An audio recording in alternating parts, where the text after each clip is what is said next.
Right. Good afternoon, ladies and gentlemen, members of council, our administration, and those that are joining us in the chambers, and those that are following along through the town's YouTube channel. Members of council, we're going to continue where we left off. So we're going to, as we had postponed our corporate plan meetings last night, and then we're just going to resume them today at 4:30. Administration, there was a few requests for information that was not able to be provided last night. Can you go ahead and share those with council right now, please? Yes, thank you, Your Worship. I believe that a digital copy was sent and a hard copy has just been provided now, so I'll speak to it as council just familiarizes themselves with it. So there are a few different questions asked. I will just move through the answers reasonably quick, I believe. There was a question about failed searches for on-demand. What we were able to find out is at this point it doesn't differentiate between specific location, i.e. Spruce Grove or Stony Plain. So for now, what we can tell you is that it looks like the average of 50 to 100 as quoted in Spruce Grove's business case, but unable to differentiate between the two. Second question, as we've reported them back to council regarding transportation safety and crosswalk, I'm going to just move past that one. GM may want to speak a little bit more to that.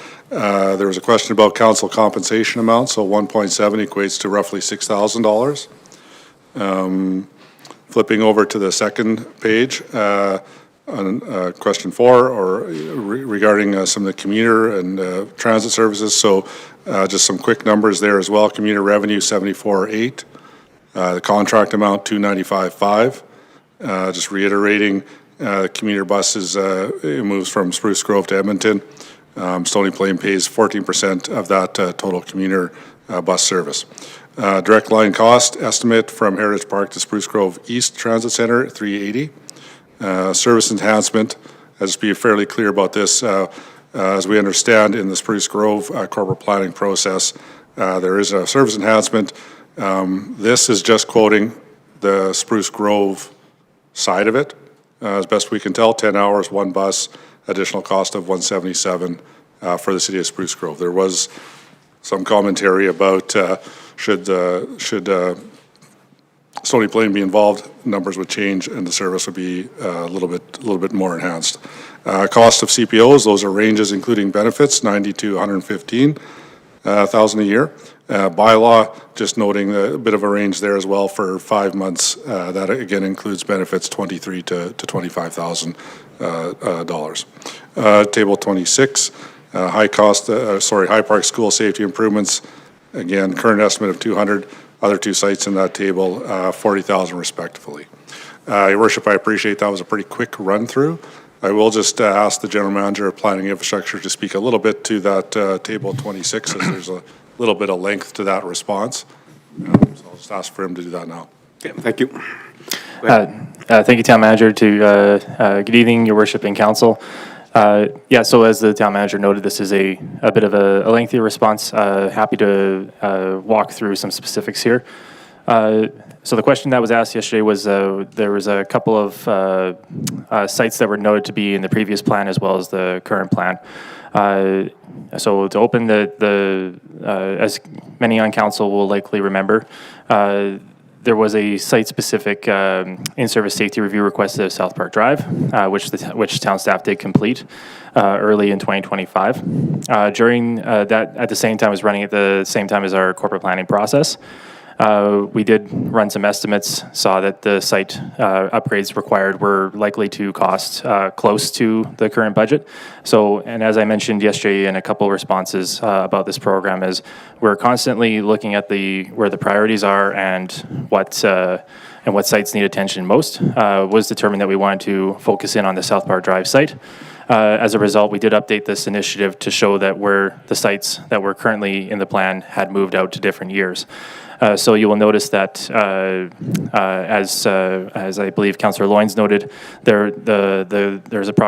there's two sites noted in 2026 and two sites noted in 2027. And there are two sites, I believe they're in Greybrier, that are expected to be temporary in 2026, and then they would be made permanent in 2027. Additionally, as I mentioned, we do the temporary sites and evaluate and see if there is any if we're getting the results that we want in this program from that location with the enhancements and before we move to permanent. So these are being proposed in due course of the program as explained yesterday. Happy to take any questions on this to explain further if council desires. So, Your Worship, just a quick closing. Again, we kind of ran through that pretty quick. Council has it in front of them for deliberation through the evening, so to speak. One more final comment, Your Worship, as was noticeable last night. We did have a little bit of some tech challenges. We've rectified that further. Still not entirely the system that we're used to operating on our sides of the desk through typical council meetings, but should council later on at some point get to making motions, tax rate charts and so on and so forth, we will be able to display those on the screens. Might take a second or two as we kind of shift back and forth. We're only able to operate from one of our laptops, I guess I would say, which isn't the norm for us, but we should be able to manage it. Might need a little bit of grace as we put those up though. That's all for now, Your Worship. Thank you. Okay. Thank you, Administration, for providing the updates that was requested from members of council. To the balance of council, any questions for clear understanding on those updates and provided by Administration earlier this afternoon, or any questions regarding the corporate plan that was presented yesterday?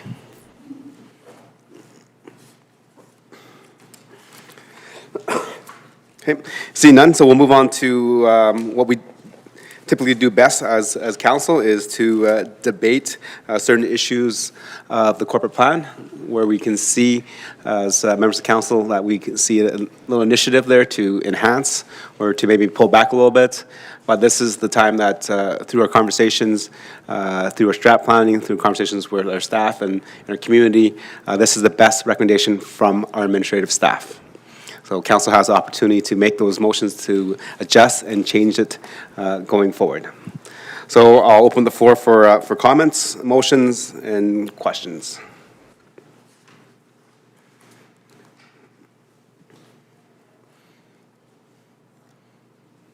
Seeing none, Deputy Mayor, I'll give you the chair.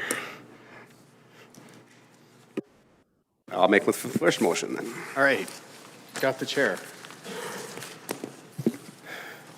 Mayor Choi, would you like to make a motion? Thank you, Deputy Mayor. So definitely appreciate staff providing the corporate plan and just highlighted some of the key initiatives that see fit and see the enhances to our community. I ask members of council to turn to page 43 of our corporate plan.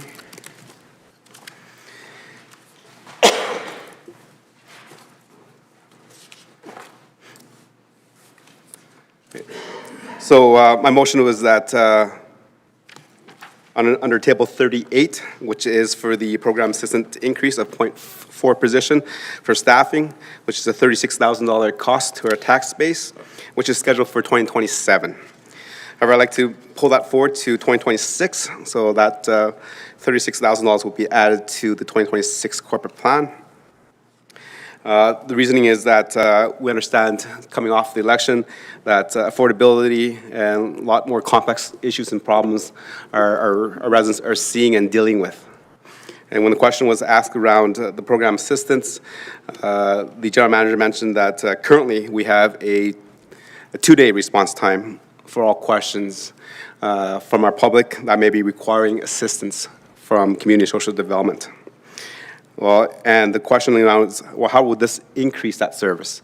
And the answer was, well, we should be able to then reply to everybody within 1 full business day versus 2. That is a 100% increase in the effectiveness of our community, especially that we understand that we're all going through some challenging times. Having this increase maybe this year will provide that ability for our residents to receive answers in a more timely manner so that they are not as waiting for 2 business days to get answers that they require and to access the services that they need. So that is my motion. Thank you, Mayor Choi. I open the floor for any questions. Debate. Councillor Laurie. Thank you. Thank you, Mr. Deputy Mayor. Just a question through you to administration. This position was currently planned for 2027 for the 0.4 increase. Would that be an increase to the current employee, or would we be needing to go through a recruitment process for that?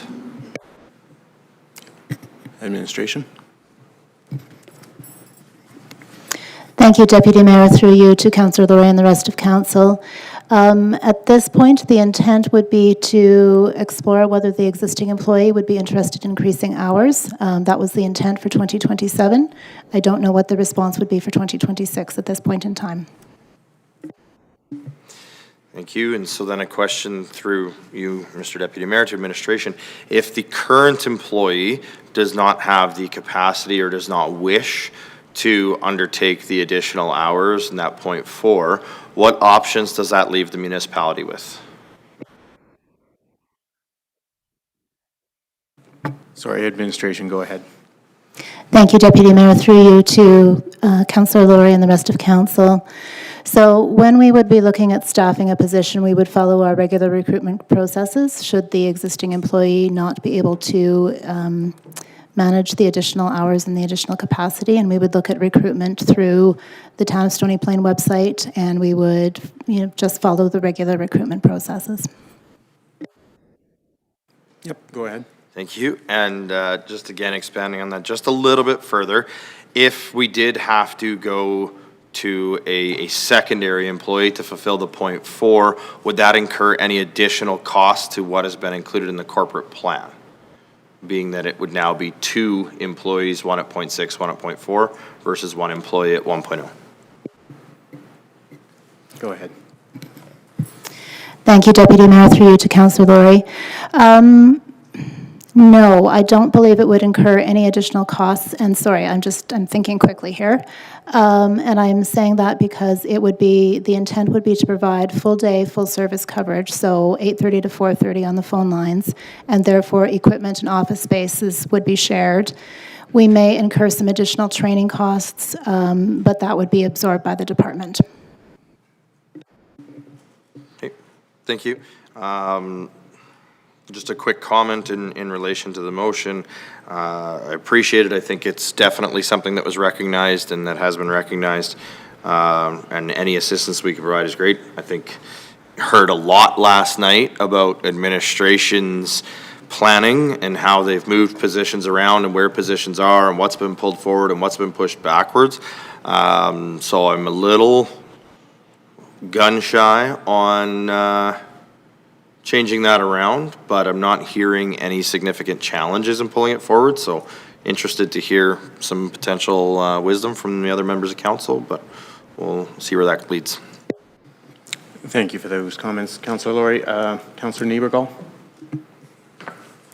Thank you, Deputy Mayor. Through you to administration, I'm just wondering if you can help me understand a little bit. I wrote down yesterday that the focus is on prevention, not crisis, and also heard last night that there is a shift with Parkland potentially pulling away. And so I'm wondering if you can speak to the allocation of services, planning, et cetera,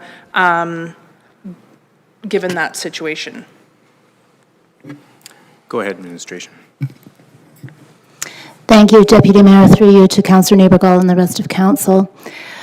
So with the reduced funding from Parkland County, part of that agreement would still include the need to provide basic reception services and basic information and referral. So at this point in time, we would not anticipate our call volume declining based on the changes to the Parkland County agreement. What we would anticipate is the number of programs and services that Parkland County residents would have access to after they've made initial contact could change. In terms of the program assistant role, that is the role that would provide much of the coordination around office space at Forest Green, so room booking, contact with residents around their basic inquiries, channeling them to the most appropriate service point that they can get services for.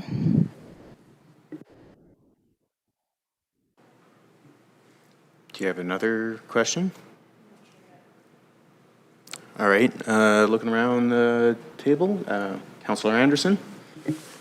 I'll go. I was actually pointing at Councillor Pletchko, but I'll jump in here. That's totally okay. Certainly had some questions around this one yesterday. Have spent many a year working in FCSS in different municipalities, and I think having a full-time frontline position who's available to answer the phone on a regular basis is important. You know, I appreciate the service increase, you know, going from 2 to 1 day, but I also think it may be better than that, and that a lot of those calls will be answered same day. And I think that is a really important service that we can provide. Certainly appreciate the comment from Councillor Niebergall around prevention versus crisis. But in a crisis, we are sort of a triage role. And when people reach out in crisis, there's often that immediate need and an immediate response that is necessitated and required, and we find ourselves in, you know, a challenging time fiscally and socially and politically and so on. And I think there's a lot of validity in moving this forward by a year. And so to borrow from good friend, Councillor Hansard, unless the wisdom of council convinces me otherwise, I would be inclined to support this. Thank you for your comments, Councillor Anderson. Councillor Pletchko. Thank you, Deputy Mayor. As I sit here, I keep wondering about the current employee that we have that's the 0.6 already and bringing in a 0.4. I'm just wondering if you could address how much conversation was there with the current employee, or is this just an internal thing that we would like to move to? Where my concern comes is if that individual is counting on a full-time position for the term that we're changing, bringing in somebody on a part-time basis and having that person only be part-time, knowing that that is not possible for the following term, how would that affect that employee that may have been here for a long period of time? You know, my concern is that, you know, maybe that individual is not in that position today, but would be year next. And you know, I would hate for us to make a decision at this council chamber that would change the feeling of an individual that we've had within our organization for some time. Having said that, I fully support the service that we're trying to achieve, because it was a huge topic within our community as we were out doing our campaigning. Just the concern comes to the staff at the end of the year. How would that affect that individual? Administration. Thank you, Deputy Mayor. Through you to Councillor Pletchko and the rest of council. So one of the things that we do when we put together these staffing initiatives in the corporate plan process in general is to explain very clearly to staff that decisions related to budget increases or staffing increases are subject to council approval and council conversation and discussion. And so any preliminary conversations that that we would have would entail having that soft conversation about, should this be approved, would you be interested? And if it's not, making sure that we're not making commitments to people that perhaps we would not be able to follow through on. And so keeping the employee relationship at the forefront and being very respectful to our employees is key when we have these types of conversations, particularly when we're looking, and I will speak for my department here, is when we're looking at increasing a part-time position to a permanent full-time position. Appreciate that input. I think that's important to know what the thought process is when you're making those decisions. So thank you very much. All right. Thank you for that, Councillor Pletchko. Looking around for any other questions, comments? Mayor Choi, would you like to close? Yes, thank you, Deputy Mayor, and definitely appreciate the conversation and the questions around the table from members of council. Again, I put this forward not lightly, but based on the conversations that we've just had over the recent election cycle. There are a lot of needs in our community, and our residents are feeling it. So in terms of increasing the service levels so that when our residents need to directed to the right areas to access certain programs or different community groups that can assist them, they should not have to wait. Having this brought forward to the 2026 plan is a $36,000 increase, which is a 0.15% tax increase. That is very, very reasonable, considering we're going to garner a 100% increase in service level from a 2-day window to a 1-day window. As mentioned around the table earlier, for those that are in need and need those services, they need it right away, not in 2 days. So the ability for us to bring this forward to address those needs will definitely benefit our community going forward. So I ask for council support. Thank you. Thank you, Mayor Choi. And just before I call the vote, I just want to make sure, I skipped a step there. I just want to make sure that's the motion that you would like to see it. That's correct. Thank you, Deputy Mayor. All right, and with that, then I will call the question. All in favor? Sorry, just remain them up for a moment. Okay, thank you. That passes. Mayor Choi, would you like the chair back? Thank you. I'll take the chair back since I've broken the ice. So now we can, the ice is shattered now. So let's move on. Councilor Plechko, go ahead. Yes, thank you, Your Worship. I'll refer to page 65 of our corporate plan regarding the additional funding for the Stony Plain Library of $112,900 for additional staffing and hours. We had a presentation this summer from the library, and they talked about our strategic plan and how they would tie the unit into it. And one of the key things was there was some additional hours, some additional support, and some additional services that we have been looking for from them over the years, and they addressed that in their presentation. Of that $112,000, there would be a 2% increase of $21,000, which is just an inflationary cost increase, and a $91,900 increase in staffing expenses. And when we talk about that in relation to the wage parity program that they run, that basically brings them up to the middle of the road within our region. So I would ask that everybody support that. Okay, thank you, Councilor Plechko. Administration, as you put that the motion on the screen, I'll look for members of council. Any questions, comments, and debate on the motion?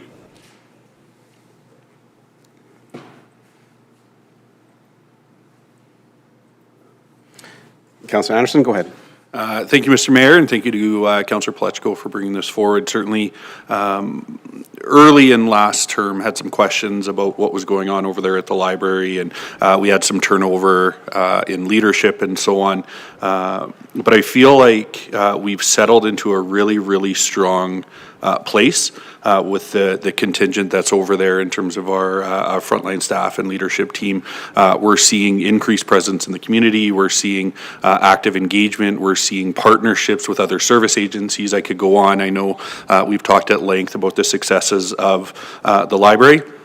And so certainly in terms of the work that they're doing, I think, there's a desire to honor the request here. But to take that one step further, we've always taken the approach as a municipality about being midline when it comes to providing wages to our staff, and if this is in part what we need to do to ensure our library staff are fairly compensated, especially in an ever-changing working environment, I think it would be prudent for us to see this move forward this evening.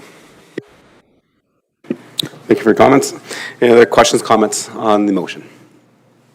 Councilor Meyer, go ahead. Deputy Mayor.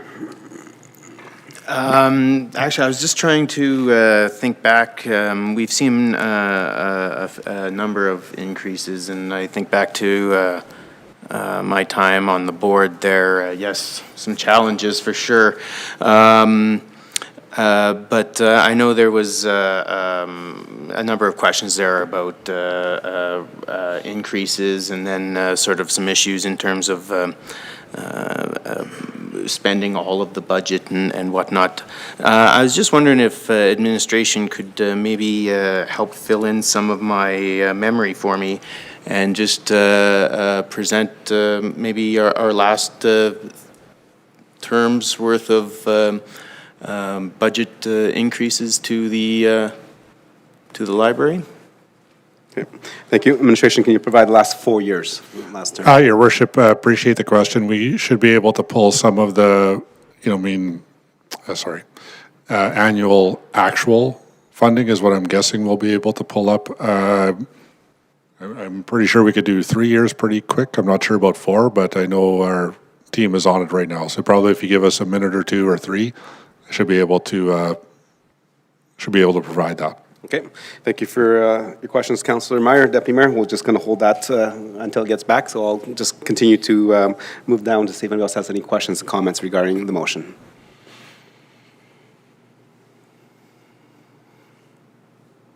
Okay, don't see any hands up, so maybe I'll do have a question. So in terms of the mover here, I think you've been on the library board for the last couple of years now.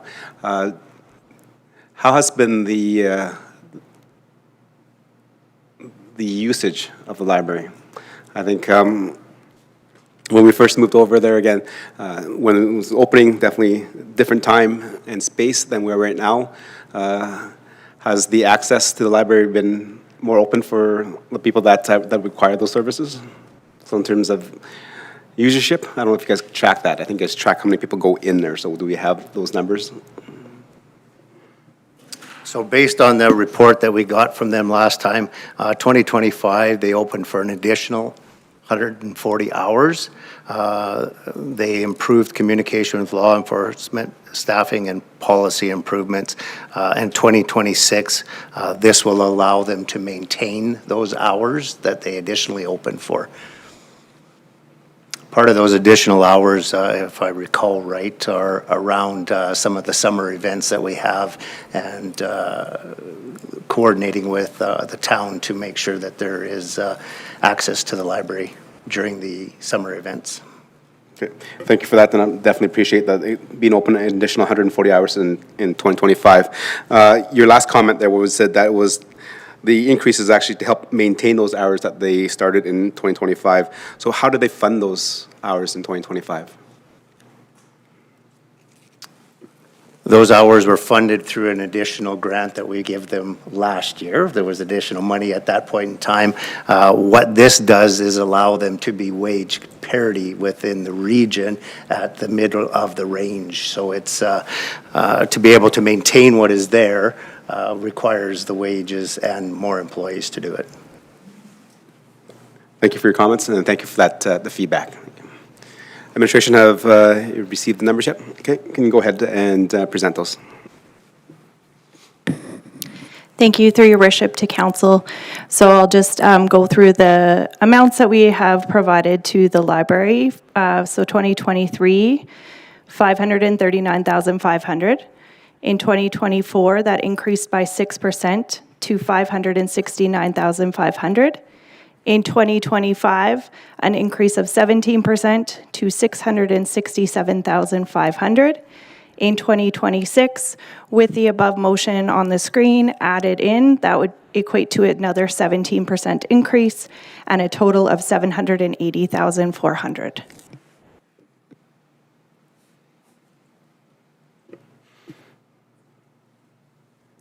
Councillor Meyer, do you have the data that you need? Sorry, I thought I was actually going to see that on the screen. I didn't catch the first several numbers, and a bit of dyslexia at a certain point. You were just saying numbers out loud to me. Sure. So in 2023 was 539,500. 2024 was 569,500. And then 2025 was 667,500. And then with the additional requests for 2026, we'll make the total increase to 780,400. There we go. Thank you. That is. Okay. And can we make those a little larger? I didn't bring my glasses. Yeah, Yeah, you're gonna have to pass them over. We're gonna have to like.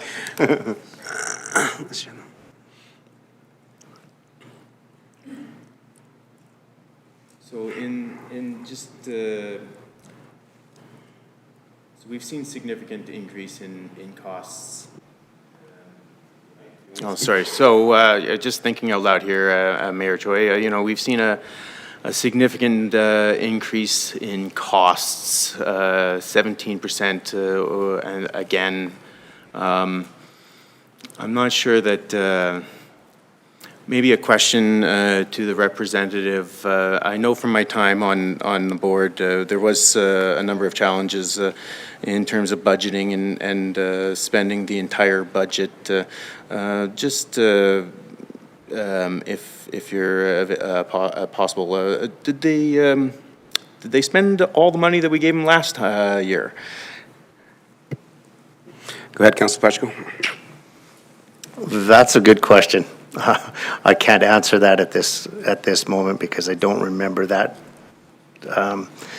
As we move through budget process, where the asks come from, if I remember right, without being totally indirect, there was limited funds to what we had. So to increase the level of staffing that we were at, they needed to have that brought up to, I'll call it the medium in the region.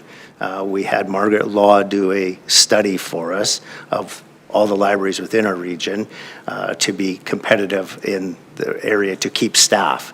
And if I remember right, prior years, a number of times, there was no tie to the Town of Stony Plains strategic plan. There was no plan to increase hours. There was no plan to increase service. And there was no participation from the current directors at the current time. We've had a big turnover in board, so we have a much better board that is well activated. And the new director now also is very active in the community, tied to the youth center and the events that go in town, which takes up a lot of her time. So if I'm correct in what I'm telling you, from last year to this year, that was just the increase in wages, not so much what you're... Thank you for that answer. Thank you. Any more questions, comments, debate on the motion? Councilor Niebergo? Thank you, Worship. Through you to Councillor Pletchko. Just making sure I heard that correctly. So that 11% you're saying brought us, like wage comparison, allowed us to make them midline? Yeah, so for a number of years, as I sat at the council table, I think this is year 9 now, quite often when we've seen budgets for the library come forward, we at council would change that number drastically for a number of reasons. And one of the reasons quite often was there was no tie and no extra services to that. So this budget here today, that extra 112,000, just brings them up to the medium of the road. So if you look at what our town rate is, we're still below that, what it would cost for an average person to earn a basic living in our town.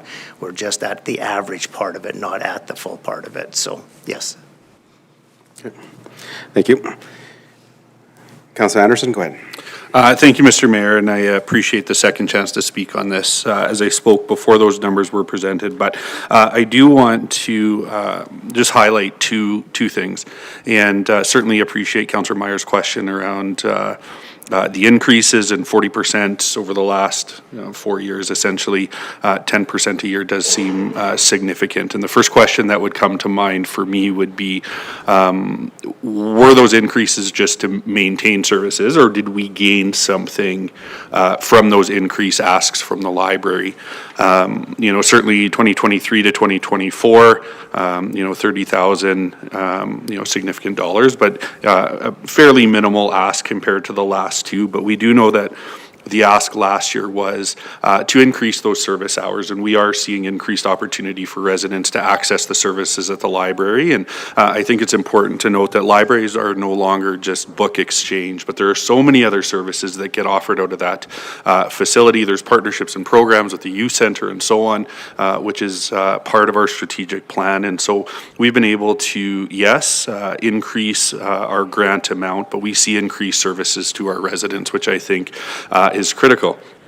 Another piece is going into this year, I think, and we've done this a little bit with full transparency with council as well, where we brought in some consultants to really look at what the reality is in terms of council compensation. And, we accepted a report that came back that allows us to be midline to comparator municipalities, and that's what the library is asking us here. Municipal workforce surveys and reports that I've read continue to talk about how workload and stress continues to increase with this idea that people need to do more with the same or less than they've had before, and to keep up in a high inflationary environment. The reality is it will cost us a little bit more, and the reality is for our library staff, they were behind in terms of our stance as a municipality on midline spending for wages.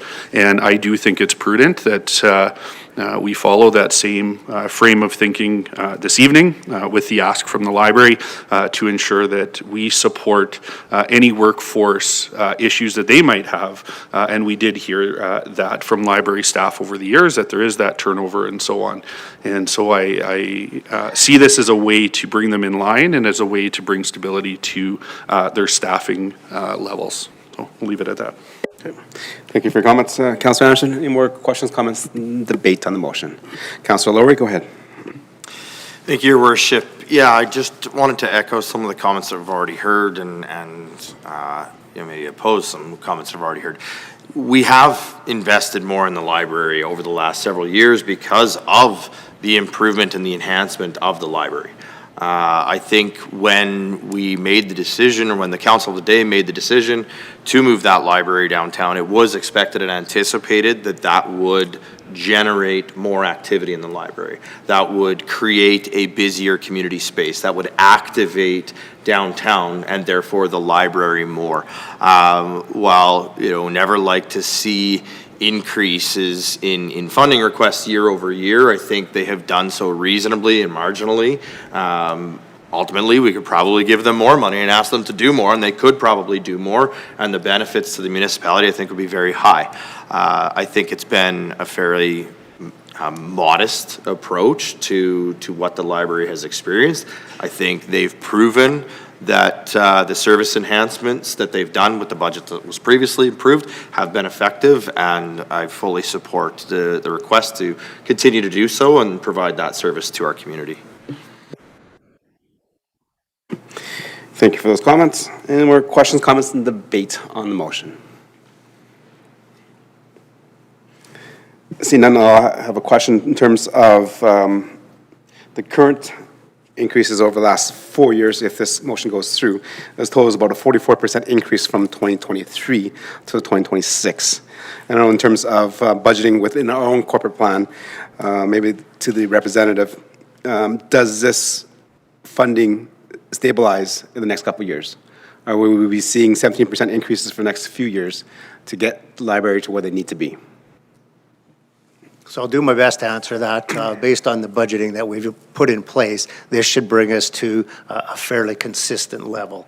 Will there be a small increase? I suspect there'll be a 2 or 3% increase in wages over the next years, just as the cost of living comes along. When we look at the numbers of 17% over a number of times, I think if you go back to when I first got on council, if we had done what we needed to do back then, we probably wouldn't see the same increases of the large numbers. It would be like the 0% for 13 years that we had of taxes, similar type of thing. All of a sudden, you got to get that caught up. But what we've seen over the period of time is a great increase of the presence within our community, the employees giving back to more than what they need to, and to the library becoming a hub for a lot of people. When you go downtown, it's talked about a lot. So it's just moving us to where we need to be, and the budgets going forward will be small increases, but there still will be always an increase at that level for budgeting. Okay, thank you for that, the answer. And looking around the table one more time, any more questions, comments, and debate on the motion? Okay. See none? Just double check, Councilor Pletchko, that matches your motion? Yes, thank you. Okay, I'll call the question. All those in favor? Okay, and that is carried. Right, members of council, moving on. Any more questions, comments, and debate on the corporate plan? Councillor Loyens, go ahead. Thank you, Your Worship. Sticking on to the same page of 64, I'm looking at the Community Pantry Society request, and I would like to make a motion that council approve to give the Community Pantry that $25,000. As a mom of 3 kids, I sit here and I worry and think about food scarcity regardless of income. And we know it is a very real thing, and it is a very sad reality that we live in. And here we have a community group that currently already provides 900 balanced lunches to over 21 schools in our region. And this increase will allow them to continue to provide these lunches to our kids. Sometimes those kids, that's the only meal they get. And so I would like to be able to put that forward and ask my council colleagues to support that motion. Okay, thank you for bringing the motion forward, Councillor Loyens. Staff has have it on the screen already, so members of council, open the floor up for questions, comments, and debate on the motion. Councillor Paleckko, go ahead. Yeah, thank you, Your Worship. I'll use Pat, or Councillor Hansard's favorite thing, unless the wisdom of council teaches me something different. I'm tending to lean forward to agree with this. As we see, this is actually something that in our community we often don't see every day. But we see a group of individuals from both Stony Plain, Spruce Grove, and Parkland coming together for a worthy cause to support our students at a learning level in our community. I think we've all learned over the time that breakfast meals and lunch meals are very important for students to learn. It keeps them bright, it keeps them interactive, and it keeps them engaged. And I can think of a number of stories that I've heard over the time that are a bit heart-wrenching. None that I'll talk about today because I think they're just something we all know that tears at our heart. This program is minor compared to what it's going to be. They're talking about expanding this program already to a multitude of different things. So I think this is something that's going to bring not only a benefit to our students, but it's going to be a benefit to some of the families who aren't quite aware of how to plan meals and that type of thing as well, or how to cook them. So the inset of what this is going to be is far more than the 25 grand that we're going to put into it, and it will be a great thing for the community. So again, unless I hear something different at this table, I will be supporting this motion. Thank you for your comments, Councillor Paleckko. Councillor Anderson. Thank you, Mr. Mayor. I'm going to ask a question, and I hesitate to ask this because of the validity of the program that's in front of us. Being in a school, seeing firsthand the impact of these programs is tremendous. It's necessary. It's important. Different hats and different roles. Certainly, this is Stony Plain Council, and so I will look to administration through you, Mr. Mayor. Certainly, this program serves the region. But are we comfortable that our investment here will serve the students here in Stony Plain as well? We certainly don't have 21 schools. I know I'm reluctant again to ask that question in the sense that anytime we can feed a student is an important ask, but would just want to ensure that neighboring municipalities that are receiving services would be considering similar initiatives, and that we're not subsidizing neighboring communities to that degree. And so just looking for some comments on how this 25,000 will serve Stony Plain through programming and through meals in schools. Okay, thank you for the question. So move it over to our General Manager of CSD. Thank you, Your Worship. Through you to Councillor Anderson and the rest of Council. So the information that I have from the Community Pantry Society is that they do provide support to 10 schools in Spruce Grove, 5 in Stony Plain, and 6 in Parkland County. My further understanding is that the Community Pantry Society was intending to request a similar type of contribution from both Parkland County and Spruce Grove to what they've requested from Stony Plain Town Council. The funds that they've asked for are intended to support procuring a building in order to leverage the funds that they've received through, I believe it's Breakfast Clubs of Canada, in order to outfit the kitchen and provide the meals, programs, and the learning and training that youth will be able to receive at that established kitchen. Perfect, and I do certainly appreciate the breakdown of schools there as well. As I said, you know, I'm fully supportive. I have students every day, this morning included, accessing, you know, these types of programs, and so valued in our community, necessary, you know, for us. I should have asked before comments, but this is a ongoing grant that would be added into our grant program year over year, is my assumption, and would follow sort of a similar, I believe, 3-year agreement cycle to our other grant programs. Is that appropriate? Yep. Administration, go ahead. Hi, Your Worship. Thanks for the question. I think at this point, I guess to be clear, we're not entirely certain of whether this would be an ongoing commitment or a one-time only. I guess I'll just say that as of right now, that's what we're not sure. Don't know this direct answer to that. What I can comment on along those lines, we've had other initial requests, whatever it may be. I think there's another one tonight. That's a first time, so to speak. And again, not to say that this will be the exact process or exactly fits this particular one, but in the past, on the new ones, we will, you know, the money will flow. There'll be a dialogue, what's going on, what's happening, some reporting back in, both, you know, I mean, administratively, to understand the impact, and then, you know, from time to time, certainly into the council chambers too, to provide updates or perspective as to the impact of that funding.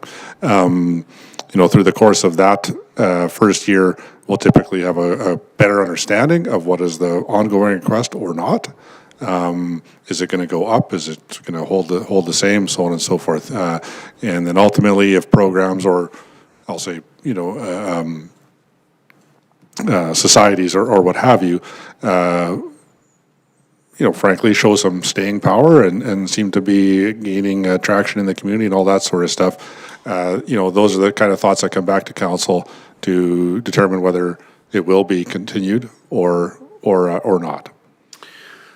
Certainly appreciate that, and so I will ask a follow-up question if I may. So if we're not certain that this is sort of an operating ask or an ongoing ask, is it appropriate that we sort of approve it carte blanche as presented, or would it be more advantageous for us as a council to approve it for the 2026 year and then determine future funding if the association comes back to request that on an ongoing basis?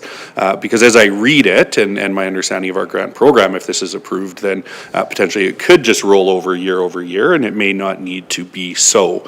And so we're approving something that we may not have actually been asked for. What we do know is an ask for the $25,000 for the 2026 corporate plan. So just some thoughts from administration on that, please. Okay, administration, go ahead. Thank you, Your Worship. And yeah, I can maybe provide just a bit of commentary or context to that a bit. So what I would indicate in this particular instance, and again, I know I sat in the chambers for the presentation as well as council, and do have some personal familiarity with the approach that's being taken, I guess I would say. I think typically when council is asked to fund something, reasonable assumption that it's ongoing, unless told otherwise, would be a first kind of commentary I would give. In this particular in this particular one, I think that's something that would come clear through probably the first few months of 2026. I think an approval as written up there would ensure funding in 2026, but doesn't necessarily imply further along. In that, I think there's reference to some of the other ones on those lists. There's 3-year operating agreements, or there's, you know, literally 20 to 50-year histories with some of those organizations. I think the fact that this one is new in this way, although not new operating, would allow that there should be some leeway granted both administratively to the community pantry and to council to understand the relationship, the funding relationship going forward. I'll stop there, Your Worship. I don't know if I directly answered the question, but that's some perspective I guess I would add. Yeah, thank you. I do appreciate that. May have an amendment here, but I will look to my colleagues on council to provide their thoughts, and we'll reserve that for the moment. Okay. Councilor Meyer, Deputy Mayor, go ahead. Thank you, Your Worship. Yeah, it is a little difficult not knowing if it's going to be an ongoing cost. And then, listening to Councillor Palechko, you mentioned it's already looking like they might expand it. So it seems like a lot of questions that we don't know. But I do have a question through you to administration. It was spoken that this is a partnership in the Tri-Region, which I think is a phenomenal thing.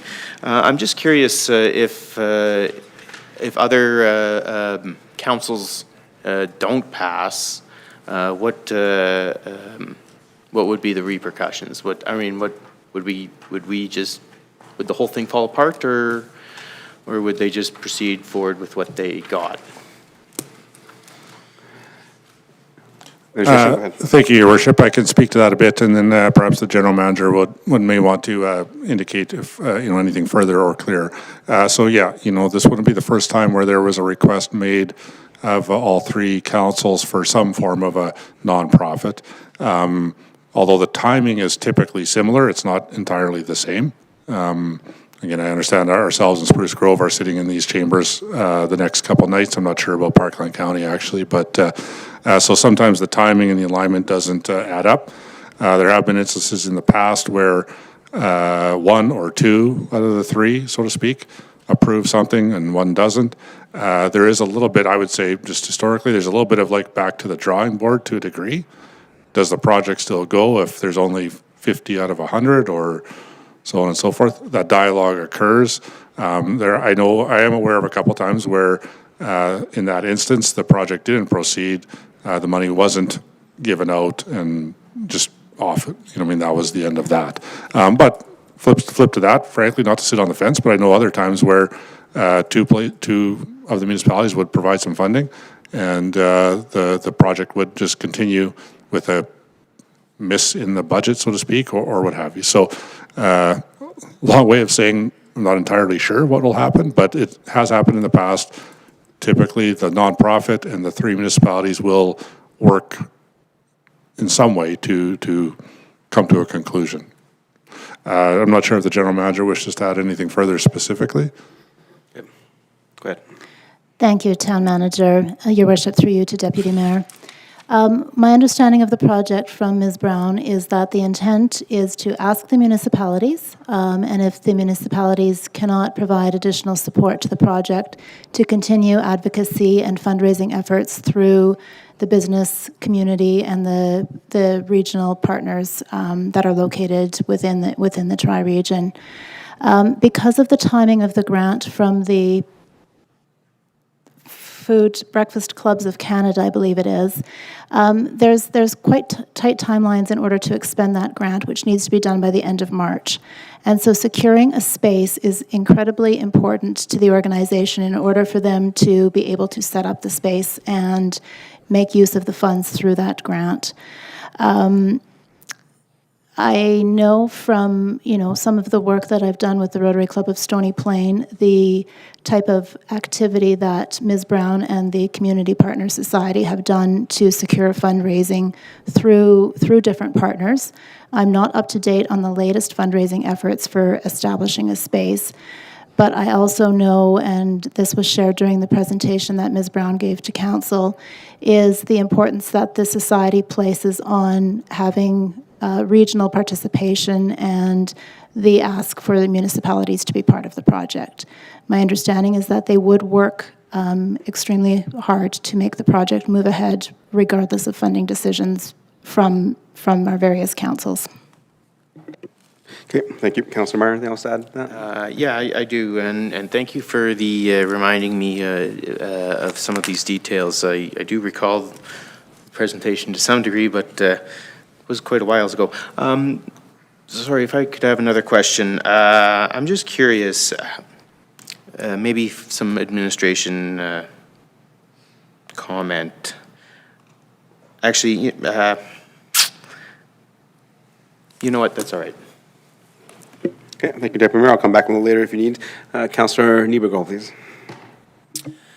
Thank you, Worship. Through you and to administration, I actually have two questions. One, I think a quick one can potentially be answered, maybe. Do we know where this facility is that they're tossing around?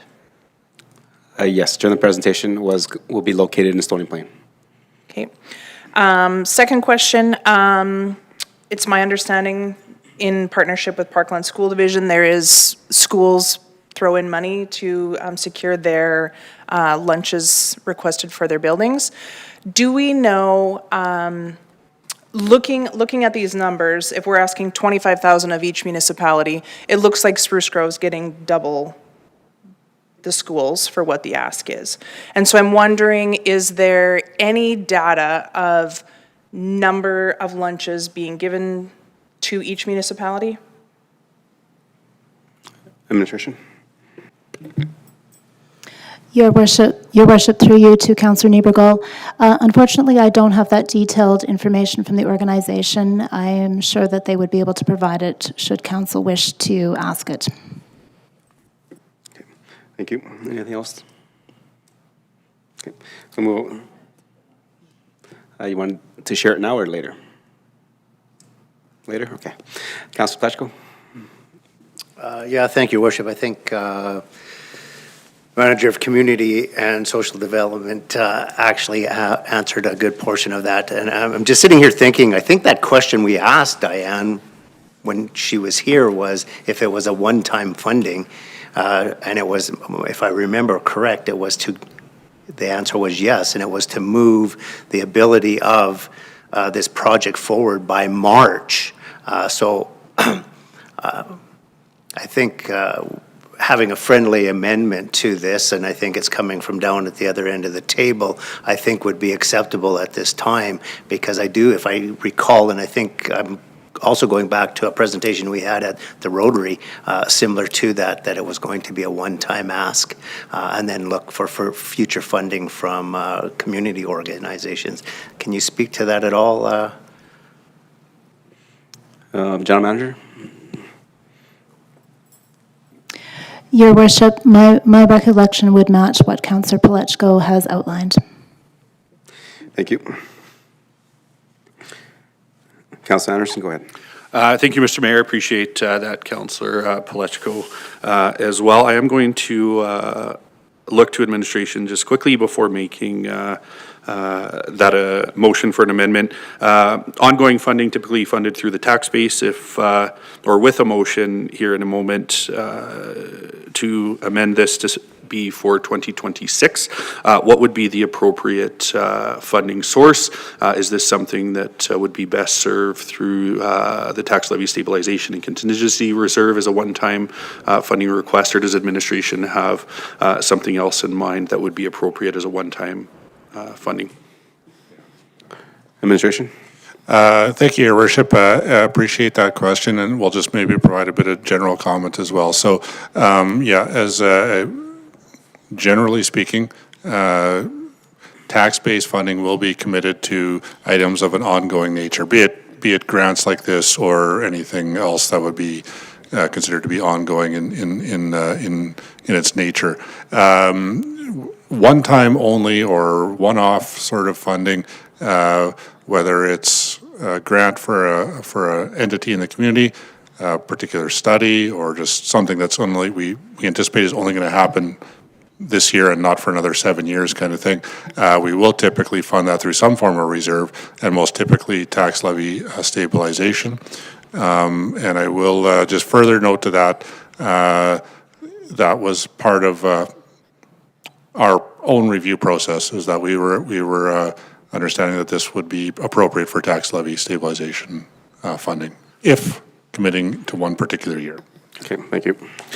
Thank you for that, Mr. Mayor. With that being said, I'm not sure if it can be a friendly amendment or if you would like me to make the motion. I'll just look to you for preference there, I guess. Either, you know what, I'll make the motion. I'll make the motion to amend. The wording, we'll leave it up to administration, but the idea that we'll add grant funding in 2026 in the amount of $25,000 for the Community Pantry Society to be funded through the Stabilization and Contingency Reserve.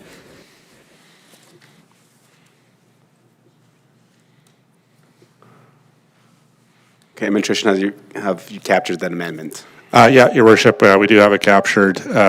Stabilization can be tricky to spell, so we're working on that, but we will have it up in a quick second here. Thank you. Members of Council, questions, comments, and debate on the amendment?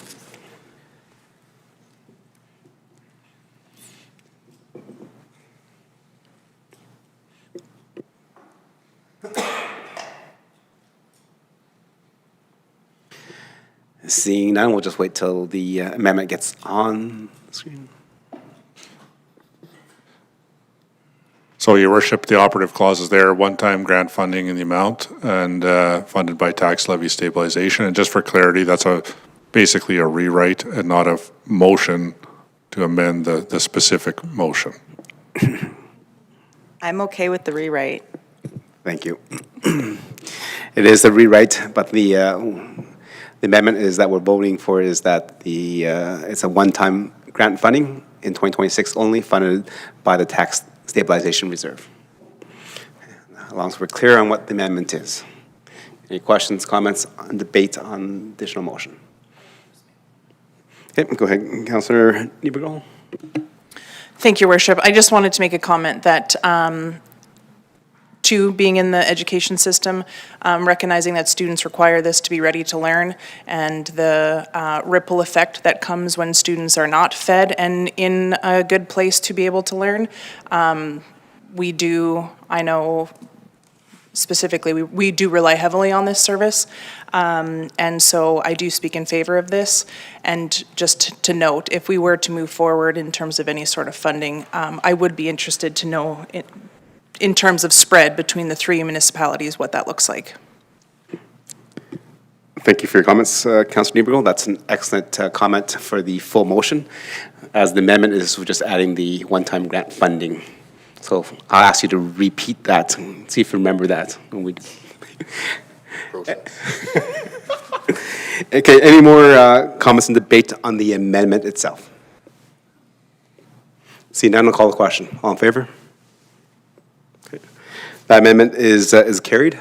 So with the amendment being added, the new motion will be what was originally listed. Okay. Yes, so with...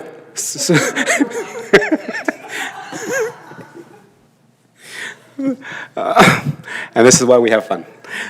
Okay, so with amendment, the new motion is on the floor so that the Town Council adds to the 2026-28 corporate plan a one-time grant funding of $25,000 to the Community Pantry Society and for 2026 only, and it's be funded from the Tax Stabilization Reserve. Any questions, comments, and debate on the motion? Councilor Anderson, go ahead. Thank you, Mr. Mayor. No comments or debate on the motion, but I will ask administration, maybe I missed it, but just if we could see the running total of what has been added to our corporate plan and the tax impact as we sort of work through this here, please. Thank you. Okay, while staff is getting that done, Deputy Mayor, go ahead. Just a comment, knowing now that it's definitely going to be a one-time expense, I feel a lot more comfortable supporting this. Okay, thank you. Any questions, comments, and debate on the motion? Councilor Loynes, go ahead. Thank you, Your Worship. Just a comment, just because I'm the one who put this forward.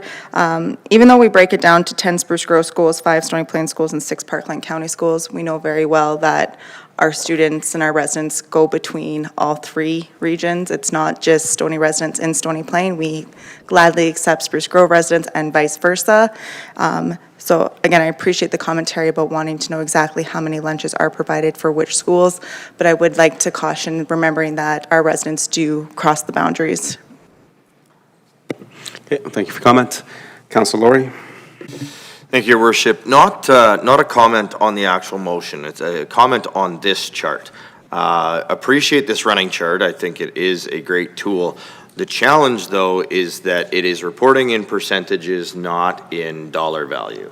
And so we have a great area in our corporate plan, and pardon me, I don't have the exact page in front of me, where it talks about the tax impact per $100,000 of assessed value.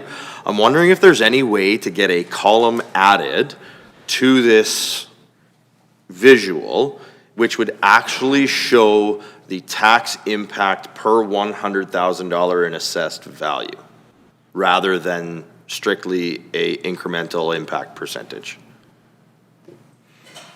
Okay, that's a good question. Administration, is that easily added to that spreadsheet? Your Worship, I guess what I would say, I don't know, I'm not going to make a promise right here, right now, that we can do that in the next couple minutes. I know the team will maybe take a look at it and see if that's something they can do, but I'm not going to commit that we are able to do that right here, right now. Okay.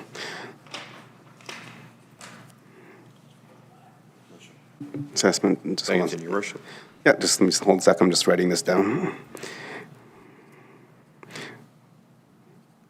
Yeah. Okay. If Administrator can let us know a little bit later on tonight, I think we'll be a few more motions left, so we can look at an avenue of getting that added later. Councilor Laurie? Thank you, Your Worship, and just wanted to again reference a couple of the page numbers for anybody looking, or if council was interested themselves. We actually have, it's page 60 has the specific chart, which is the 2026 potential annual impact to residential property owners. So it's showing annual property taxes based on a $400,000 of assessment. It was showing a net increase of $6.74 or 56 cents monthly. And again, that was without the community recreation center portion. And so that's, I think that's why, in my opinion, it's a very important visual for us to actually see. We talk a lot about affordability when we talk to our residents, and when we're looking at a lot of these things, looking at the percentages, it's not always clear. And if we're trying to benchmark on a percentage and come to that percentage, well, it still doesn't speak to what that percentage actually is in a dollar and what that impact is to a typical resident in relation to the value of their property. I think it's a much more relatable visual, and I'm really hoping that before we get too deep into tonight, that is something that we can provide. We know the municipal tax bill doesn't just consist of municipal charges either. And so we've had instances in the past where when we've approved, people have a misunderstanding that the provincial education property tax is going to go up by the same amount, when in reality, in previous years, it didn't change at all. And in last year and this coming current year, it is likely to change significantly more than what we're looking at an impact. So I really think the statistic and the data that speaks to clarity and transparency in the resident is that cost impact per $100,000 in assessment, and I think it would be good during these proceedings to be able to show that. Thank you for your commentary. Any other questions, comments, and debate on the motion? Okay. Seeing none, definitely I'll support the motion that's on the floor. We did see the presentation earlier this year from the community pantry, and the need is there in our community. And I think we've echoed some of the comments from the fellow teachers here and people in our community that sometimes this is the only meal that the students get. And to be able to have that in a place where it's safe, where they can not focus on being hungry, but focus on learning and educating and, being just a student. I think this is well worth it. And for $25,000 to get this program started, I have no problem supporting it. And hopefully, we'll get a report back from the community pantry a little bit later on after this gets started, I think within the next year, so that if there is additional funding, that we can debate that as a council and see the impacts to our community. Councilor Loyens, as a move of the motion, any closing comments? I'd just like to encourage my council colleagues to support the motion. I appreciate the amendment put forward by Councilor Anderson. Again, yes, food scarcity is very real, and I appreciate what this community group is doing to ensure that our students are fed and have that ability. So yes, I encourage you to vote in favor. That's all. Thank you, Councilor Loyens. Members of council, just take a look at the screen. That is the motion that we are voting on. So I'll call the question. All those in favor? Okay, and that is carried. Right. Okay, moving on. Members of council, any questions, comments, debates, and motions? Councilor Laurie, go ahead.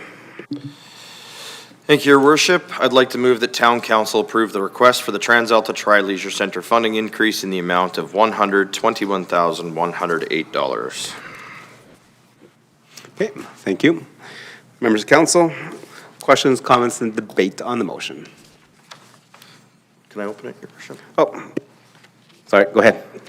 Perfect. Thank you very much. I was pausing, waiting for it to come on the screen, but I'll gladly do the opening while we're waiting to get that up. I think we have technical difficulties, so I'm just going to continue to move on. So, as we've seen in the corporate plan, there's actually a larger increase than this for the Tri-Leisure Centre in this upcoming budget year. As we know, that is due to the replacement of air handling unit number 1. That was previously approved separately by council so that the Tri-Leisure could move forward with grant applications and securing the actual tender for this piece of equipment to ensure that it would arrive in time.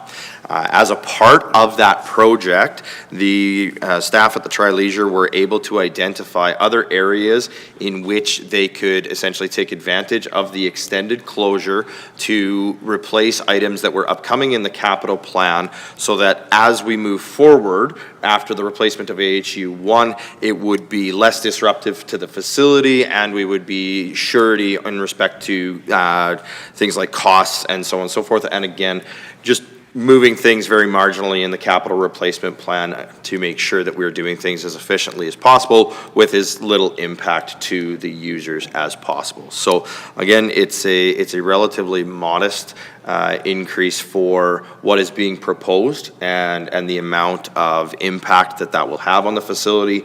As we know, it is an aged facility and it is coming up to life cycle on many significant items. And the work that the TLC administration has done that we've seen over these last few months has been to balance out that capital plan as we move forward to ensure we don't see massive spikes in funding requests as we move forward. So again, I think it's prudent financial planning from the TLC in respect to the management of the facility and its current state. And I'd encourage council to approve this as is. Thank you. Councilor Plechko. Yeah, thank you, Your Worship. And this will go to the council representative. I'm just wondering if this is a one-time request or if this is an ongoing addition to the funding. Thank you, Your Worship. This I would be one I would plan to see as an ongoing. However, you would likely see a change due to the capital funding for air handling unit 1 that was already approved. So currently, I think we're sitting at 1.3 in the budget, whereas the previous year was about 900,000. So I would expect that you would see this portion as the likely continued investment for capital needs, while the larger portion from air handling unit 1 would likely be reduced. Okay, thank you. Councilor Anderson. Thank you. Actually had a similar question. Talked about, sorry, through you, Mr. Mayor, to the council representative. Just briefly there, you mentioned that this would continue year over year to support other capital initiatives. Does the Tri-Leisure have a long-term capital plan that would flush out the necessity of the extra $121,000 on an ongoing basis? Go ahead. Thank you, Your Worship. Yes, as I mentioned in my opening statement on this, a big portion of the way that this has been put forward is to level out the long-term capital planning from the TLC. The previous long-term planning for the capital planning for the TLC had some relatively significant spikes in the upcoming years. And so with the moving forward of AHU1 into an earlier year, taking advantage of the MCCAC grant for the boiler replacements, which we've seen some conversation of, and we likely will see another request for an approval back in council chambers to use TLC reserve dollars to fund that rather than coming forward to request capital, because that's a grant matching along with these projects. So that has been done with the long-term capital plan. So that long-term capital plan was in place. It showed many spikes upcoming as items in the facility aged out. This has been done as a project to help level out those requests over the years. Appreciate that. And just a quick follow-up, if I may, Mr. Mayor. I'm going to pretend that I know MCACAAC, what that is. Really, I don't, but I don't think I need to. My follow-up there is there a percentage of this that is currently being allocated into operating increases, whether that's wage increases, cost of living or otherwise, or is it strictly for sort of ongoing capital planning has been mentioned previous? Okay, go ahead. Thank you, Your Worship. So the first part is the Municipal Climate Change Action Center, is the MCCAC. That was the grant that was spoken of by the general manager when he was here. So I had too many A's and not enough C's. So again, in the budget presentation that was brought forward by the general manager, we had a very slight change in the earned revenues. So the approved budget for 2025 estimated $6.441 million, and the draft 2026 budget had 6.391 for revenues. And then the expenses stayed almost point on at 8.652 million in 2025 to 8.653 million in 2026. So again, when it comes to actual operations, it is budgeted to remain stable and flat. This is not in any way, shape, or form due to any operational increases. Okay, I appreciate that. And if I may, Mr. Mayor, we previously this evening authorized an increase to the library to bring staff on par or midline with like positions within the region. Has the TLC considered a similar approach previously, or is this sort of an approach that may reset staff wages at the TLC where we may expect to see an increase in future years? Appreciate the question. Thank you very much for me, Your Worship. Majority of the TLC employees, or at least a large portion of the TLC employees, are actually unionized, and so they have their own collective bargaining in which has wages, et cetera, discussed in it.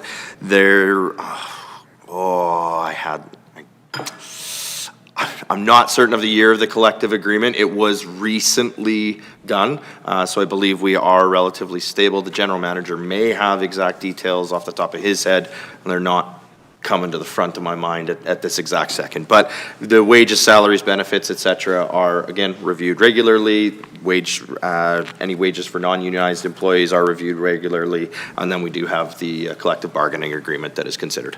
No, we don't need to look to the general manager. I'm comfortable with what's been provided. Thank you, Mr. Mayor, and thank you, council representative to the TLC. Thank you. Okay, thank you. Any more questions for clarity and understanding from members of council? Okay. Seeing none, I have a question. This will go to administrative staff, not to the council representative. In terms of the motion that's on the floor, if it's passed, it's roughly a 0.5% increase to the overall budget, but it'll also carry forward, as mentioned by the representative on the TLC. How does that impact our proposed 2027 and 2028 budgets? I know there's initiatives that were brought forward and changed because of that. Now that we're adding an extra ongoing $121,000 to the budget, how does that affect those next years coming forward? Thank you, through your worship, to you and all of council. Should we add an increase in 2026 and it's in the base taxes, it would not impact another increase into the subsequent years, so it would just be carried forward as a tax base. Alternatively, if something was added as a one-time, it would go into 26 and come out of 27, so it would actually reduce the tax rate in 27. Okay, thank you. So then, if you can refresh my memory, in terms of the $332,653 that we approved for the TLC earlier this year, was that coming from a reserve or from the tax base? Thank you, through your worship, to you and all of council. The motion that was made in September, I believe, the 330, my apologies, I don't have the exact number in my mind right now, was funded by tax levy stabilization. Okay, thank you.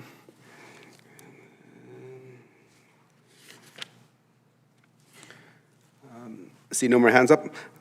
I will support the motion on the floor. I believe that the TLC does provide a lot of functionality to our community and access to our residents in terms of both recreational and just community involvement in our community. So I think this moving forward in terms of enhancing the ability to capture and maximize, I believe said the shutdown because of the MCCY BCAD grant, but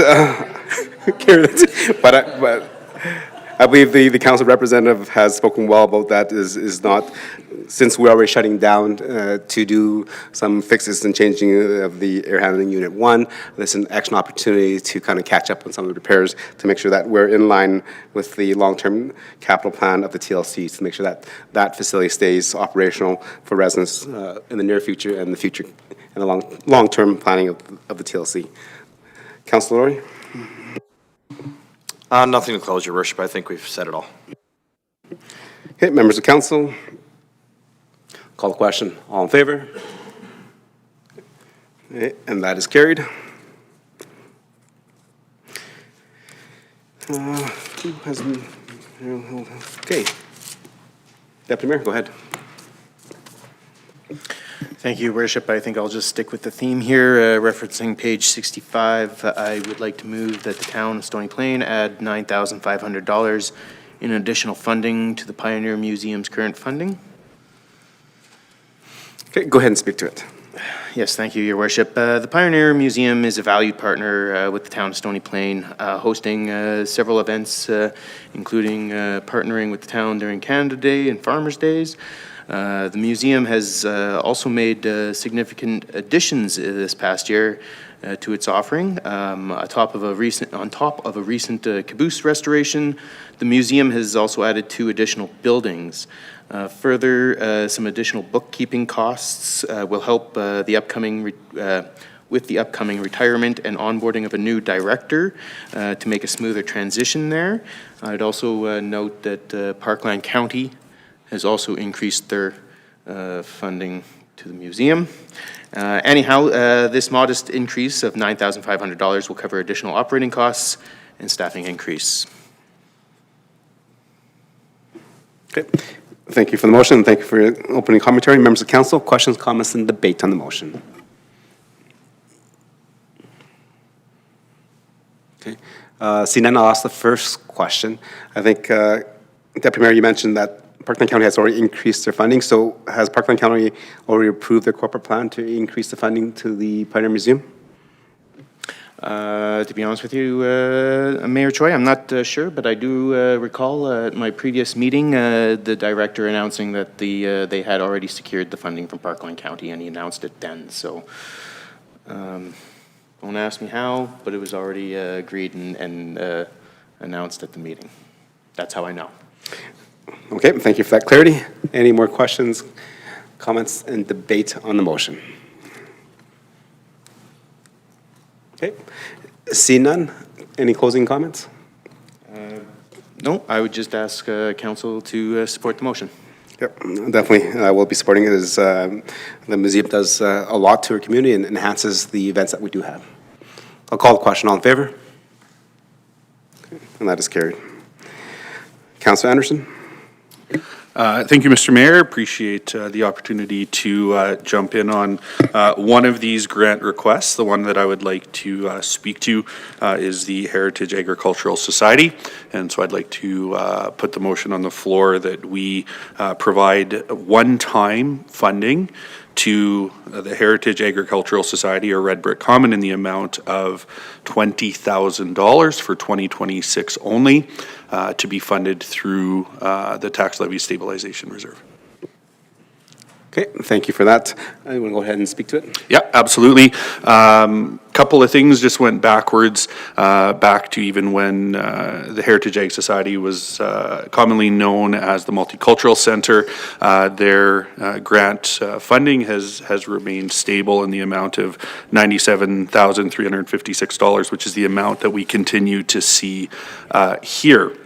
At the same time, they've been stewards of some important historical buildings in our community. They provide services to residents in our community, and I know they've continued to do what they can to embrace our past, whether that's through community garden programs and other programs that they offer. They branched out into school-based programs, offering several different programs for homeschool families and so on.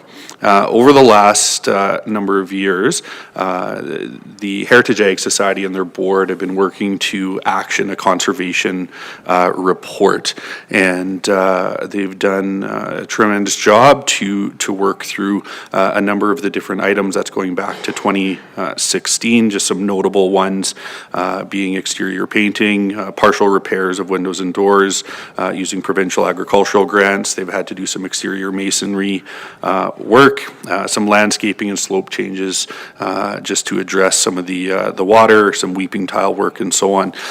They were able to secure $100,000 in a provincial infrastructure grant to work on some of the roofing needs for that facility. And this $20,000 that's being requested by the Heritage Ag Society is to help fund a portion of that roof. And as a one-time fund, and as we look through and see that their funding has remained relatively stable despite a high inflationary time, and we see increased asks from other community partners, I think it's prudent that we help preserve a key asset in our community in the Red Brick building, and would ask council to support this one-time ask of $20,000. Okay, thank you, Councilor Anderson. Members of council, questions, comments, and debate on the motion? Councilor Lowry, go ahead. Thank you, Your Worship. Just through you to the representative, the roof project is completed.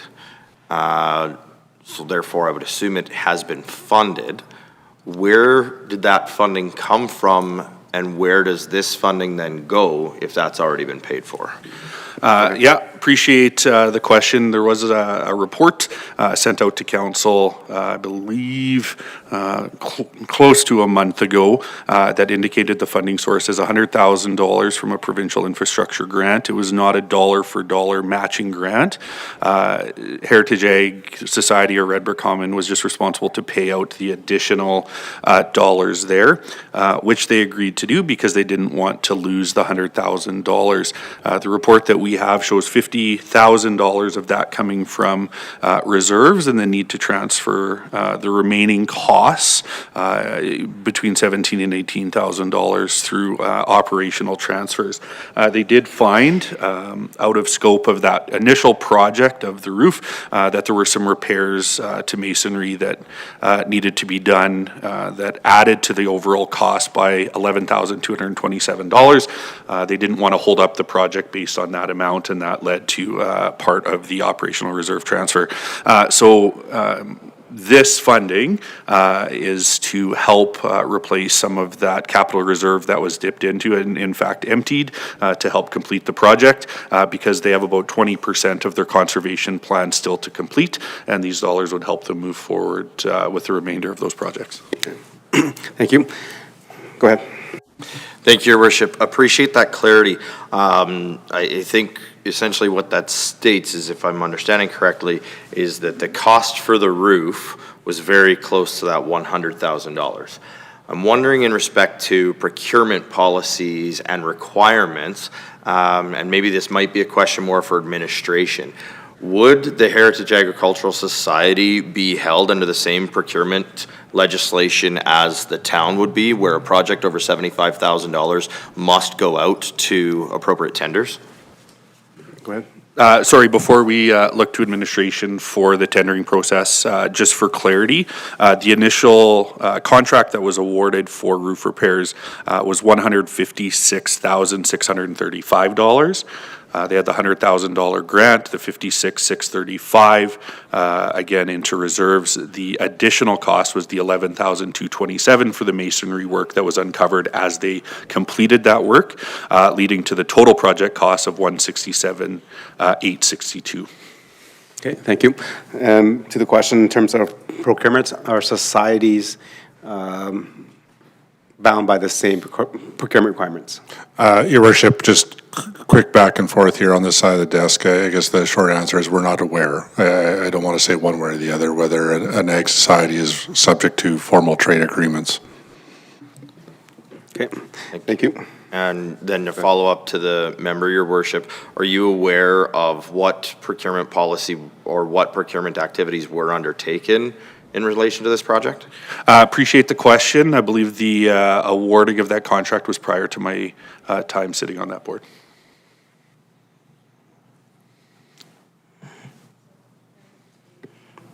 Okay, so I think let's, Councillor Anderson, this is your second, you've been on there for 2 years now?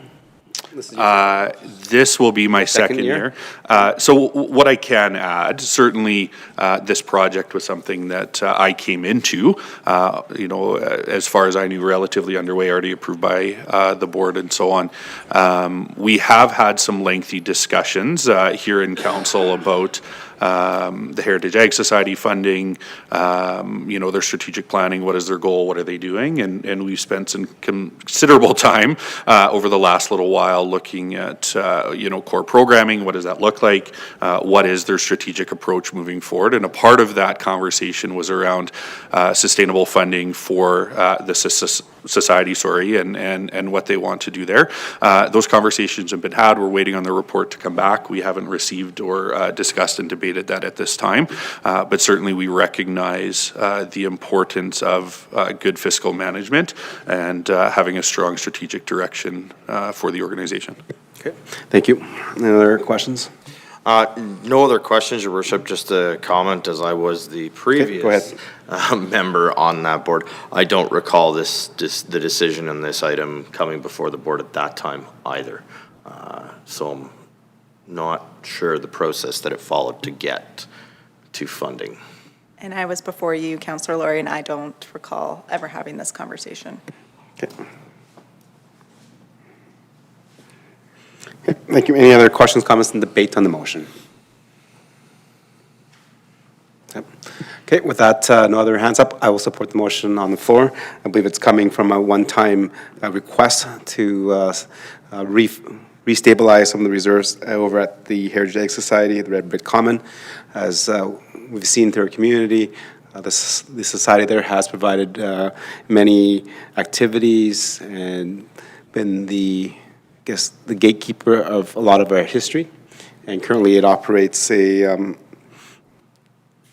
art program, a gallery, a master garden. It's also home to the sourdough lady right now, I think. And then it also has a lot of office spaces that they currently rented out to members and to their own staff. And they also provide gym space for community groups that have rented it out. And also they're the current gym space provider for the starter school, Francophone school. So I think in terms of the commitment and the kind of benefit to our community, I think the $20,000 is well used to fund that taxation. Councillor Pletchko? Yeah, thank you, Your Worship. I do have a bit of a question, and I'm not sure if this is a question for administration or for the representative. You talk about this funding going back into a reserve fund. How important is having a large reserve fund in that organization today, what would that look like if we were not to fund that? What position would that put that society in if they needed to move forward with something that needed to be fixed? Great question, and thank you, Mr. Mayor, for the opportunity to speak to that. My understanding is they've used the reserve fund as a bit of a cash flow as well, and they've sort of been able to leverage projects, waiting for grant dollars to come in and so on. And so not having anything there has led to some challenges over the last couple of months in terms of being able to keep funding available for the needs of the organization. And so, rightly or wrongly, using it in that way, those are conversations that are currently being had, but that's the situation that it has left the association in at this time. Okay, thank you. Any follow-up? Greatly appreciate that. Thank you. Thank you. Okay, I see no more hands up. Councilor Anderson? I think everything's been said. Thank you. Thank you. Members of council, so the motion is to add a one-time funding of $20,000 to the Heritage Egg Society, and that's coming out of the tax stabilization reserve. So this is one time and it does not affect the tax levy base. Okay, call the question. All in favor? Opposed? Okay, that motion is carried. Looking at the time, Councilor Niebergall, do you have a motion? Okay, since Councilor Niebergall does not have a motion, and we've gone through the council chamber's desk once, so let's call a break and let's have some supper, and then we'll come back here about 25 minutes.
All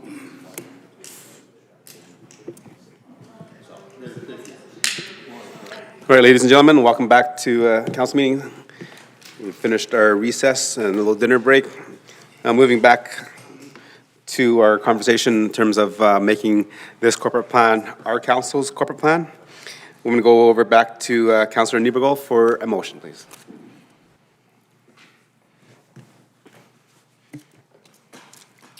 Thank you, Worship. I move to approve the Parkland Disc Golf ongoing ask of $10,000 per year, as this ask will eliminate the town's responsibility to maintain the course, thereby allowing staff to be redeployed in other areas. This is a low-cost, low-barrier recreational activity for our residents. Okay, thank you, Councillor. And since you've already made the motion, you've already also spoke to it, so I'll open the floor to members of council. Members of council, any questions, comments, and debate on that? Councillor Laurie, go ahead. Thank you, Your Worship. Just through you to administration, based on the, I'll call it, level of service or acceptable level of grooming that the disc golf course would typically require or prefer, what would be a relative comparable of our operating cost to maintain it to the level they've requested? Go ahead, administration. Your Worship, through to Councillor Laurie, I don't know the unit rates necessarily for our own staff currently, but we have mowed that space a number of times since the opening of that particular venue. And it's roughly about $2,500 per mow. They roughly do it about 3 times per year. So that's about $7,500 a year.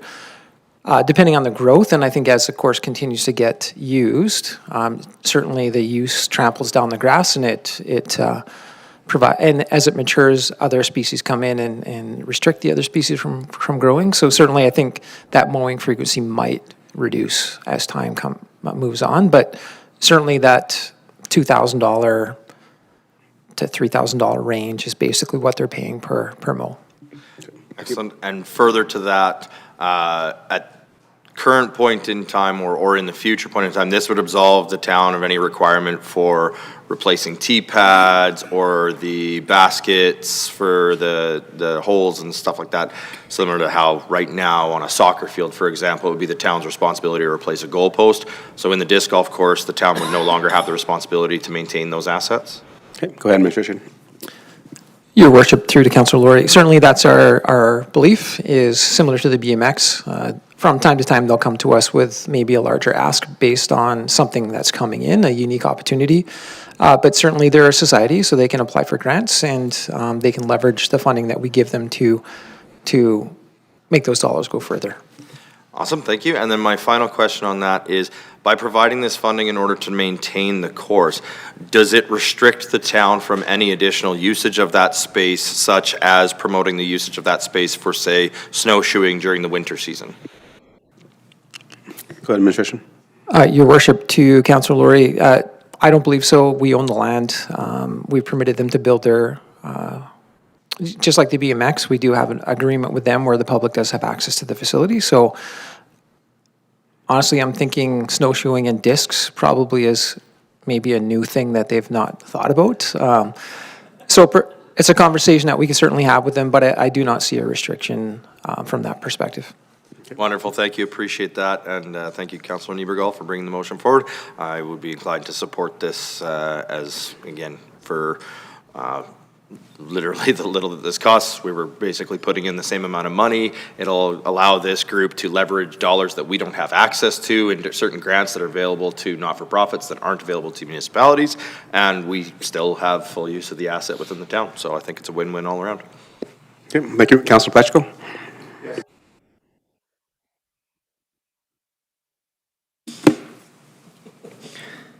We'll try that one more time. Thank you, Your Worship, through to administration. I'm wondering if you can speak a bit to the usage of the course, how that's promoted, and what the benefit to our community has been. Okay, go ahead, administration. Your worship, through to Councillor Pletchko, I would have to go back through my emails. I do get an update from time to time. They use an app called UDisc, and UDisc logs absolutely every use at that particular facility. It also enables people to put comments related to the facility. You can score, and so you can basically see where you fit with other people that play the course. So last time, I would have to go back and look, but the numbers were quite high for a monthly usage over at the facility. Mike Piska, who is in charge of Parkland Disc Golf, certainly he was very, very happy with the numbers that were going through the course. Of course, when the grass is a little bit high, then usage starts to decline, but after they mow it again, use pops back up again. So it is quite well used. I think as people become more aware of the course, certainly more people are starting to get out there. The biggest advocate in our community is Dennis at the Pretzel Shack, and he has a wall full of discs if you're inclined to buy some. So our ECDev department also bought discs for a giveaway too. So I think we're starting to embrace this addition to our community, and it, as stated earlier, free, easy access, very accessible for people to go to the site. So, and it's at a great location, which is Rotary Park. Thank you. Anything else? Thank you for that. Just in addition, you mentioned that you have an app that you can tell. Would it be possible for you to send that out to council later on? All right, so you're going to get interested in disc golf? That's good. Councillor Anderson, please. Thank you, Mr. Mayor, and to Councillor Pletchko. I think there's a couple members of council that actually have the UDisc app, and we can certainly take that burden off of staff and share that with all of council as well. Do want to make a couple of notes and the ask of what does it bring to the community. In my experience a lot, and I've been to a number of different activities over there with our community and social development department. We had a Drive for Change, an event to promote men's mental wellness. Part of that program was talking about mental wellness, being outside, right? How the outdoors has a positive effect on mental health and wellness, and introducing people to the sport, which was great. We've hosted a number of fundraising tournaments since the course's inception. We have organizations even from Edmonton that come out and have hosted tournaments and that sort of thing at our disc golf course. One of the great things, I think, participated in one of those tournaments, and the next day saw one of the individuals I played with was back in town, asked why, and he said, I love the course so much I brought my kids with me. And so we're able to, we hear about event tourism or sport tourism, that sort of thing. And it's not huge numbers, but it is bringing people to the area, and they're visiting whether it's Pretzel Shack to find a lost disc or a local establishment for a post-round beverage or a meal and so on, is bringing other people to the area. And I think as time goes on, that's going to grow. Love hearing that our economic development team, I believe they were actually Stony Plain branded discs as a way to help community members, even as a lower entry point, be able to access that amenity, as the only investment is some sort of a Frisbee to throw. And so, for what that brings, the opportunity it provides, I think we've had even our youth out there running concession and programs for events at the disc golf park. So lots of great things happening. It fits in with our strategic plan around activating our green spaces for community health and well-being, and am really supportive of this moving forward this evening. Thank you, Councillor Anderson. Any other questions, comments, and debate on the motion? Okay. Seeing none, I will support the motion on the floor. Definitely being there for a couple of events. Actually, I didn't realize how difficult disc golf is. Yes. You want to speak to that? The only thing I want to say is, when you say difficult, you and I lost a game of pickleball to a 10-year-old and his grandmother. And so our reach for challenge in sport maybe isn't very high at this point. Thank you for reminding me. Thank you for reminding me, Councillor Anderson. I think I've been trying to practice up so we can re-challenge that 10-year-old kid and his grandmother. Self-deprecating at the same time. I was on your team, so it doesn't say much for me either. Yes, actually, as a disc golf, it was very enjoyable, and it was actually difficult because you can't really control where the discs go, because you actually have to understand how hard you spin it, sideways, forwards, backwards, on a certain angle. It's supposed to go different things. I just threw it and then went into the deep, deep, deep rough. So that is why it was difficult for me, because I'm short and I have to go through all the little broken branches and thistle and everything else to find my disc. And then once you find your disc, you can't move it. You have to throw it from where you found it.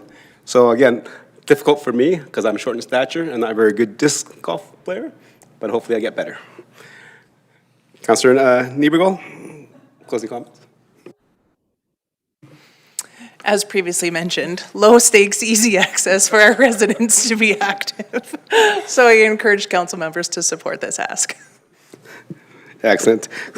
Call the question. So again, the motion is to add $10,000 to our 2026-28 corporate plan in the amount of $10,000. This is an ongoing funding source to the Parkland Disc Golf so that they can maintain and repair the disc golf with that saving some time away from our staff as well. Okay, call the question. All in favor? Okay, and that is carried.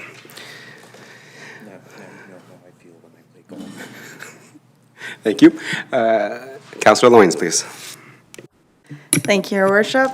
Still stuck on why you struggle with your short stature when I'm not much taller, and I didn't seem to struggle, so just saying. On a different note, though, I would like to motion, sticking with the same theme, that we approve giving $2,000 to the Parkland Search and Rescue, and with clarification from administration, I would just like to ensure that that's coming out of the Policing and Public Safety Reserve, not the tax base. Administration?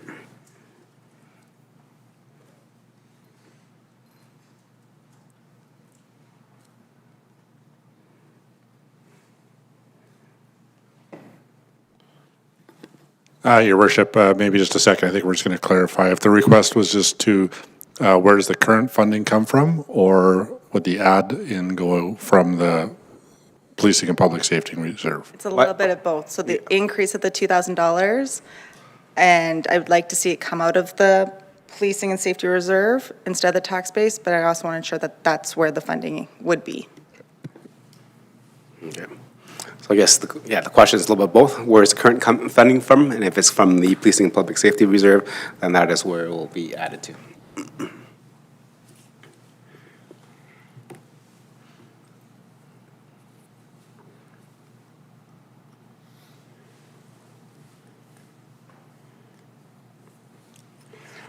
Okay, on the page of 64 of our corporate plan, it does say Parkland Search and Rescue and Parkland Turning Points are funded through the Policing and Public Safety Reserve, 1.68% in 2026. The annual. So, reading that, I would say yes, it is coming from the Public Safety Reserve, and then just want to double check that when we add the $2,000, that's also coming from that. Do we need to specify it's coming out of the reserve? Your Worship, Your Worship, we would have that specified in the motion. I think that's just being drafted now. Okay, thank you. So, Councilor Lawrence, back to you. Thank you, Your Worship. So back in March, Parkland Search and Rescue came forward and gave us a lovely presentation in regards to how many hours they put forward and their costs associated to it. Yes, they are, trying to find the right words, I apologize.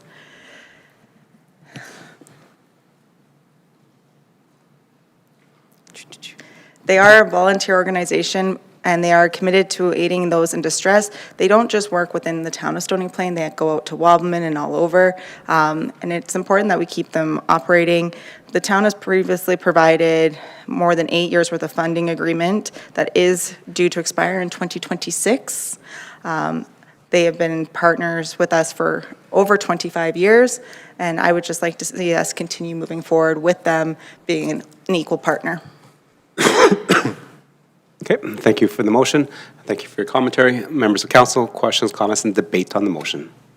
Councillor Anderson? Thank you, Mr. Mayor. Through you to administration, with the reduction in revenue from automated traffic enforcement, I believe this is the reserve where that money went.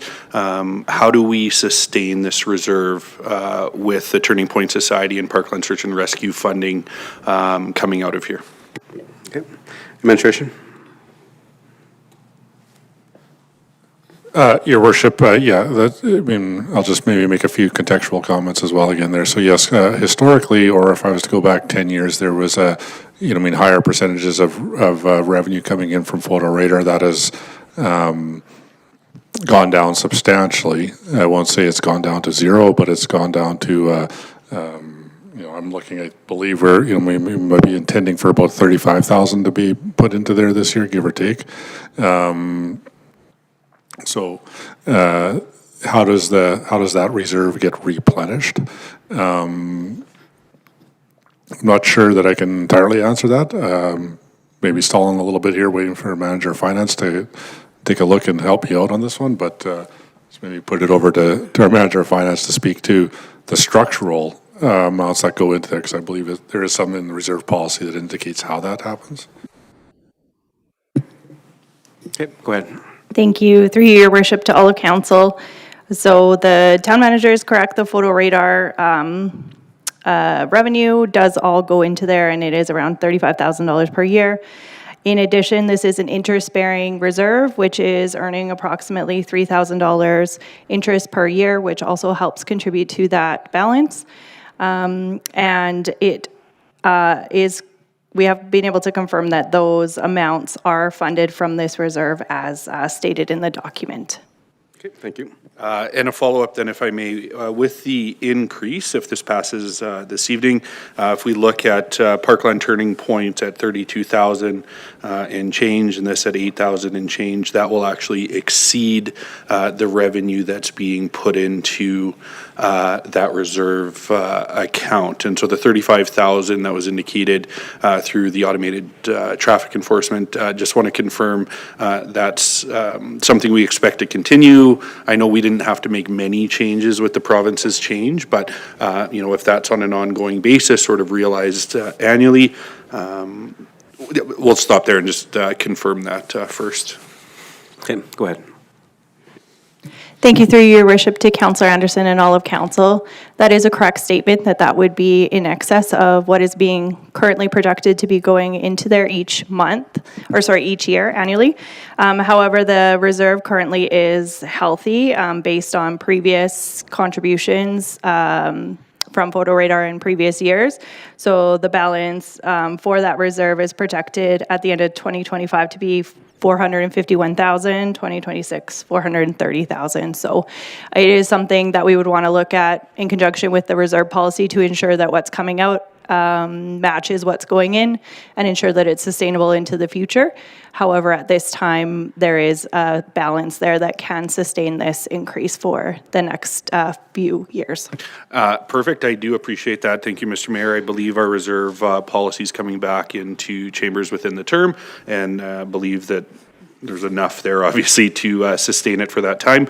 Just one more question for clarity, if I may, Mr. Mayor, related to that. Go ahead. With the Turning Point and the Parkland Search and Rescue dollars coming out of that reserve, is there anything else currently being funded through there, whether that's traffic education programs or otherwise, or is it these two grants are the sole expenditures from that reserve?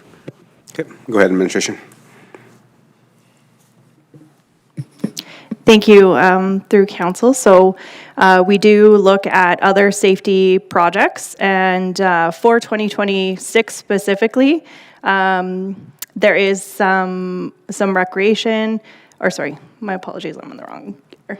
In 2026 specifically, the only commitment is the grants. Perfect. So there's no adverse impact to any other programs or education opportunities with this. So I appreciate that clarity and look forward to the reserve discussion within the next few years. Thank you. Thank you. Councillor Lorry? Thank you, Your Worship. Through you to administration, back when Parkland Search and Rescue was here in the spring, we talked to them a little bit about funding partners and found out that they did not receive any funding from the City of Spruce Grove, Parkland County, so on and so forth. I'm just wondering if you received any update from them as to if they did approach regional partners in relation to that. Okay, administration? Your worship, through to Councillor Laurie. No, at this point, I do not have an update. However, the champion, Zoe, who was here, is on our policing committee, so we can probably have a conversation with her in a few weeks here. Okay, thank you. Anything Excellent. else? Thank you very much, Your Worship. Yeah, going again, when we look at the city, they're titled Parkland Search and Rescue, and they do service a very wide area. The next closest search and rescues, we've got Barhead, Drayton Valley, Whitecourt, Hinton. It's always been one of those head scratchers as to why we're one of the only funding partners in line with Parkland Search and Rescue at this point in time, as I feel it is a great service that is widely used throughout our entire region, not just within the confines of the town of Stony Plain. We've been gracious to be able to offer them a place to call home, to store equipment, to do their training, and so on and so forth, and we definitely go above and beyond in that. What I would like to see is I'd like to propose an amendment to this motion, and I'll let the mover determine whether they'd like it to stand alone or whether they would like to have it added.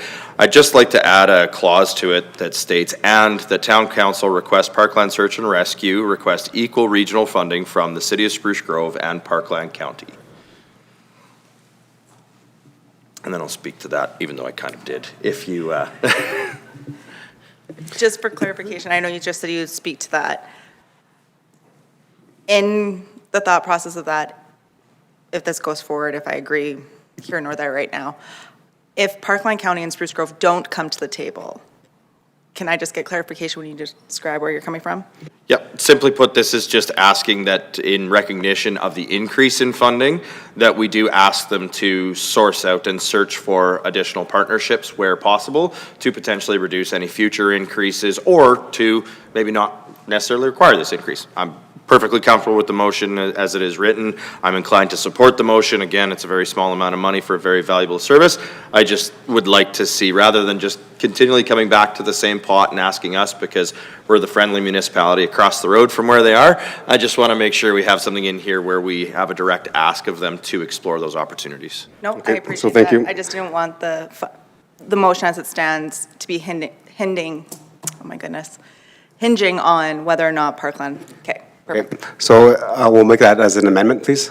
It will not be a friendly, I think that changes the scope, and I think there's a couple of different conversations to be had here.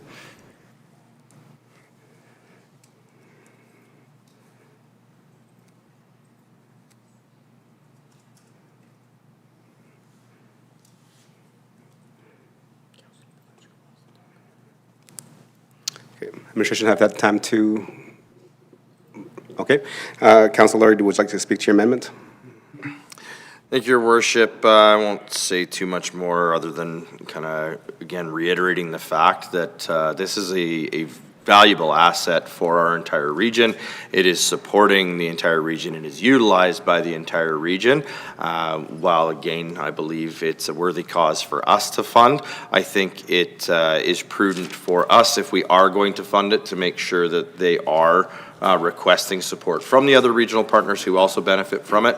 Again, not necessarily stating one way or another that they must receive funding from them, but I think it is prudent for us to recognize that an ask should be made. Hey, members of council, in terms of the amendment, questions, comments, and debate. Councilor Anderson? Thank you, Mr. Mayor. No debate at this time, but I do have a question of administration. Certainly appreciate the intent of the amendment that's come forward. I would tend to lean that we can control what we can control. I wonder if the intent of this can be achieved without actually being a motion of council this evening, where staff, administration could have a conversation with our partners at Parkland Search and Rescue to the same effect without having to make it a direct motion here. So the question is to administration, could we achieve this through dialogue without having a motion of council? Okay, administration. Thank you, Your Worship. I guess the short answer would be yes. We could talk to them it could be formed part of the letter that, provides the increase in funding and so on and so forth. So I think the short answer is yes. I think the discussion for council or debate on that particular thing is just a level of formality that wishes to be applied. Thank you. Any other questions, comments, and debate on the motion? Thank you. Seeing none, I will not support the amendment. I think we as a council have priorities that we can talk to our counterparts with in the municipalities, and also having an motion to direct a society organization to actually request funding that could from other municipalities. I don't think that sits well for who we are in terms of our community values. Definitely that conversation could be had. As mentioned by the general manager, there is a policing committee coming up. That can be definitely had. Or we can just walk across the street when they're having their practices and their training, just to walk over them just to ask them. I think that's kind of a more of a stony plain feel than it is to actually put it in the motion. Councillor Anderson? Yeah, thank you, Mr. Mayor, and certainly the sentiment is echoed in the question that I brought forward. And, certainly we've heard over the last even day and a half how our municipality has been named potentially or as listed as other municipality in corporate plans of some of our neighbors, and certainly wouldn't want to direct community organizations to formally seek funding from our partner. I think it sets a bit of a difficult precedent there. I do support administration having a conversation, whether that's in the letter has been mentioned by the town CAO, or the encouragement through conversation and dialogue to pursue equitable funding from our regional municipalities, but don't think I would like to see it come forward as a motion of council this evening. Okay. Thank you. Anything else? Councillor Pletchko? Yeah, thank you, Your Worship. Listening to everybody at the table here, I'm just looking for some advice from administration on this. In March, when they were here, we had this conversation at the table. Did we somehow lose that conversation from this table to them in regards to similar to what this motion is? And would this motion, if we lost communication back then, does this keep this communication on the table better than just the general conversation that we had back then? Go ahead. Your Worship, to Councillor Pletchko, given I don't really talk with these agencies on an ongoing basis, I could ask Jerry George, who would be the manager of this particular portfolio and does the agreements with these particular groups, what that level of conversation has been. So I personally have not had that level of conversation with Search and Rescue, but that's not to say that Jerry hasn't had that level of conversation with them. So it would be a follow-up, but certainly I don't think it's lost on us that this motion is on the table, and we would, part of our role is to assist these groups to get additional funding if there's an opportunity to do it and to facilitate the skill sets to go and have those conversations. So I think that's part of our role to do that, and certainly we'd be open to having that conversation and providing them some guidance or any information they would like to have related to having those dialogues with other entities. Just on a side note, sorry, they also do contribute and help us with a lot of our events in terms of some of the traffic control and those types of things. So there's also other ways in which they're raising funds too. Anything else to add to that? Yeah, I just, so I don't see the need, based on what you said today, to actually have a motion on the floor. Again, trying to work with the group, it just, my concern is that we did have a bit of a conversation back in March. Somehow it did get lost on the table, and I wouldn't want that to happen again. So I appreciate your answer. Thank you. Okay. Looking around the table. Councillor for close. Thank you, Your Worship. I appreciate the conversation around the table with members of council. Just going through a contemplation in my head right now in regards to either a potential change in word to remove specifically, because again, thinking about it hindsight, it's not just the city of Spruce Grove and Parkland County. There are other counties and such as well that they could be approaching. Yeah, again, I'm understanding that we're not in constant contact and communication with them, so it's hard to receive updates as to what potentially has been done since March, other than the fact that we still have a request in front of us, and there hasn't been a request elsewise. At this point in time, Your Worship, I'll withdraw the amending motion, and just maybe request that administration, if possible, provide an update to council in the future as to any contact with search and rescue in their engagement of our regional partners. Thank you for your comments, Councilor Laurie. I acknowledge the withdrawal of the amendment. We'll go back to the original motion. Members of council, any questions, comments, and debate on the original motion? Okay, see none, so the motion on the floor is to increase funding for Parkland Search and Rescue of $2,000, which will be funded from the Policing and Public Safety Reserve. Councilor Loynes? Nothing to add. Thank you. Call the question. All in favor? Okay, that's carried.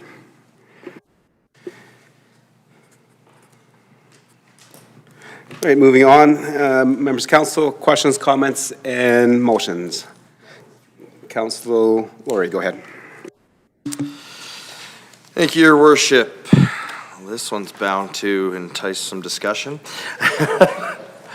Your Worship, I'd like to move that Town Council direct administration to enter into discussions with the City of Spruce Grove on the topic of a regional aquatics facility, the current plan for an aquatics facility in Phase 2 of the Stony Plain Recreation Center, and the potential opportunity for regional capital cost-sharing commitments to accelerate the construction of an aquatics facility in the region. And we'll wait for... Thank you. We'll wait for administration to capture that. And while they're doing that, go ahead and speak to it. Wonderful. Thank you very much, Your Worship. We've heard it loud and clear for a very long time that aquatics is significantly needed in not just Stony Plain, but in the entirety of the region. Our colleagues on Spruce Grove Council have talked to us about the exact same thing. They've talked about capital dollars and capital commitments, future in the plans. We have had some discussions in regards to Phase 2 timing. We heard it very highly at the doors of Phase 2 timing. I think over my time on council, I've learned the lesson that sometimes you need to push things forward a little bit more in order to make sure that conversations are being had before decisions are being made. With the need for an aquatics facility in the region, there are some very specific items that would need to be determined and discussed in regards to what does that look like, where would it be located, how would cost sharing be done, so on and so forth. I'd like to make sure that we start to have those conversations before any specific decisions are made by any individual municipality, being ourselves or one of our regional partners, to see if there is an opportunity for regional cooperation, collaboration on aquatics facility, to see if there is an appetite to become involved in Phase 2 of our recreation center in order to be able to accelerate Phase 2 of our recreation center, and ultimately to determine what it may look like and what a timeline may be to see a regional aquatics facility within this area. So again, not directing any specific dollars, just a formal motion to ensure that our administration has the direction to move forward, to engage in those conversations and update council on how that progresses, so that when we're also talking with our colleagues, we understand the pages that each municipality is looking at in their playbook. Great. Thank you for the motion. Thank you for the opening commentary.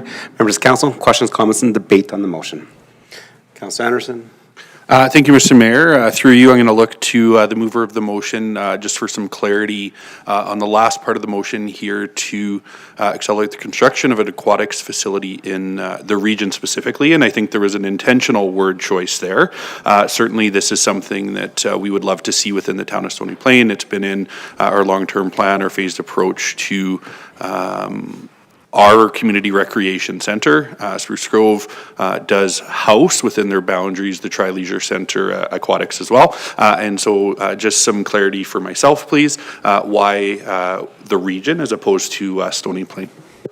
Absolutely. Thank you very much, Councillor Anderson. Again, as I did include the current plans for Aquatics Facility Phase 2 within the motion very intentionally, but recognizing and understanding that, we also have other regional partners. We have Parkland County. This is to engage directly with Spruce Grove, given some of the dialogue that already has occurred, given some of the conversations that have been held and some of the directions that they've indicated. If, for instance, these discussions evolved into including Parkland County, I think that would be a very welcome, but I don't necessarily know that Parkland County is in the same position where the city of Spruce Grove and ourselves are in regards to recreation facilities. So I don't want to close it off by saying I only want the conversation to be about Phase 2 of the Stony Plain Recreation Center. If there is a reasonable, feasible, and palatable option that gets aquatics moved forward within the region in an accelerated timeline, I think it would be worth our while to consider that in comparison to Phase 2 of our facility. Perfect. And Mr. Mayor, if I may, certainly appreciate Councillor Laurie's approach to this in the sense that it's not intended to be exclusive to Spruce Grove. And I think that's an important point of clarity, that in the spirit of regionalism, there may be other partners that may come to the table in this conversation.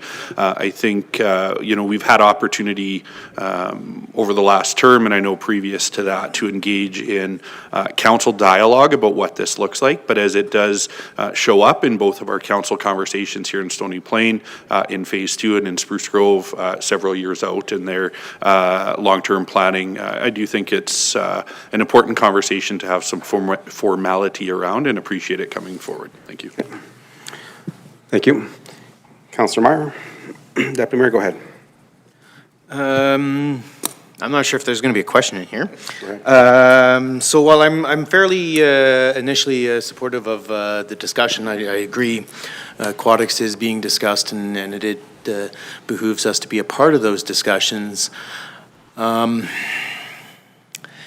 did ask a similar type of question yesterday, and I got kind of it would be a good topic for a strategic discussion or strategic retreat. And not that I am opposed to having the discussion in a public setting. It does have sort of a feeling of being a touch rushed, and I would also just query whether all of council felt that tonight they were operating with enough information to necessarily sign off and make this commitment this evening. So. But I'm not sure that was a question at all. It was just me talking out loud. Okay. Thinking out loud, that was. That's where I'm at right now. Okay, thank you. Councillor Loynes.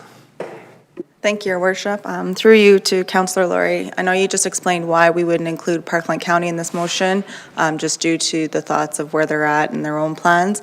But would it be such a bad thing just to include them in the conversation? Yes, they do have a whole new council, but would you be open to the idea of adding Parkland County, as again, they are one of our funding partners? Thank you. Appreciate the comments. Again, this is based off of indicating factors, as I said, things that have been included in capital plans, discussions that have been had, so on and so forth.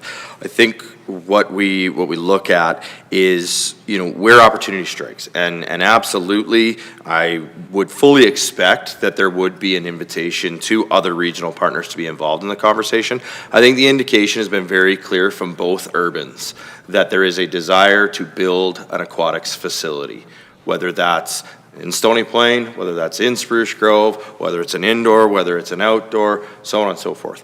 I think, we've seen it with the recreation studies that we've done and redone and touched over the years. And to kind of touch on what Councillor Meyer stated, a touch rushed, I think we're a step behind, if I'm being completely honest. I feel that we had these studies, we had these plans, we had these opportunities, and we stepped away from those tables and started talking about things internally. And we've brought great projects to fruition, but maybe not in the best way possible. Again, that's why this motion is simply for a conversation. It is to provide a formal, essentially, invitation quite frankly, our administration could reach out to the city of Spruce Grove and say, hey, our council's directed to do this. We'd love to have a conversation with you about a regional aquatics facility. And the city of Spruce Grove could go, no thanks. And if that's what our administration comes back and tells us, great. I think the reality is an invitation needs to be put on the table. Sometimes you need to wait for that invitation to be made to you. I think sometimes you maybe need to invite yourself to the party and be a part of that discussion. And so I think given the current climate, given what we've heard, given what we see with the indicating factors, I think the time is right for a formal direction to open those conversations. How those conversations go, we won't know until we hear back from administration. Okay, thank you. Councilor Lawrence, anything else? No, I appreciate the clarity, and I look forward to our administration showing up stag. Okay, Councilor Pletchko. Yeah, thank you, Your Worship. A bit of a comment, I guess. As I sit here and listen, I would tend to agree somewhat with Councilor Loynes on the topic of Parkland County being included in this. From my years of experience on this council, what I find very often with both groups is they always tell us that they're not at the table and they're not asked to be at that table.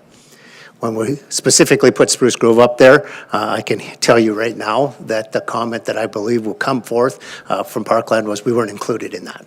So truly, I support this 100%. Walking around this town, being in Spruce Grove and at some events this summer in Parkland County, a regional pool is something that needs to be added to this area. The one that we have currently does not house everybody that needs to be there. I've heard it 100 times. We also heard with the new center that Wahoo brought in, that would help to offset some of the needs for swimming lesson instructions within our area, and yet we still hear on a regular basis, and I must have heard it 100 times on the trail, that there is a need for an attraction here. Now, what that looks like, each one of them might have had a bit of a difference of opinion of what that looks like, but it would be the attraction for the region that is needed that we're highly missing. So in its format, it's good, but I would struggle to support this based on not having Parkland in here.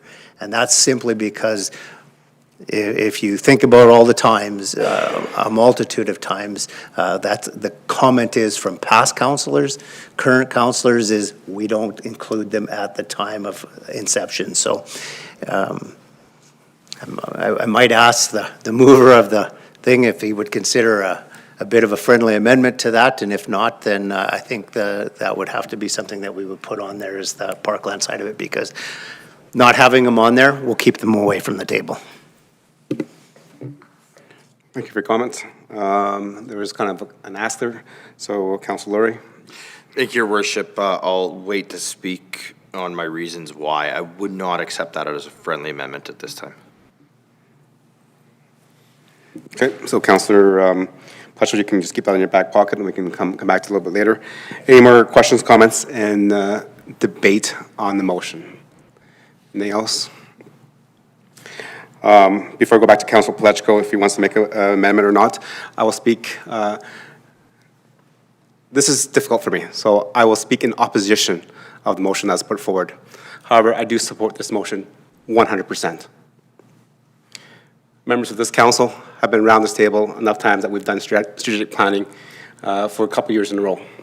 At our last strategic planning, when we already pulled the trigger on phase 1, in January of 2025, we talked about the next phases of the recreational facility. There was talk through our processing, we mentioned the indoor recreation facility, was phase 2 was going to be the indoor aquatics facility. Around that conversation, around that table, there was pushback from council of not pigeonholing us and committing us for one phase or another. It was either going to be ice or aquatics. Through our planning, phase 2 was going to be aquatics. We chose to take that out of our plan. So this motion, in essence, circumvents the strategic planning, the work that's done by council on a motion. If you look at our strategic plan under page 12, it says key actions, it says advance the planning of the next phases of the recreation facility. Originally, prior to that, it had Phase 2 as aquatics. We, as a council at that point in time, chose to take it out. So now we have a motion to add it in that does not confine with our processes of proper planning, and I 100% support this motion. But I think it goes above and beyond what we need to talk about as council. Councilor Meyer is right, the Deputy Mayor, he did mention this earlier. I said that is a great topic for strategic planning. If we believe it's the next phase, then that should have been identified. But we did not identify it because we did not want to say that was aquatics, was Phase 2. So this motion takes us out of our process and procedures. So even though I'm 100% supportive of the intent of the motion, I cannot support the motion. Councilor Anderson? Thank you, Mr. Mayor, and I think that's an excellent point. And I know I was one of those voices that suggested we not commit to one of the two future phases, being aquatics or ice. And part of that dialogue was around not knowing how, at the time, Heavy Metal Place was going to impact our regional ice allocation and what other opportunities that could provide.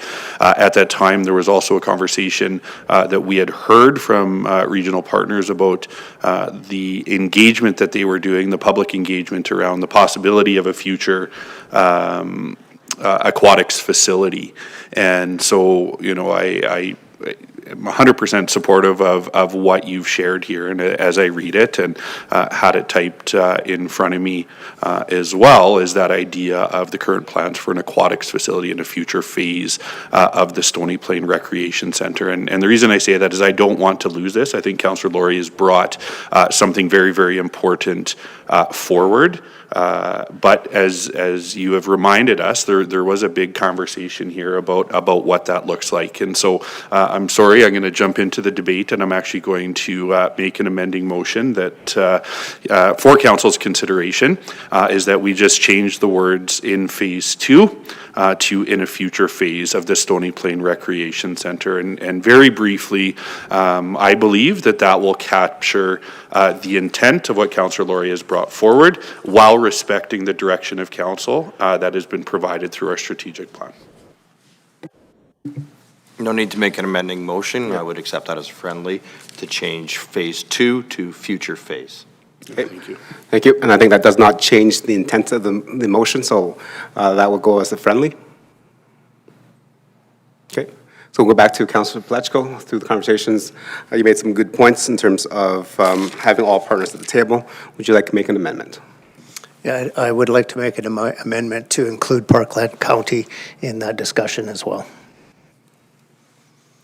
And if you want, I can speak to that just one more time. Go ahead and speak to it while the staff is getting that ready. So again, what I'll speak to is having one partner on this docket limits to who really it is. Now, I agree with Councilor Laurie that it doesn't totally eliminate everybody.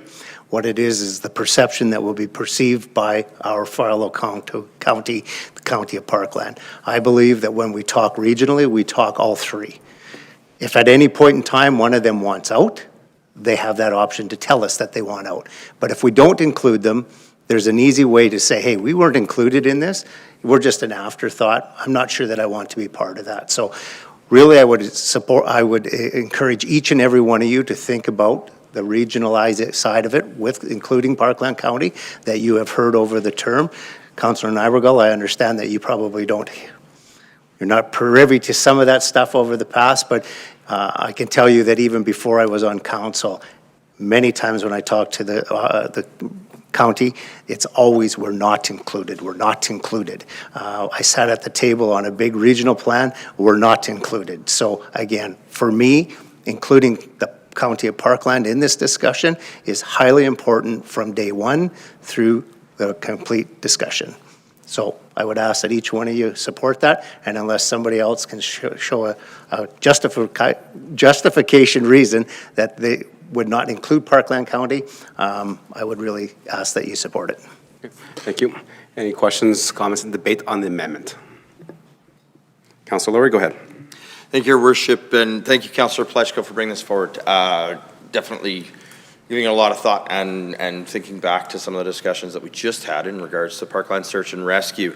I would be more inclined, I think, to maybe support it then if rather than specifying Spruce Grove and Parkland County, if we went more generic on regional partners. My concern is if we state the city of Spruce Grove and Parkland County, and one of them says no, does that then kibosh the entire discussion? Whereas I think if, exactly as you said, all partners are invited to the conversation and one, say, chooses not to entertain that, then I believe if it states regional partners, that then gives us the ability to continue on. If we specify that it must be both, I wonder if we leave ourselves a little short. Again, getting very technical with it. And again, there's other things I will speak to in regards to some of the comments that were made, but we're just talking the amendment right now. So just wondering if maybe that would be something you would consider in the motion to amend, to have it be, instead of include Parkland County, be changed City of Spruce Grove to our regional partners. I would accept that, yes, for sure. Thank you. I'd be inclined to support this then.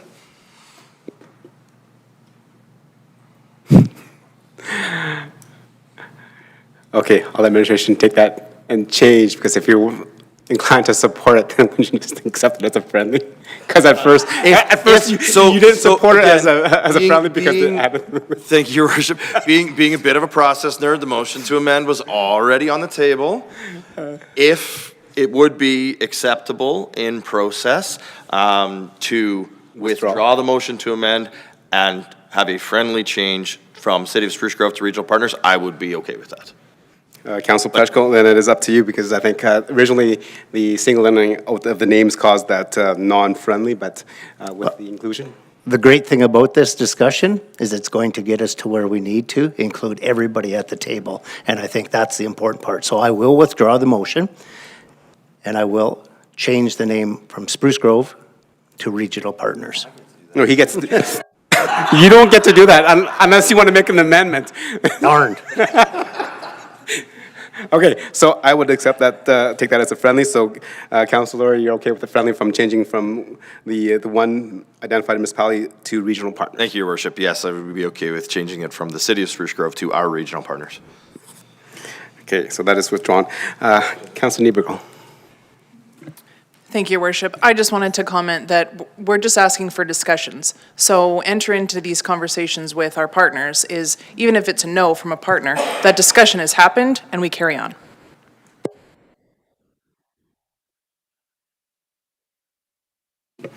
Okay, any more questions, comments, and debate on the motion? Okay, before I turn it over to you, so in terms of, in light of the friendly motions that have amended the motion by Councilor Lori, I will support the motion. Now, that does not identify which future phases there are, because I think we all, 6 of us around this table, remember those conversations, and we did purposely take that out, so this actually does align with our own strategic plan that we've decided to do. And then I also do support the regional partners, and I have the same comments that Councilor Plechko had, is to make sure that we're all at the table at the same time. Go ahead. Thank you, Your Worship. Sorry. Just general comment and questioning. Do we need to put a time frame on this, or is this open-ended to administration to decide the timeline? And I'm looking to the mover of the motion and the amender friendlies and all those. Councilor Lori, so there's a question in terms of timing. I'm not too sure if we can have timing requirements on this one as well. Thank you, Your Worship. I don't see the need for a timing requirement on this. I think the fact of the motion itself coming forward just expresses council's will, and I believe administration would understand that that is something council wishes to be undertaken as a, call it either a priority or with a sense of urgency, or, you know, again, just, we understand that our administration is talking with our regional partners on a regular basis. This is, again, just one of those indicators. I think that it is good for us as council to put out there. I think it sends a very clear message to our administration to either do or continue to do what they may already be doing, but it gives it a very purposeful, we'll call it bookmark, in which now we have something absolutely that we can go back to and say, this is what we requested, where are we at, what have we done? Or if we do run into an instance where maybe somebody says there wasn't an invitation to the table, we absolutely have the ability to say, here it was. Thank you for that. Anything else? Then can I just ask administration, is the intent then clear that this is something that should be in process? Yeah, thank you, Your Worship, Councillor Loynes, for that question. So maybe just I'll just support, so to speak, Councillor Lorry's comments. Two things. Number one, motion of council specifically. Number two, regardless of phase or so on and so forth, high priority item in the council strategic plan for a number of years. Those two things in and of itself equal, dialogues to happen. Certainly initial dialogue, whatever you want to call it. I would say, forthwith within the next couple of weeks, if not tomorrow morning at 8 a.m. I like 7, but hey. Awesome. No, I appreciate that. Thank you. Thank you. Any more questions, comments, and debate? Do you need to close, or are you good? Your Worship, I would just like to add one comment in closing. This is why I appreciate having great council colleagues, because there was an intent here, and there was a great discussion about process and plans and where we've been and where we're going and what we're looking for. You yourself had mentioned about our strategic plan and those type of things. And, I think where this really bubbled up is the fact that we just undertook the ultimate public engagement through an election. And in doing so, heard some things very loud and clear, which I believe does give precedent for us to move a little bit quicker and maybe a little bit of step ahead, because I think across this table, we would agree that this is something that's going to come out very, very strongly when we do sit down for those strategic planning discussions. And I think we recognize that it's good to get this ball rolling now rather than, maybe kick it down the road, even if it's just 2 or 3 months. So appreciate the colleagues around this bench and all of their comments. Okay. Thank you for the commentary. Okay, I didn't write this down, so I can probably read it, but it's probably hard for me. I didn't read my glasses, so if administration can read the motion back, please. I can pick the town council, direct administration. Go ahead. Through your worship, that town council direct administration to enter into discussions with regional partners on the topic of a regional aquatics facility, the current plans for an aquatics facility in the future phase of the Stony Plain Recreation Center, and the potential opportunity for regional capital cost sharing commitments to accelerate the construction of an aquatics facility in the region. Thank you for reading that back. The motion is consistent from what I recall. Councilor Lorry, is that consistent? Okay, with that, I'll call the question. All in favor? And that is carried.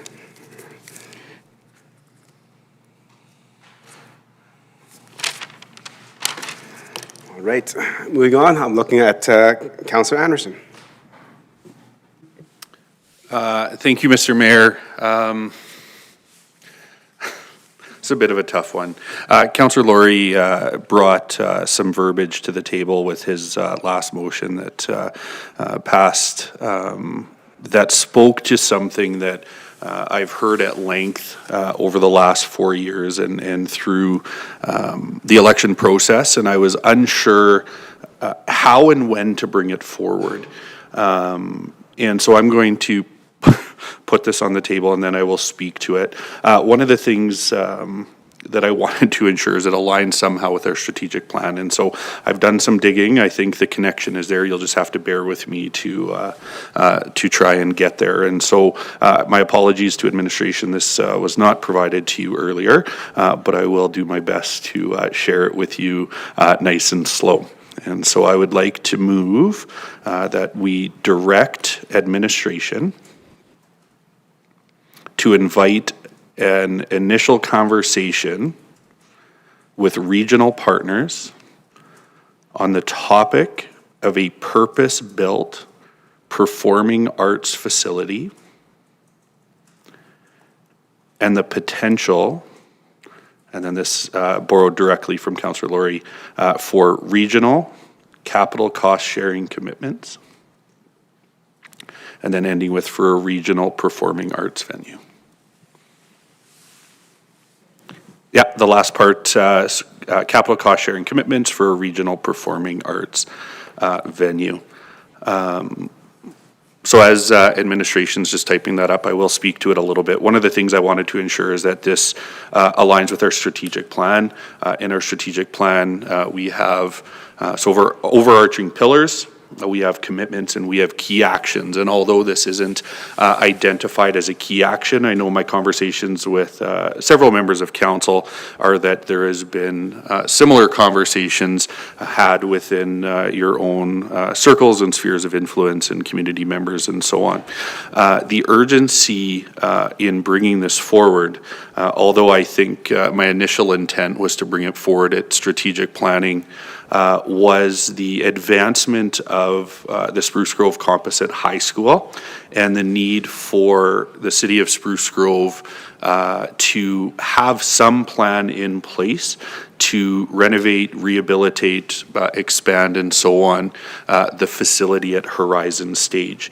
And my understanding from our municipal counterparts is that they have some dollars allocated to the preservation of that amenity in our community, as it is the only performing arts venue.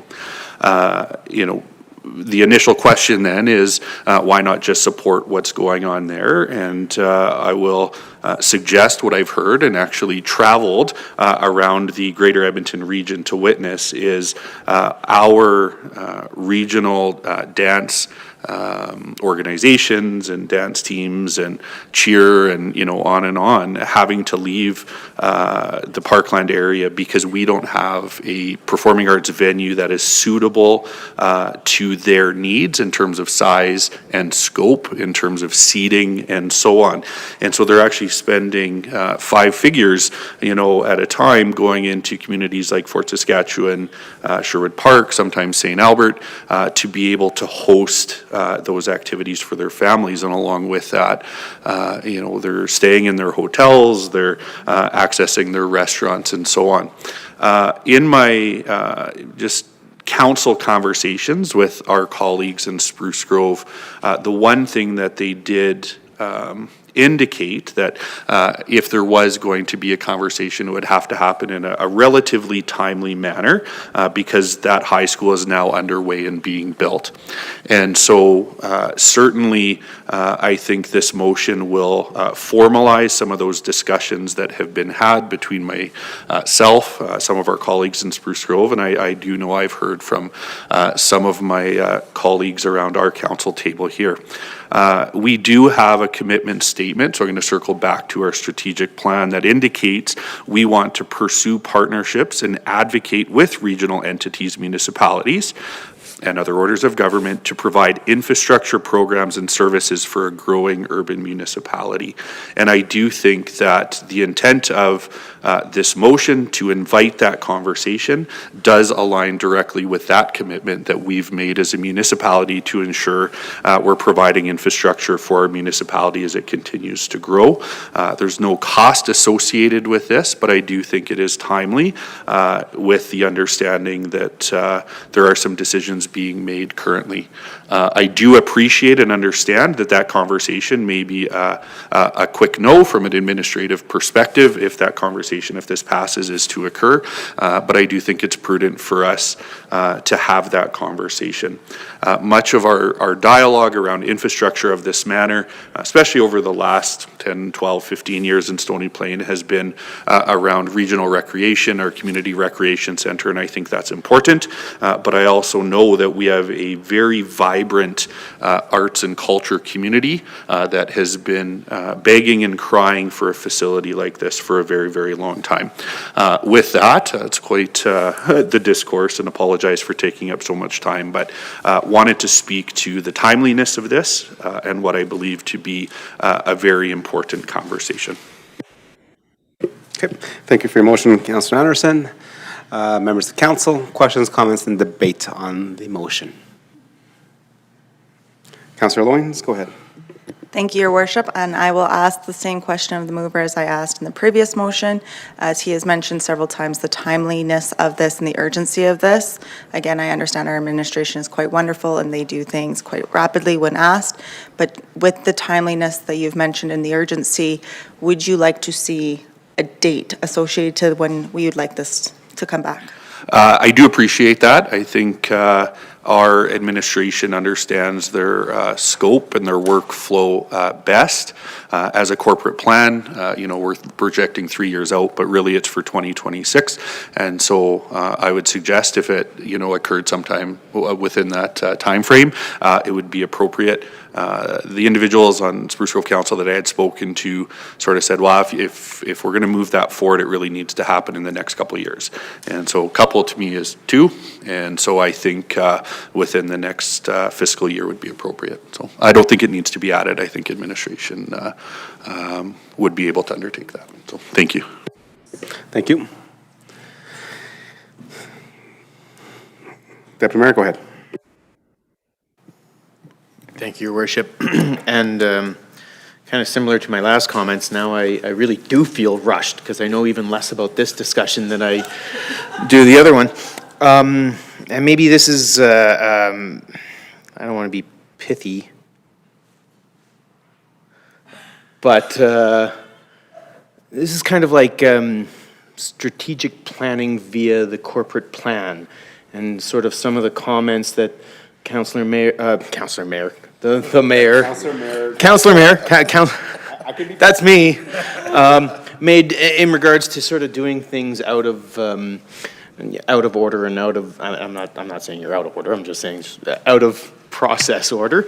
And so, I recognize this is certainly something I've heard you speak about before, and so I know it's important to you.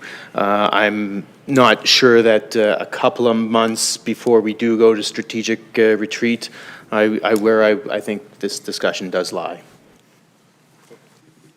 May I respond? Go ahead. Yeah, if I can respond, thank you for that. I 100% appreciate it. That was my intent, was to bring this forward for strategic retreat.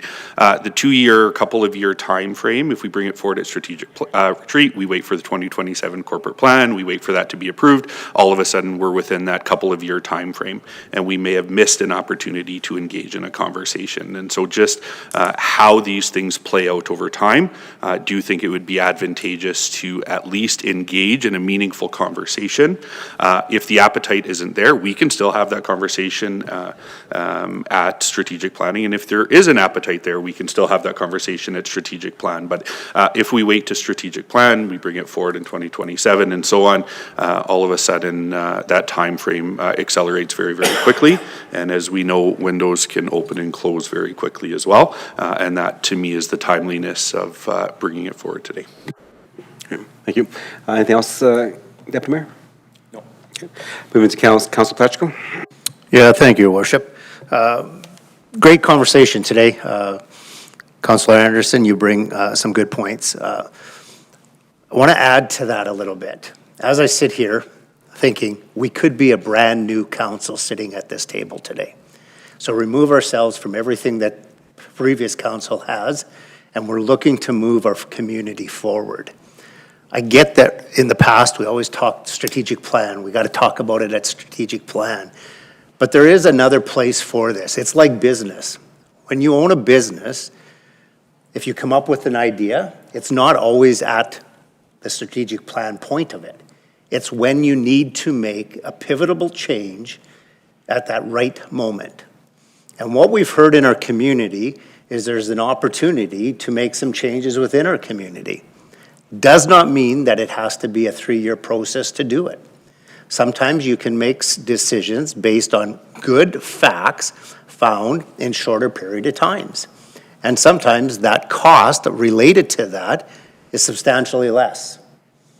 I think about how long it took us to get to phase 1 of our community center. When I first got on council, it was $15,000. We procrastinated a little bit for a number of reasons. It's now a $40 million project. Now, keeping in mind, $10 million of that is probably of a nature that was unexpected, that burned down within our community. But we pivoted to that at that point in time to add it in. So there is nothing wrong with what I'm seeing tonight about making changes. And just because previous councils, even though we sat on them, waited at strategic plan to make them decisions does not mean today, going forward, that same strategy has to happen. The advantage of sitting at a table is being able to pivot when the pivot is needed. And sometimes having the conversation appears that it's making a drastic, but it doesn't necessarily end up in that realm. Maybe tomorrow it's a 1-year project rather than a 3-year project. And I think that's something that we have to learn in today's society, sometimes moving in a bit of a different direction than you're traditionally used to, is not a bad thing. We see it every day in business today. To survive in business today, you make drastic changes on the fly. And I think what you guys are doing today, what this council is about to do, is good changes. And there's nothing wrong with having open discussion. I don't see any dollars attached to anything as of tonight yet, which means we still have that opportunity to talk about it. We have the opportunity to see it, how it fits within our community, how it fits within taxes, how it fits within a lot of things. But by having that discussion, we have it sooner, we may be able to save costs. So I really think that tonight, some of the things that I'm seeing coming forward has got some really good thought put into it. So great job, Council. Okay. Thank you for your comments, Councilor Pacheco. Moving on to Councilor Laurie. Thank you, Your Worship. And I think this question might go through to administration. I've been going through the strategic plan, kind of action updates and what have you, and I don't see much in the way of this. And I'm just wondering, we have heard again of some regional discussions in relation to it, regional partners discussing the need for it. We've heard some need in the community for it, although I would say I believe that from the previous motion to this motion, there's been a very different level of that, but this certainly has been identified. So I'm more wondering if administration can provide council with a quick update on, have we had many discussions in relation to this at this point in time? Has there been any requests to be engaged in discussions? Again, this is not necessarily something that we have. I know, and Mayor Choi, maybe you can help refresh my memory. I do know at one point in time, we did have a conceptual facility that came through one of our plans not so many years ago. So I'm just wondering if we can kind of get a little bit of a refresh on that. Okay. Administration has, there have been conversations with regional partners. Yeah, appreciate the opportunity to, to have some, provide some perspective or input on this one. And again, I will just kind of open up to that if one of the general managers has had some dialogues or has something to add, certainly can just jump in after I say the perspective that I have on it, because I know there may be some conversations that I'm not privy to exactly. To begin, Councillor Laurie referenced performing arts and conceptual plans and so on and so forth. Although I won't get specific as to what we did or did not have a number of years ago, but I can say that I would have to go back pre-2017. If I just as a general number, I know that we were at strategic retreats in Camrose and looking at their facility there. If you're familiar with theaters in Camrose, and I think we advanced some dialogue from there for a certain point. But I'm just going general recall here, top of mind. I don't know that we ever got to cost estimates necessarily of any sort of accurate perspective, I guess is what I'd say. So that's, I can recall that. I will note that it's not been a major conversation between myself and my counterpart at the City of Spruce Grove, and I would say not very much with Parkland County, myself, with my counterparts. And I'm just going to look around to my general managers if there's been anything else they want to add. And if I was wrong about something, contradict me and get the information right too. So, Go ahead. Your Worship, I would just offer, in addition to what the town manager has said, in the time that I've been with the town through the work that we've done with culture and tourism planning and certainly economic development planning, I know that the conversation has come up through our engagement work with both local organizations and businesses and partners around some of the needs that Councillor Anderson has spoke to, and certainly conversations with regional administration with regards to, you know, some of the future iterations of the Horizon Stage and things like that have come up. But those have been what I would consider to be dialogues and engagement and feedback that's come in through the community, and no sort of no specific facility conceptual or feasibility work has been done in earnest, but it's been something that has been noted in some of the work that we've been doing with our engagement and our master planning work. Those are really the only points that I can say, and those have occurred in previous years, not in recent years. Okay, thank you. And I do recall the conversation, we've had some kind of conversations amongst council in terms of Performing Arts Center, and that conversation revolved around the West Parkland Gateway development that would eventually happen as it gets developed. As all developments have happened, there is a part of MR and ER that's given to the town of Stony Plain in terms of development practices, and the conversation around that was to make sure that our staff had the eye on that. When that did come for subdivision, we wanted to maintain as much land as possible in terms of ER and MR that is adjacent to our Heritage Park, which gave us the opportunity to have a Performing Arts Theatre added to that facility if we liked as a council. So there was no drawings, there's conversations about that, but it was also dependent on Parkland West Gateway to also get subdivided and go out. So, so I do appreciate that question. I'm just going to add to the question from Councillor Laurie, is because I understand that in terms of what we do, and I appreciate that we as a council can pivot and make motions to do what we need to do. However, the Performing Arts Theatre in this tri-region is in City of Spruce Grove. The City of Spruce Grove has already known that they're losing their high school, and they're trying to maintain the Horizon Stage for as long as they can, or build another one based on the funding and the money they got. So I'm interested in the conversation, but the question is, has Spruce Grove come and talk to us about that? Because it's in their municipality.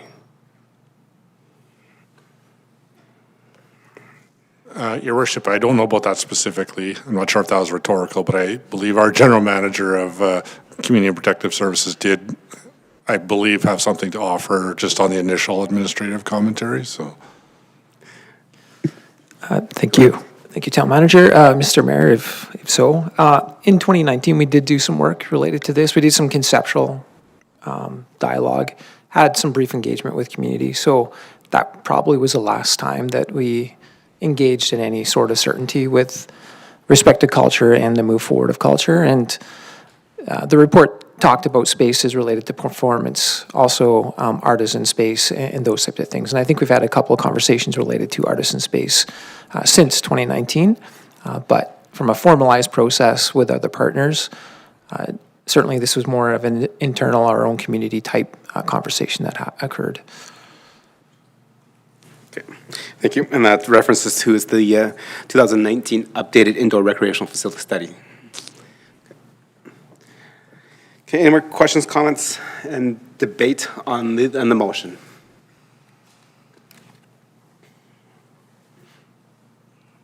Councilor Laurie, you have your hand up. Go ahead. Thank you, Your Worship. I'm just going to refer back, and I'm going to ask, again, any administration or any council colleagues who are on it. I know there was a report after 2017.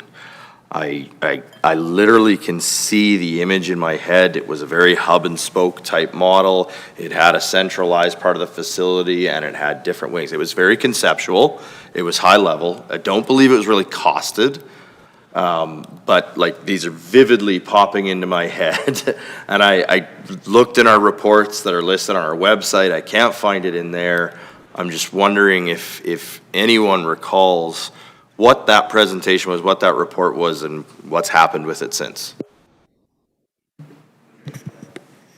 Go ahead, Administration. Your worship, through to Councillor Laurie and all of council, we can certainly go back and bring forward and review some of those documentations that were part of some of the supporting work that we did through our facility and cultural planning.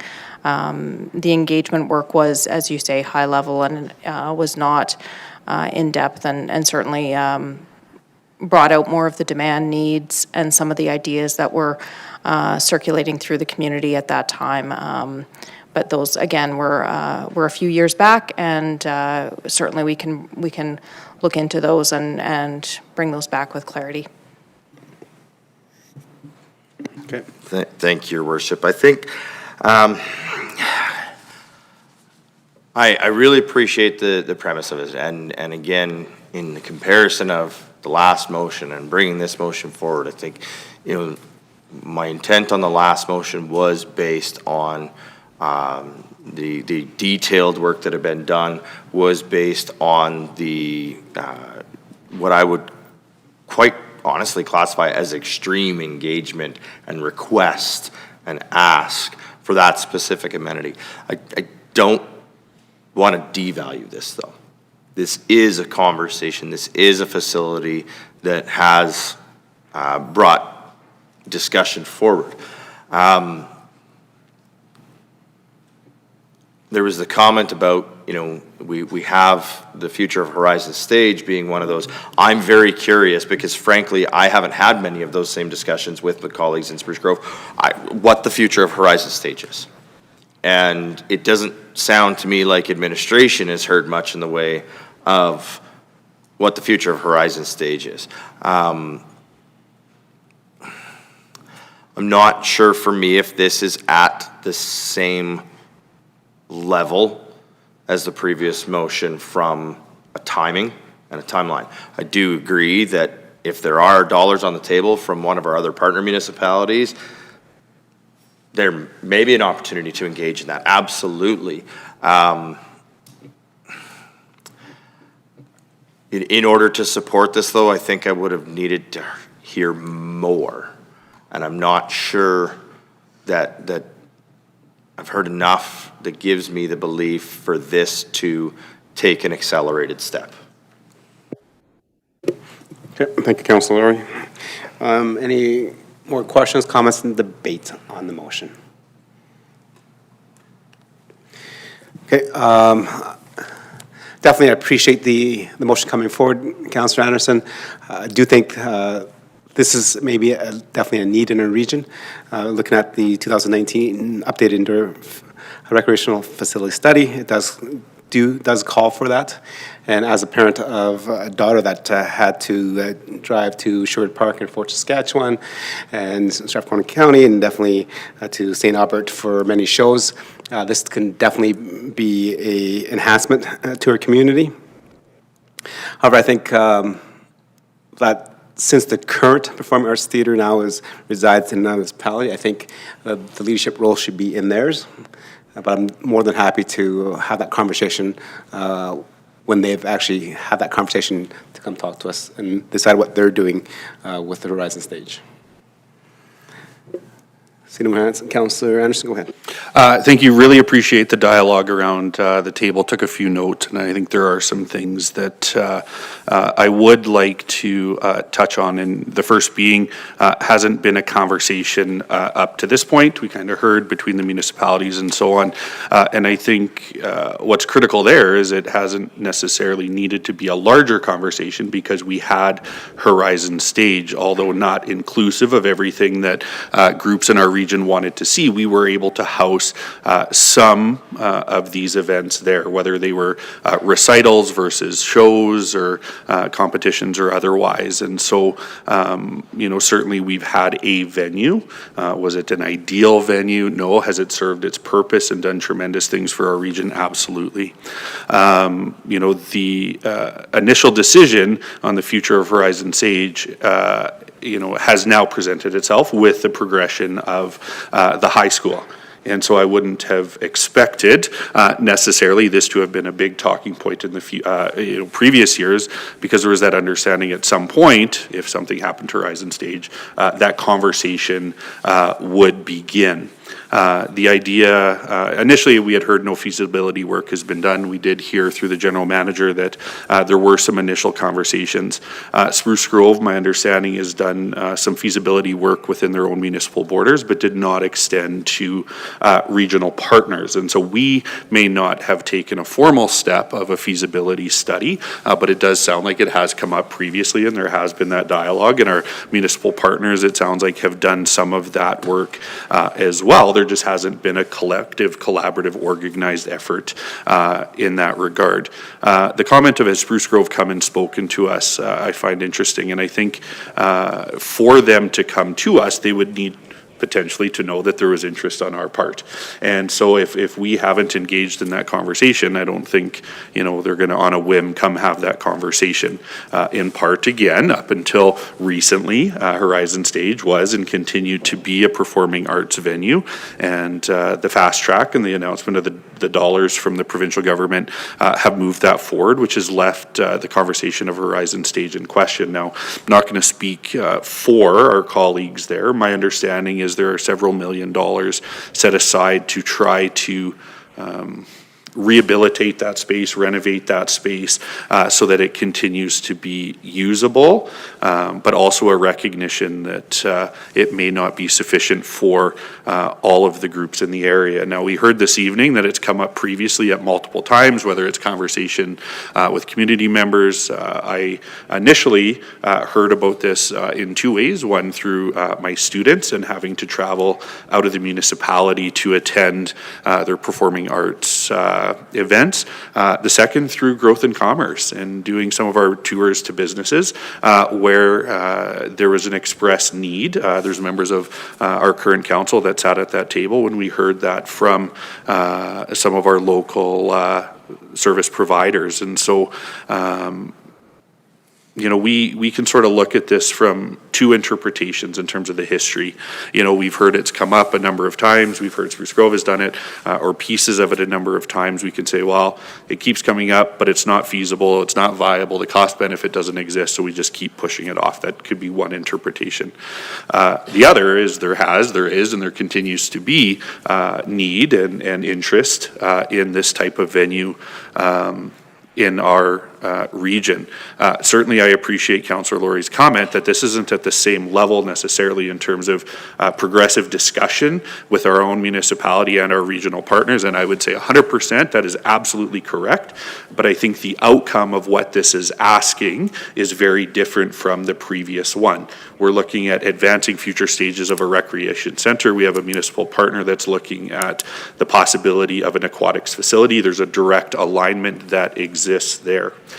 This particular motion, and I use the term initial conversation very intentionally because I'm not looking for a commitment to build, but a conversation around are there steps to be taken here?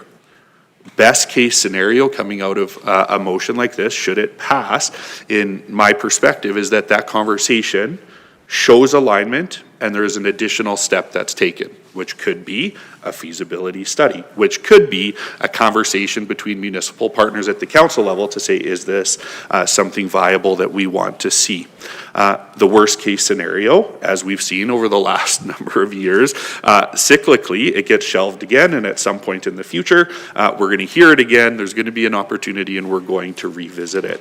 I look to my council colleagues, all I'm asking here is for an initial conversation to start based on the timeliness of a shift to a service offering in Spruce Grove, and ask that council support administration inviting a conversation with regional partners to see if an opportunity exists here. Again, I want to reiterate, Councillor Lorry was absolutely correct. The outcome that I'm expecting here is very different. I don't anticipate in the next few years this will show up in our 1, 2, or 3 year corporate plan, but I do think it would be prudent to initiate a formal conversation. And I will close with that, Mr. Mayor. Okay, I see a hand up, but I think I've gone to Councillor Lorry a couple of times now and I've actually closed. Okay. go ahead if you have. Thank you, Your Worship. I'm going to float this out. I will make an amending motion, but I want to give Councillor Anderson the opportunity to contemplate it. Again, because I appreciate the premise and the speaking. I would like to propose that this motion stop at the purpose-built performing arts facility. So removing the potential for regional capital cost sharing commitments for a regional performing arts venue. And I could speak a little to the reasoning if Councillor Anderson would like me to prior to. I'm going to be honest, Councillor Laurie, I am 100% okay with that. I borrowed some verbiage from yours. I like the way that it was written. The only, sorry, if I can have the motion back up there just for a really quick second, to invite initial conversations with regional partners on the topic of a purpose-built regional performance arts facility. I do want, I know it says regional partners, but I do want it, I don't want, them to go and say, we want you to build this in Stony Plain. I think there's a conversation to be had. The viability of it is what it is. If I could wish the future into being, maybe one municipality gets swimming and one gets a performing arts venue. It's like, I don't know what that looks like, right? But it's not that we're asking them to come to the table to build a performing arts facility for us. And so if it was to initiate conversations with municipal partners on the topic of a purpose-built regional performance arts facility, I would be more than agreeable to removing the rest of the motion. Okay, so let us. Okay. You would take that as a friendly to just your own motion. Listen, the intent is to start a conversation. Yes. My motion is to start a conversation. Okay. And so if all we're removing is the conversation around cost sharing, okay, that's fine, right?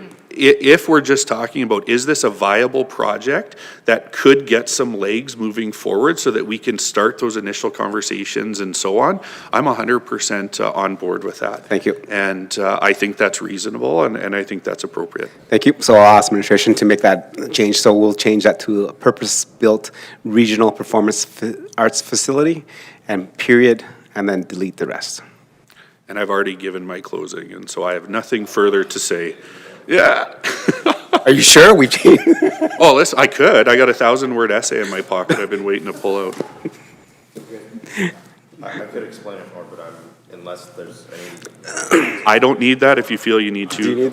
Okay. Nobody needs it, so I do support the motion. So thank you for the conversation. Call the question. All those in favor? Opposed? Okay, that is carried. Okay, let's take a 15-minute recess, and then we'll come back. Okay.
All right, ladies and gentlemen, members of council, our admin staff, and those that are joining us in the gallery and through our town's YouTube feed, we're back from recess, looking to continue on with our corporate plan. Again, if you've been watching, so council had the opportunity to get reports and presentations last night. We asked questions for clear understanding, some additional information today, and now we have made a few motions and amendments and different things to make the 2026 to 28 corporate plan uniquely ours. So we'll continue on with that theme. Councilor Laurie, go ahead. Thank you, Your Worship. I move that Town Council direct administration, 1, to request discussions between Spruce Grove Administration, City Council, Stony Plain Administration, and Town Council to develop a regional transit service model which will ensure consistency and clarity for both partners on service demands and operational requirements, including the governance level. And 2, to request administration work with the City of Spruce Grove to provide options to extend the current commuter route 560 into the town of Stony Plain, with intended beginning the fall of 2026 operating season within the current 14% commuter line funding provided to the City of Spruce Grove. And that motion was forwarded to administration, so they should be able to have it up. And when you'd like, Okay, thank you. I can speak to it. That is on there now, represent the current 14%. Thank you. Go ahead and speak to it. Thank you, for Your Worship. For 2 years in a row in corporate planning, we have been essentially caught without information and not knowing what data from our on-demand transit system is saying and what potential service requirements and so on and so forth, or adjustments or amendments or additions may be possible, what those may cost, and so on and so forth. We heard from our administration this year that during the development of the corporate plan, they were told by our transit operator in the City of Spruce Grove that there were no adjustments, amendments, or proposals coming forward for that. And so our plan went forward with no changes, only to find out at essentially the last minute that, hey, yeah, we have a problem of 50 to 100 rides a day not being provided service, and therefore we're recommending service level increases. Further to that, if we go back to 2018, we actually have 2 different regional transit plans. And the funny thing is they only differ in names because one says Tri-Municipal Region Transit Plan and one says Tri-Municipal Regional Transit Plan. However, both of those plans very clearly and very specifically state that an established model needs to be created, and the recommendation coming out of both of those plans, which included governance and administration members from the region of municipalities, was for a regional service commission. The quote, "The regional service commission is the best long-term option." It is in the recommendations, it has implementation instructions, it talks about things like the handy bus and our transit service and the combining of those services, all things that we have had conversations around this table. The problem that we seem to consistently be running into is that we have a system that people have been very gracious for. We have a system that people want to use. We have a system that we constantly hear from our residents that they have challenges booking on. We have a system in the commuter that we're funding where our residents are telling us about having to go to certain areas in Spruce Grove at the right time in order to get on that bus and get a seat. I've searched and I haven't found many other municipalities who pay for a transit service route in another municipality. Our residents could drive to Lewis Farms and get on an ETS bus or the future LRT line at Lewis Farms, but we don't provide the City of Edmonton any funding for transit. We have provided money for the 560, which we didn't initially, to the City of Spruce Grove, knowing that it was a benefit to our residents, but also understanding that there was a regional transit service model that eventually included direct service to Stony Plain. So I did combine these into one motion. I will say that I severely pulled back on what I was contemplating bringing forward as a motion. $300,000 is a lot of money for us to be putting into a route that does not come to Stony Plain. And the only revenues we're receiving back from that is about, I think it was $75,000, I think we saw in the memo. So that's $225,000 in direct cost, almost a complete 1% in our corporate plan for a commuter line that doesn't come to our community. And yet, we built the infrastructure to have a park and ride at Heritage Park based on the belief that whether it was through the EMTSC or a continuation of our tri-regional transit, that our community would be serviced by this. Therefore, after 2 years of experience in this process, I feel it is necessary that we get to the table, we work at a governance and administrative level to determine how this moves forward. What model works best? How can we make sure that both communities, even if they're served by one community as the contractor, understand the system, understand the operations, understand the failures, and understand the requirements, and understand the proposed improvements and enhancements to address those. We are not getting that at this governance table right now, and we need to. In conjunction with that, if we are to work at a regional model, I believe that must include the commuter service. While, yes, they are separate entities in how they are delivered, same as our ATS service, it is transit. And we should be working towards the goal, if we are going to call it a regional transit system, of having regional discussions and having it serve us regionally. Okay. Thank you for the motion, Councilor Laurie, and the opening comments. Members of Council, the motion is on the floor. You can see it clearly on the screens. There's two parts to the motion, so at any point in time we can talk about both parts, or if things do come through conversations, we can have that split, or we can have that, again, amended as we've seen in the past. Councilor Anderson, you have your hand up? Go ahead. Yeah, thank you, Mr. Mayor, and you just spoke to what I was going to suggest here, just looking at our procedural bylaw, to ask that these are split. The reasoning for that will be the first item is looking at how we deliver service. What does that look like? What does the governance side of it look like? Where the second part is actually a service change or a service level, and I do believe they bear discussion separately. Okay, thank you. So the motion is on the floor to split. Any questions, comments, and debate on the motion? See none, I'll call the question. All in favor? Okay, and that is carried. So, administration, if you can just put some spaces in between them, we'll deal with point 1 first, as that was the first part of the motion. Okay, with that, we've all heard the rationale from Councilor Laurie, so we are now just only debating the first part of the original motion, and that's to request that conversation between City Spruce Grove and Town Stony Plain regarding a regional transit service model.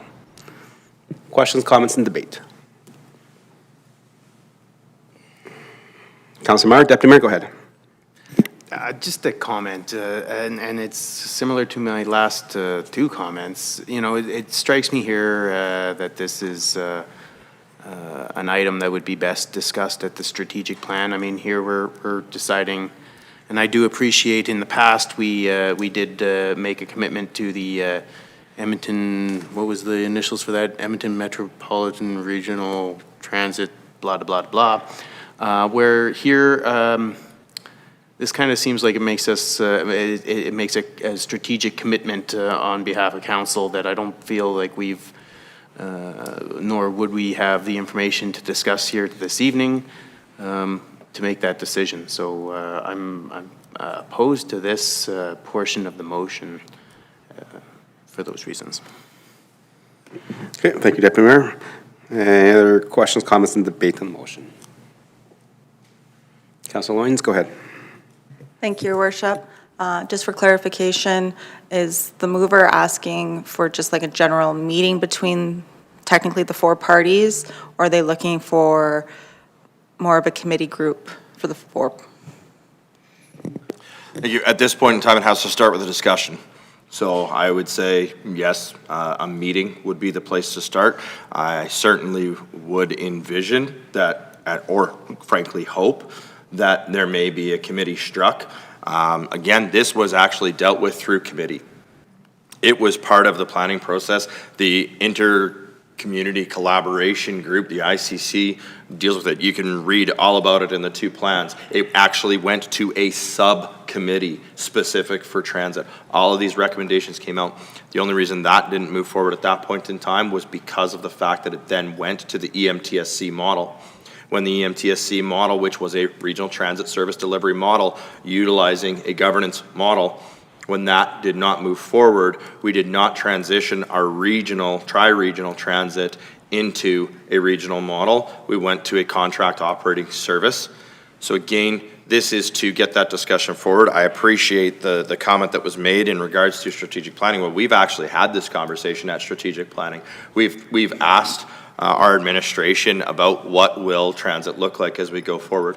The reason why this is urgent, and the reason why this is at this table, and the reason why it doesn't belong at the strategic planning table anymore is because of the fact that we have now seen 2 years in a row of the same failure in how that service is provided in relation to the operations and the recommendations coming forward because of that. Go ahead. Sorry, and again, because it's talking about the service demands, are you referencing the on-demand service, which includes Atchison, or are you just talking about between the, once again, urban areas? Yeah, so again, this is the challenge when it comes to this being in a contract operator model. Right now, we are in a contract operator agreement with the City of Spruce Grove. Parkland County is in a contract operator agreement with the City of Spruce Grove. They're very different in that. However, whether this formulates into something bipartisan with the two of us, tri-regional, that I think can't be answered at this point in time. The specific challenge right now, the specific issue right now is because as our contract operator, we do not seem to be getting the information required to make appropriate operational decisions. We need to have that conversation with that party.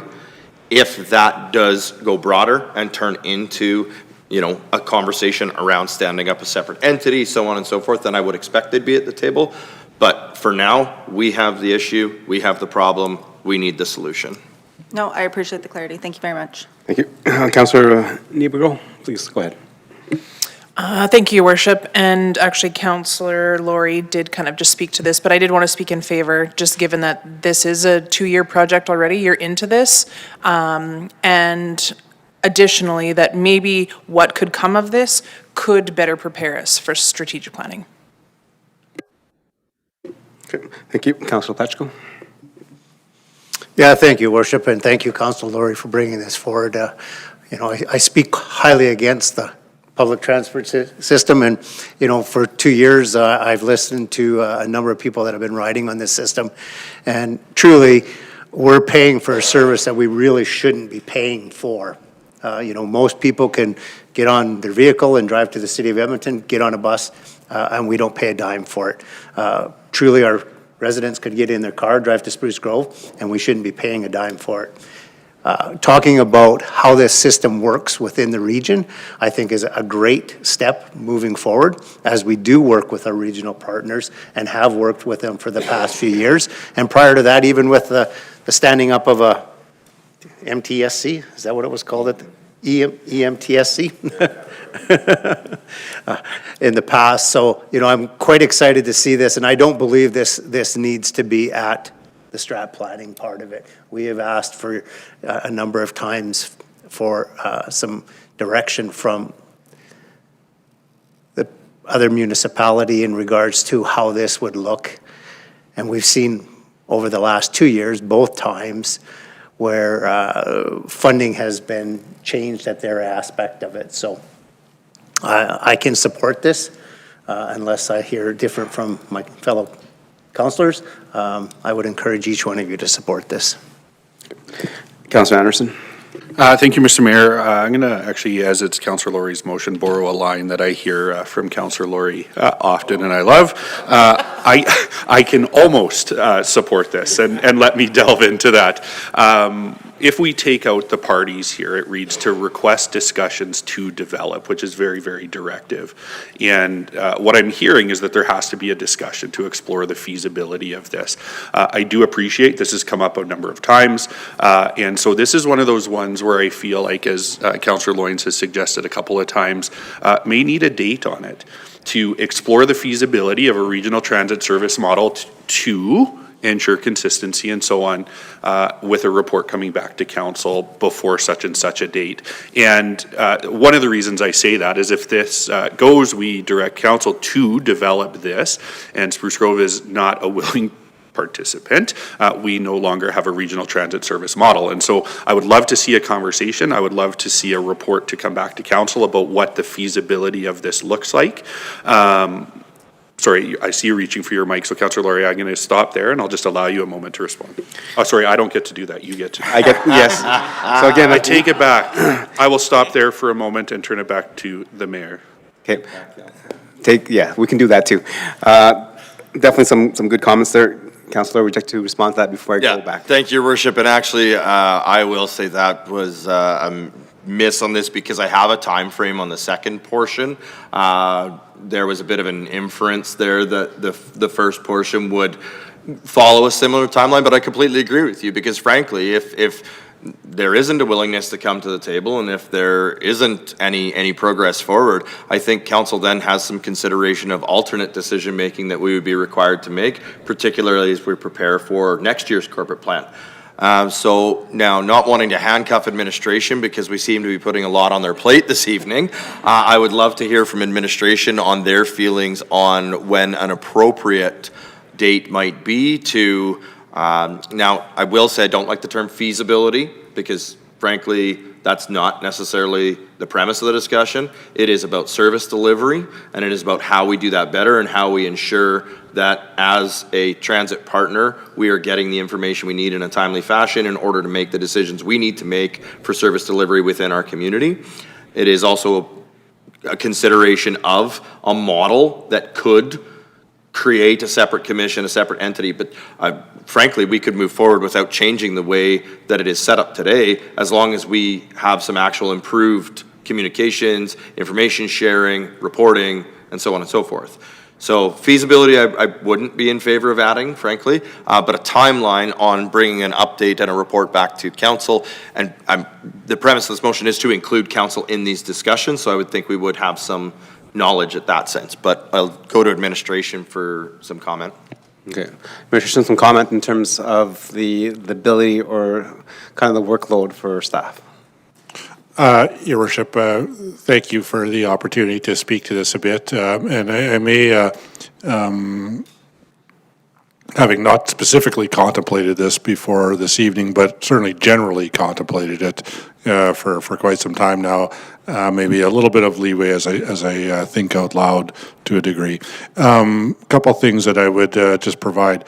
So, should council see fit to pass that motion up there in that wording or something, very similar,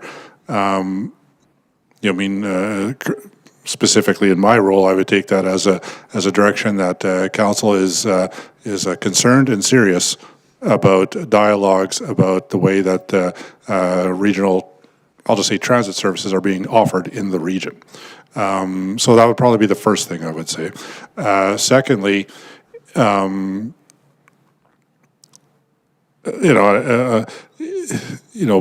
capitalizing regional transit service model, that does imply some form of, shared management, shared governance, shared something. And I don't mean to split hairs here, but, with those not capitalized, then you're talking about the way transit services are delivered in the region. Maybe a nuanced difference there, but, and that's important because to develop a regional transit service model in a formal sense is not a small undertaking, even with a number of background documents and so on and so forth. Again, bullet point kind of dialogue I'm giving here. That's just something that I think about when I look up at that motion. Consistency, clarity, both partners, service demands, you know, I mean, I think that all is reasonably straightforward as to what I would believe that to mean, and I believe what 7 council members would likely believe that to mean as well. So there's just a few comments. The other aspect that I would put into this, you know, it says to request discussions between Spruce Grove and Mid, City Council, Stony Plain and Mid, and Town Council. And again, not to split hairs, but what exactly does that look like? What exactly would that mean? What's the intent there? Is that myself and my counterparts meeting, blah, blah, blah, blah, blah, and then, you know, later on, there's some council members from both places invited, you know, so on and so forth. I don't want to go, you know, into so much depth and granular here as to step aside the dialogue council is having. Again, I would go back to the very first thing I said. That motion, in some way, shape, or form, sends a signal or a clarity that this is something of significance, and we want to have something worked on and brought back to us. That would be my first impression of reading that motion.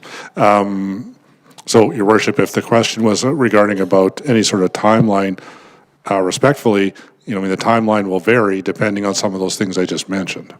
You know, I mean, we're in the middle of November, blunt, you know, I mean, we probably got about 3 or 4 or 5 weeks before the end of this year-ish, holidays and all that sort of stuff, early into January, retreats and so on.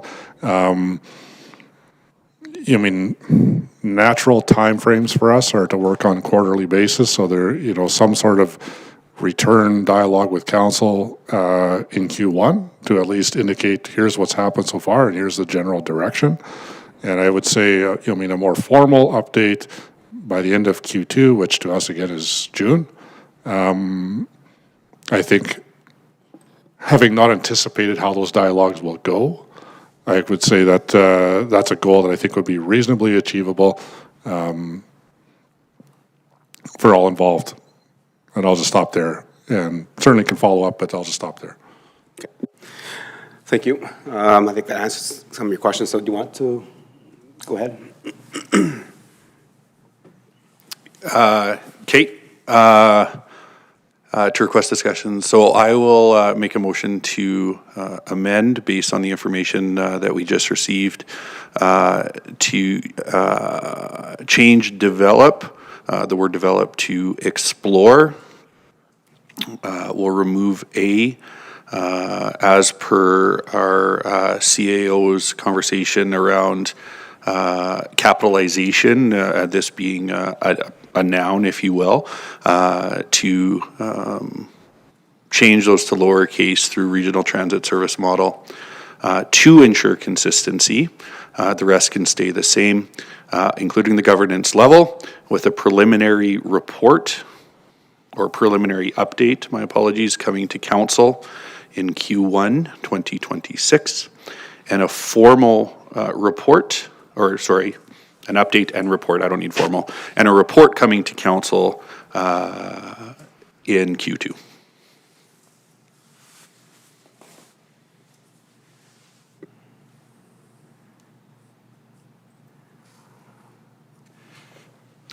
Right, so the amendment is to change a couple of wording from develop to explore, and to remove the capitalization on regional transit, and then also added some timelines for initial report on Q1 of 2026, then a kind of more formalized report by Q2. So we need to know that there are conversations that have been happening since this motion was approved by council, if it does get approved, and then also then a final report coming back in the second quarter. Is that the intent of your motion amendment? Thank you. Because that does change it slightly, so we'll just go and we'll open up the floor to questions and comments on the amendment.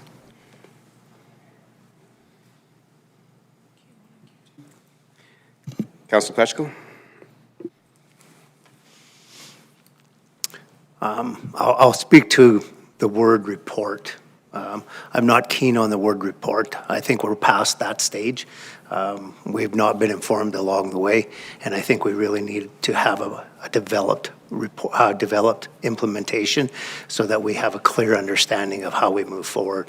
A report is something that we're going to take the next 6 months to get to, and then we're going to take another 6 or 8 months to develop a plan that goes along with it. And we've had them discussions for quite some time. So I'm not in favor of changing the word from developed to a report. So you're not in favor of the change from explore to develop? So you want to keep it as develop?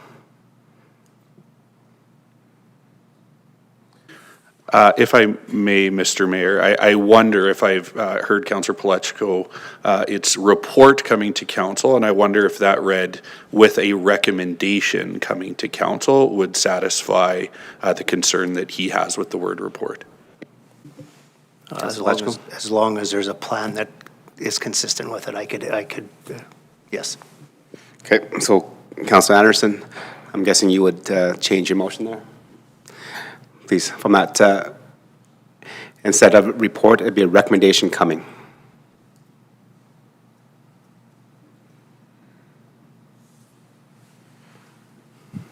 Thank you, members of council. Any more questions and comments and debate on the amendments? Councillor Meyer, go ahead. I'm just wondering if, I'm a little confused on what exactly it is that we're instructing here. Are we, so by changing the capitals to a lowercase, we're not creating a transit model. It's more towards the discussions of such. Okay, so I can appreciate that. And in this report, it would come forward with a recommendation either to proceed with a regional transit or how regional transit should look. I'm kind of, it could be either, or I'm just confused on what we're exactly trying to get out of this. Councillor Anderson, since you're the one that makes the amendment, what do you see coming in terms of recommendation? Absolutely. I appreciate the question. So I think the idea is that when we use the term develop, it's very specific and directive in the sense that we want a model coming back, right? They have developed a plan for what this is going to look like, and we want that coming back to council. What this allows is for those conversations to occur, to see what sort of a regional transit model could look like.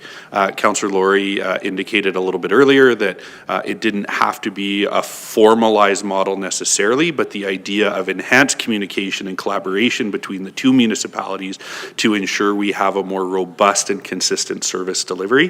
The Q1, Q2 were the timelines that were indicated by administration that they could provide a preliminary update to us in Q1 on how the conversation has gone, and then that recommendation would be administration coming back to council to say, here's how we see regional service delivery.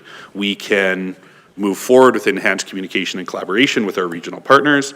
Maybe it's we need to have a formalized council committee that has members of both municipalities sitting at the table, but administration, and I know we've had this conversation, can come back with their recommendation, but they've also been providing council options and what that looks like. And so there may be a couple of options that they present that have been discussed with what they see as the best case moving forward with our regional partner on delivering transit services in our municipalities. That answer your question, Councillor Meyer? Yes, thank you. Are you a teacher or something like that? Only, that's his day job. Councillor Laurie? Thank you, Your Worship. This motion has two parts to it as well. So I'm going to talk a little and then decide where to go on that. What I just heard was to develop a regional transit service model. Directing them to develop a regional transit service model does not say to not engage with council on what that looks like and on what that ultimately that model is. Frankly, I'm not supportive at all of changing it to explore, because the reality is we know it needs to exist. We know that what we have right now is not functioning to the level of expectation. We know it is not providing the information that we require, and we know something needs to be developed to ensure that, and it's very specific in the way that this was written in including the governance aspect, because frankly, there needs to be. There is a level of governance in regards to decisions on service level. And whether that is service level strictly within our community, or whether that is service level delivered through a combined entity in where we have a share, is 6 of one and half dozen of another. That model needs to be developed. I wouldn't expect our administration to come back to us and say, here's the way we're going and we're done. It's also why governance is included in these discussions, because governance should help guide what that model looks like. So I'm not supportive at all with the change from develop to explore. I am 100% supportive in regards to the timelines, and I think again, yes, we need administration reporting back to council. I'm a bit hesitant on saying a recommendation coming to council in Q2 of 2026, because quite frankly, if we did decide to go, say, with a regional service model that was a separate entity and so on and so forth, like that can take a very long time to even develop to the point of getting to a recommendation. We could be talking about a matter of, maybe even years to stand an entity like that up, and to get to a point of making a decision on a recommendation. I don't think, I'll call it 6 months from now, is a reasonable enough timeline for us to expect a recommendation. I'm not even as concerned about the Q1 update, because as long as governance is included in this discussion process, we have a reporting system within council and where we report to council colleagues. So whatever governance level is engaged in these discussions should be reporting to all of council, so we shouldn't need a formal report necessarily in chambers on it. I would be more interested in seeing a report or a progress update in that Q2 range. But again, the CAO did state that, a brief update could be provided in Q1 with a more fulsome in Q2.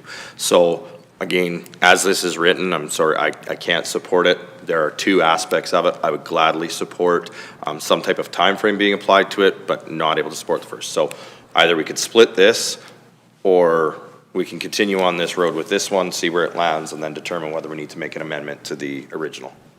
Okay, if you want, I don't think there's a split required there, because I think it's just, I think the intent of the motion is either to develop or explore. I think your commentary is that you want to see develop instead of explore. So either you make the motion to change it, which you don't need to, we can vote that down, because the update to council would come anyways. So No, we haven't approved a timeline. There's actually 3 amendments within this amendment. There's the amendment to change the word develop to explore. There's the amendment to remove the capitalization of regional transit service model, and there's the amendment of adding in the reporting dates. All 3 of those are amendments to the original motion. It is made currently as one amendment. First one, correct. Completely opposed. The second one, I'm quite frankly not bothered whether it's capitalized or not. To me, it has the same intent. If somebody else feels that having it capitalized provides a stronger intent that provides direction, I'd rather back that off. So I can absolutely be okay with that. And then the third part, in regards to dates, I would be. So again, whether we split or whether we, yeah. Okay, so since we're already gone through this, and I think Councillor Anderson's kind of has his hand up already. So since you're already okay with 2 out of the 3 amendments there, you're more than welcome to make the amendment to remove that as well, so that we can keep going, because I don't think Councillor Anderson is willing to change that back to develop versus explore. Yeah, if I may, Mr. Mayor, I think Councillor Laurie made a good point there, that it can take years potentially to develop those out. And so when we have the word develop there with the timeline of Q2, it's not actually feasible.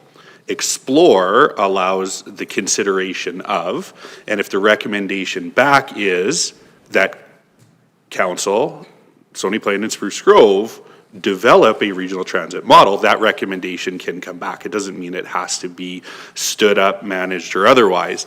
The verbiage of explore was, I can't remember the word I used earlier. It was alluded to someone at the table that they weren't a fan of it. I pulled up a thesaurus, to be honest with you, because to me, the idea here is that we're looking at what options are available. Administration comes back Q1 with an update on the conversation with more fulsome response a little bit later. And again, that recommendation could take years to stand up. And it could be that we've had some conversations about enhanced dialogue and collaboration, and we feel like that is going to be sufficient. The verbiage of develop, I was opposed to for the reason that I'm saying, is that it is very directive, and they may decide that what we already have is sufficient with some enhancements. Explore, I don't, that was thesaurus.com that came up with that one. And so that piece of it, I'm not as concerned about. But I am hesitant to say, to direct to that degree for the reasons that you've mentioned. I'm going to look to administration for a second, though, please. I'm finding it a little bit hard to follow the discussion and the dialogue around verbiage when I only see what the amendments are, not built into the original motion. Are we able to please get a red line version of the motion that was initially made with the amendments that have been suggested? Okay. Thank you for your request, Councillor Anderson. Administration. Your worship, if administration is going to go through all that work, then I'm going to request that we split the amendment. Okay. Your worship, sorry, I have a commentary on explore and develop. As we continue down this conversation on the verbiage. Yeah, so Councillor Laurie has made the motion to split the three, so unless you have...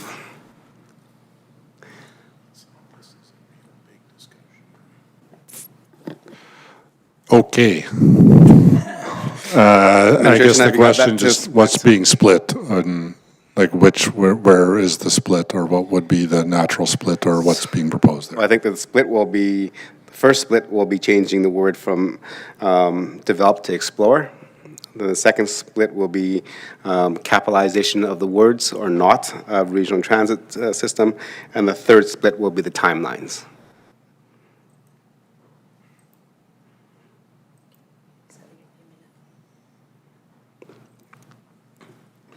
Okay, working on it over here. Okay, so you're working on it. So right now with the split, because there was three, the first one that I will be dealing with, this is number now something AB dot C moving on to. So now we're talking to, in terms of the motion, is the verbiage of explore to develop. Okay. And go ahead. So being my amendment, do I speak on an opening? Yeah, for the first one, go ahead. Perfect. Thank you. I'm just going to be super brief with this. Again, we've explored the options. We have all the reports, data, et cetera, what have you, for the exploratory. It's time to get to the table and figure out the option.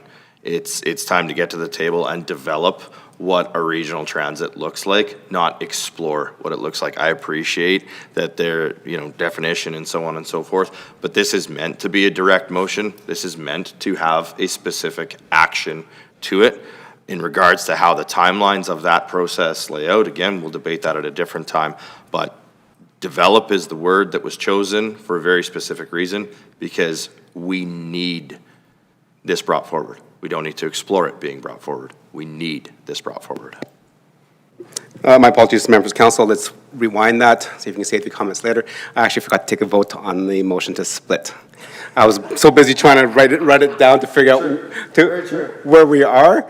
That's my apologies, members of council. So I'll call the question, the amendment to split the amendment motion to three parts. And then the three parts are, first one is the changing of the word develop to explore. The second one is the capitalization of regional transit. And the third part of that is the timelines of Q1 and Q2. Okay, so we know what we're voting on the split. I'll call the question, all in favor? Opposed? Okay. That's Garrett, you've already had your I will opening. let the statement stand. Unless- As long as we can now replay it back. Unless you want to reiterate that again. Okay, members of council, so now we're debating the word develop and explore. Councilor Loyens, you had a comment earlier, so I'll go to you now. Appreciate that. Thank you, Your Worship. So, quick Google search on explore something versus develop something. Explore means to examine something or investigate without specific aim, whereas develop means to create or improve something over a period of time. So in summary, when you are exploring, you are engaging in a more casual, open-minded activity, whereas if you're developing, it refers to a more structured and intentional process. So I am in agreement with Councillor Laurie on keeping the word develop because it gives that direction, a very solid, this is what we want and this is how we want it done, and there's no openness to it. So I am in support of keeping the word develop over explore. Thank you. Any other questions, comments, and debate on the split motion 1?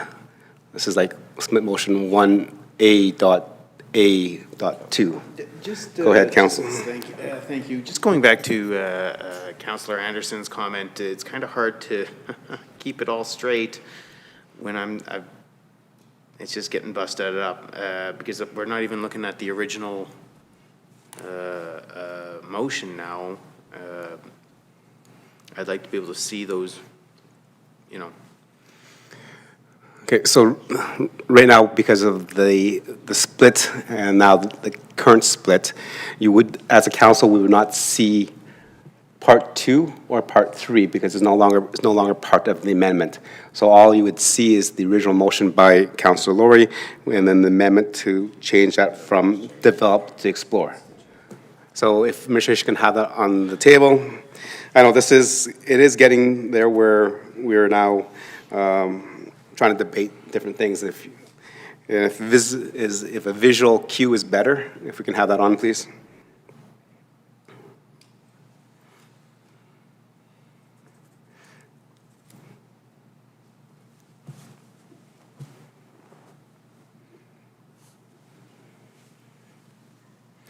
Yeah.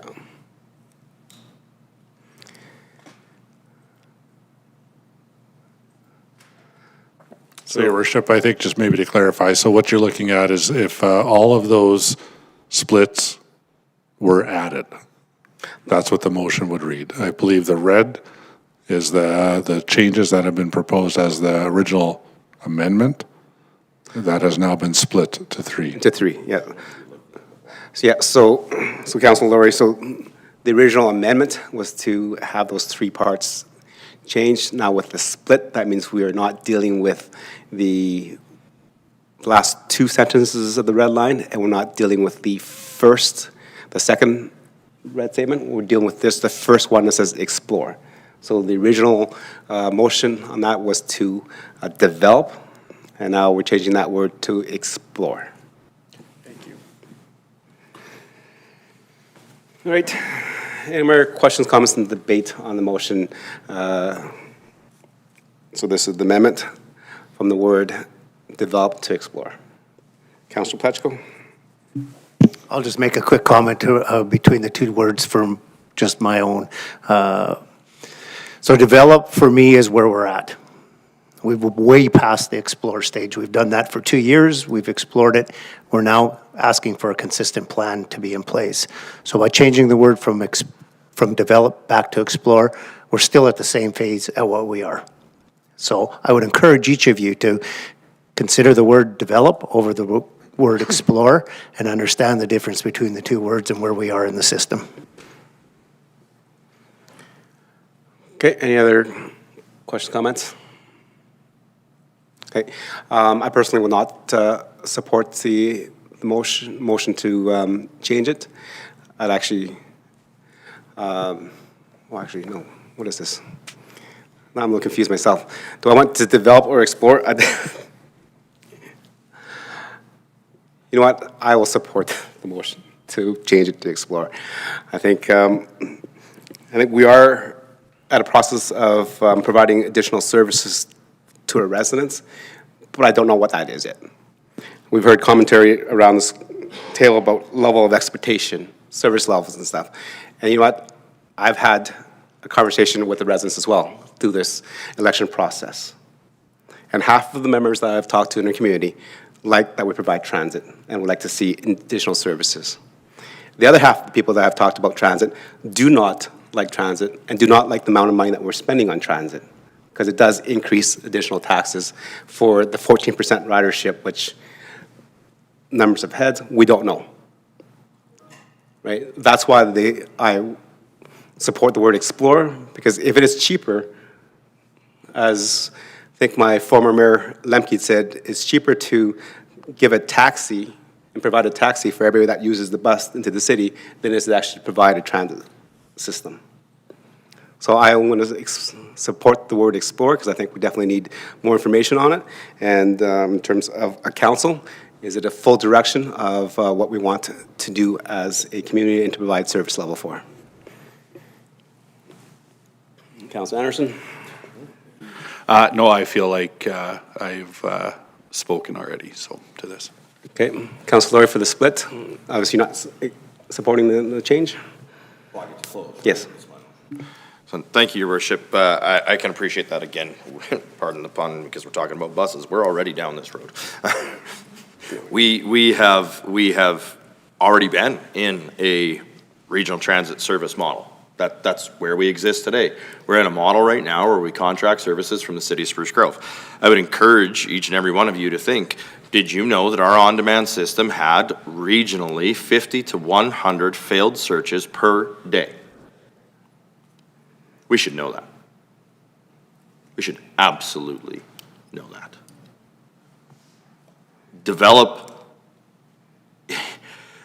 The beauty of making a motion is that a proposal or a recommendation from administration can always come forward to say, we are recommending that we cease this. We're not asking administration to explore anything, frankly, because we are in a regional transit service model. We are asking for a further development of that model. Now, if administration gets further down the road in these discussions and says, you know what, we could do this better ourselves, we could do it better this way, or, as you said, hey, you know what, maybe this doesn't make sense anymore. Administration can always bring that recommendation back to us. But we're not going on an exploration here. We have a model, it's not working. We need to develop a model that works or get off the bus.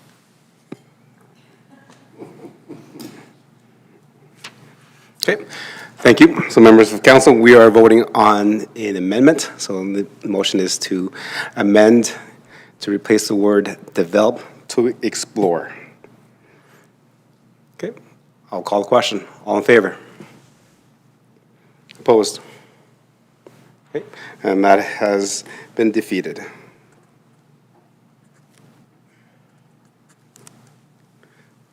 Okay, so move on to split number 2, which in my books is 11A.B. So go ahead. Thank you, Your Worship. Super quick on this. I don't have an issue with it being capitalized or non-capitalized. I'd encourage council to vote in favor of this just to move it along.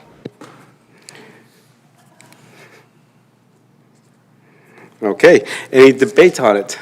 Councillor Anderson. No debate, just to indicate that administration, from their perspective, indicated that lowercase would be more appropriate, and they felt allowed them more flexibility. And so I do think there's a valid reason here, but also agree, I think we can move this one along. Councillor Niebergall.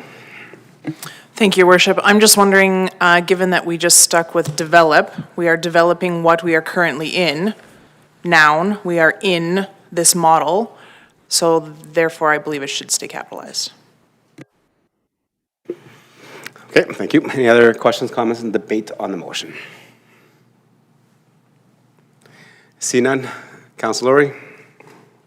Thank you, Your Worship. I definitely do appreciate the teacher model in capitalizing it, because we have a theoretical entity, but because it is not a formal entity at this point in time, I'm not too hung up on capitalization or non-capitalization.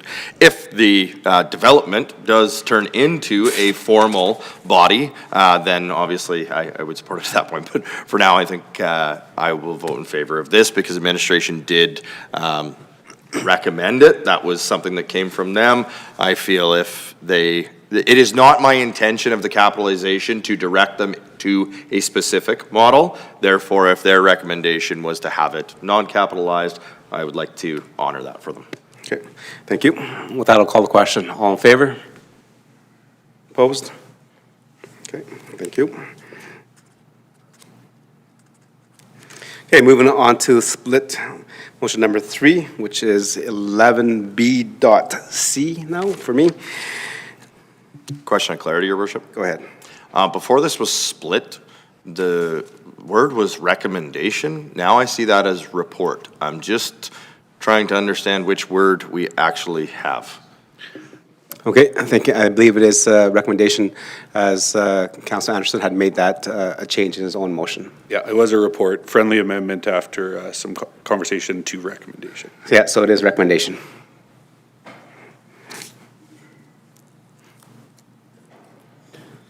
Okay, go ahead, Councilor. Oh, boy. So therefore, Your Worship, if I have two options, if I like timelines but I don't like the word, then I have to move an amendment to this? Or simply defeat and then have to reintroduce a new amendment to the original motion with timeline?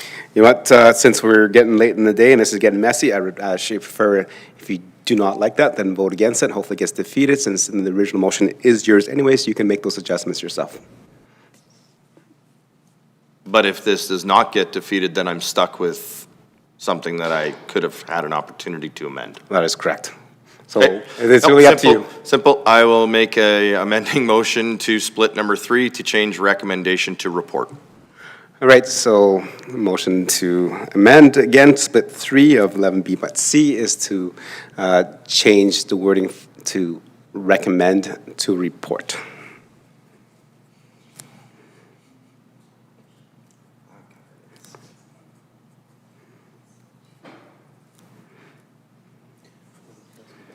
Okay, go ahead and speak to why. Thank you, Your Worship. Again, this one is very simple, as I had explained earlier. Because there are so many iterations of what this could end up being and what could come forward, I think it will take administration longer than potentially 6 months to come forward with a recommendation, especially because that recommendation may have to also include the approval of other regional partners. I think we need to give some flexibility here for administration to keep council apprised and updated as to what is going on, but I don't believe we are in such a dire situation that we need a firm recommendation by the end of Q2. A report by the end of Q2 could include a recommendation if administration was at that point in time. However, if they are not, then administration would have to go through additional steps to come back to council and to say, we are not going to be prepared for this. We need you to make a motion to extend this, or simply we're not going to be able to meet the motion, which then opens up a whole other can of worms when we talk about direction and performance and so on and so forth. I'm not looking to handcuff our administration with this. There's work that needs to be done. I want the work done well. Therefore, I want to give that flexibility of having it be report and not recommendation. Okay. Members of Council, questions, comments, and debate on the amendment? Do you have your hand up? Well, no, I to be honest with you, I'm a little bit confused how we've gotten so far down here. Like, it was a report and there were comments to council, they wanted to recommend. Anyway, we're directing it, but we're okay that it's not being done. I'll be honest with you, I'm quite confident that administration knows what we're trying to accomplish. So whether we direct, explore, recommend, or report, I'm indifferent. Administration's aware, council's made their desire known, and I do think we need to get on with the business of the municipality by moving past this one. Okay, thank you. And I'll go to Councilor Plechko, because Councilor Plechko had initial concerns of that. That's what created the change from report to recommendation?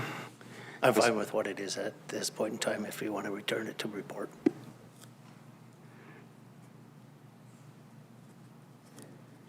Right, any other questions, comments? Okay, so I'm just going to call the question. Motion is to amend the word recommend with report. All in favor? Opposed? Okay, and that is carried. Okay, so moving back to split 3, which now has the timelines with the word report in there. Your worship, no need to open. I think we've had a lot of discussion on this as well. I'd actually recommend we call the question. Okay. I'm looking around the table to make sure that everybody has the opportunity to interject if they want to. Sorry, what are we voting on right now? Split 3? Councilman Meyer, yes, Deputy Mayor, so we're looking at the timelines instead of having that word that was recommend, now it says report. Administration can bring that back. That's what we're reporting. Okay, I'll call the question. All in favor? Okay, that is carried.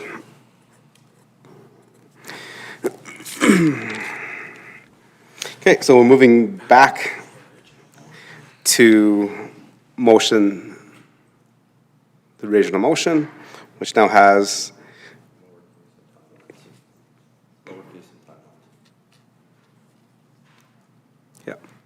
as soon as they put it up there, we'll double check that is correct.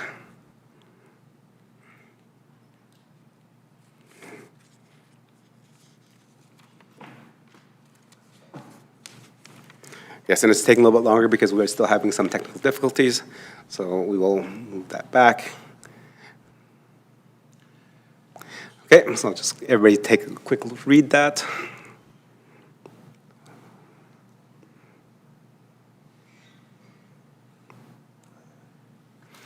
Okay, to me, it looks clear. I'm looking at members of council. Does it look like, okay, sounds good. So we'll go back to the floor to comments and debate on the motion to direct administration to have those conversations to develop a regional transit model. Questions, comments, and debate. Your worship, I think actually the splits were just that. I would call the question. Okay.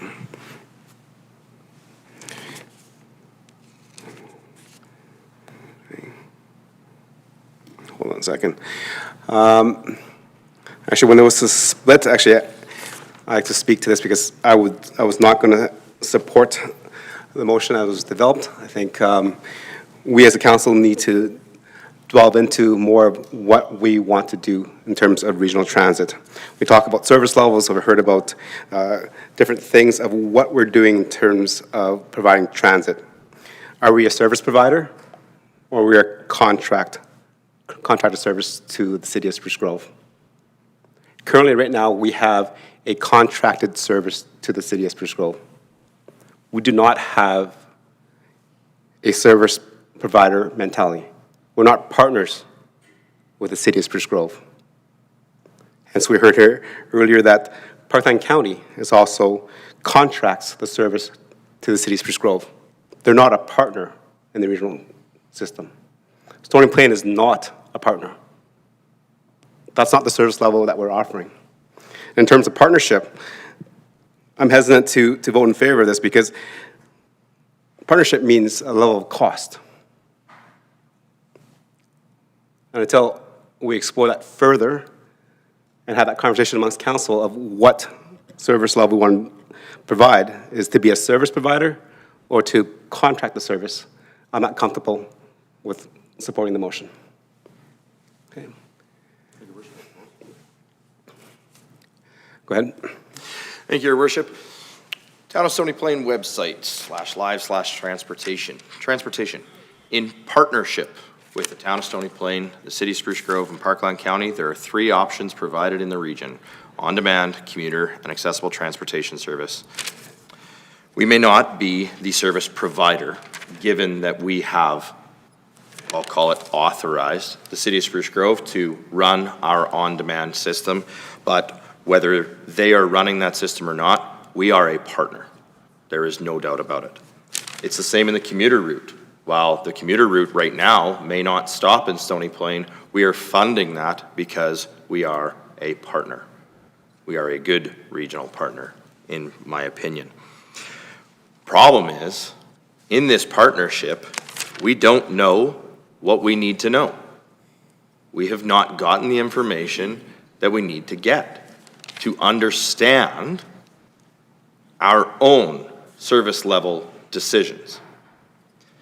You'll notice that I did not put a motion forward in here to include $132,000 to meet the service that we're being told, last minute, I'll call it, and only by discovery, that is being unsuccessful in the municipality. We also know that that information, at the time, what we have available, wasn't able to be disseminated down to determine were those issues in Stony Plain or not. You yourself have said it before, that just because we are partners with the City of Spruce Grove in transit does not mean we have to have matching service levels. That is 100% right. I will agree with you day in, day out on that. But what we need is we need information in order to make those decisions. To increase, to decrease, to eliminate, to add. We created this partnership based on need after the failure of the EMTSC, but what we failed to do as governance is to put an expectation behind it. We failed our administration by leaving them to hang and say, hey, figure out how to deliver this service in the community, essentially without any guidance from council.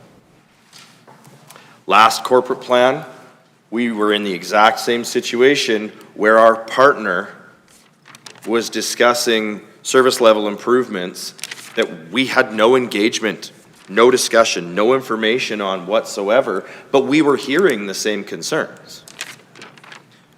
I will say I heard the same concerns. I hear from people who don't like transit either. One of them sits to my right. But we have great discussions on it. And as a council, we've come to some pretty darn good decisions on it. And when I look at our statistics, our ridership data, and the people who do use the transit, and they tell you what it means to them, that's what we do as a community. That's how we move forward as a community. That's how we build community. So I am encouraging council to support this motion because we need to go to the next level. That doesn't mean we need to increase service.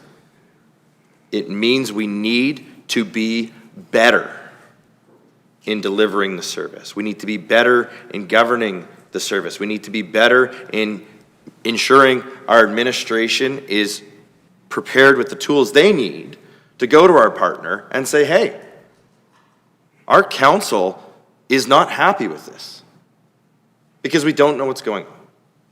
And we need governance to have that discussion with our peers there to say, hey, if this is how we want to operate this is what we need, how do we get there? And if they say, well, you like it or you leave it, then that's our decision at that point. But nobody said that to us yet. So we have to take this first step. We have to move this forward. We have to fix our own house so that we can provide a better service to our residents strictly in the managing of this and the governing of this. Okay. Thank you for your closing. So I'll call the question. And administration, make sure that's on correctly. And members of council, I know this has been a long time since we originally did the motion and we had a couple amendments and splits. Can administration just read back the motion so that council is clear? Thank you, through your worship, to all of council. So this is the first split of the original motion. The town council directed administration to request discussions between Spruce Grove administration, city council, Stony Plain administration, and town council to develop a regional transit service model which will ensure consistency and clarity for both partners on service demands and operational requirements, including the governance level, with a preliminary update coming to council in Q1 2026 and a report coming to council in Q2 of 2026. Thank you. With that, Members of council, I'll call the question. All in favor? Opposed? Okay, and that is carried.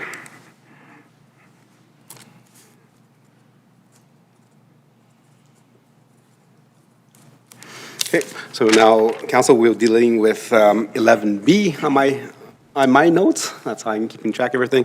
So this is the second part of the split. This is to extend the 560 service to Heritage Park within the current 14% operating cost that we're paying for to be effective fall of 2026. Your worship, it's 9:30. Do we need a motion to extend? We do. I just want to make sure that we have the correct motion on the floor, Councillor. Okay, with that, Councillor Loyne, since you keep good track of time. I can't, yeah, we have a motion on a motion. Because so So if you finish this one really quick, then I'll make the motion. we can, go ahead. Hopefully we can not beat it to death too bad. Okay, go ahead, Councillor Laurie.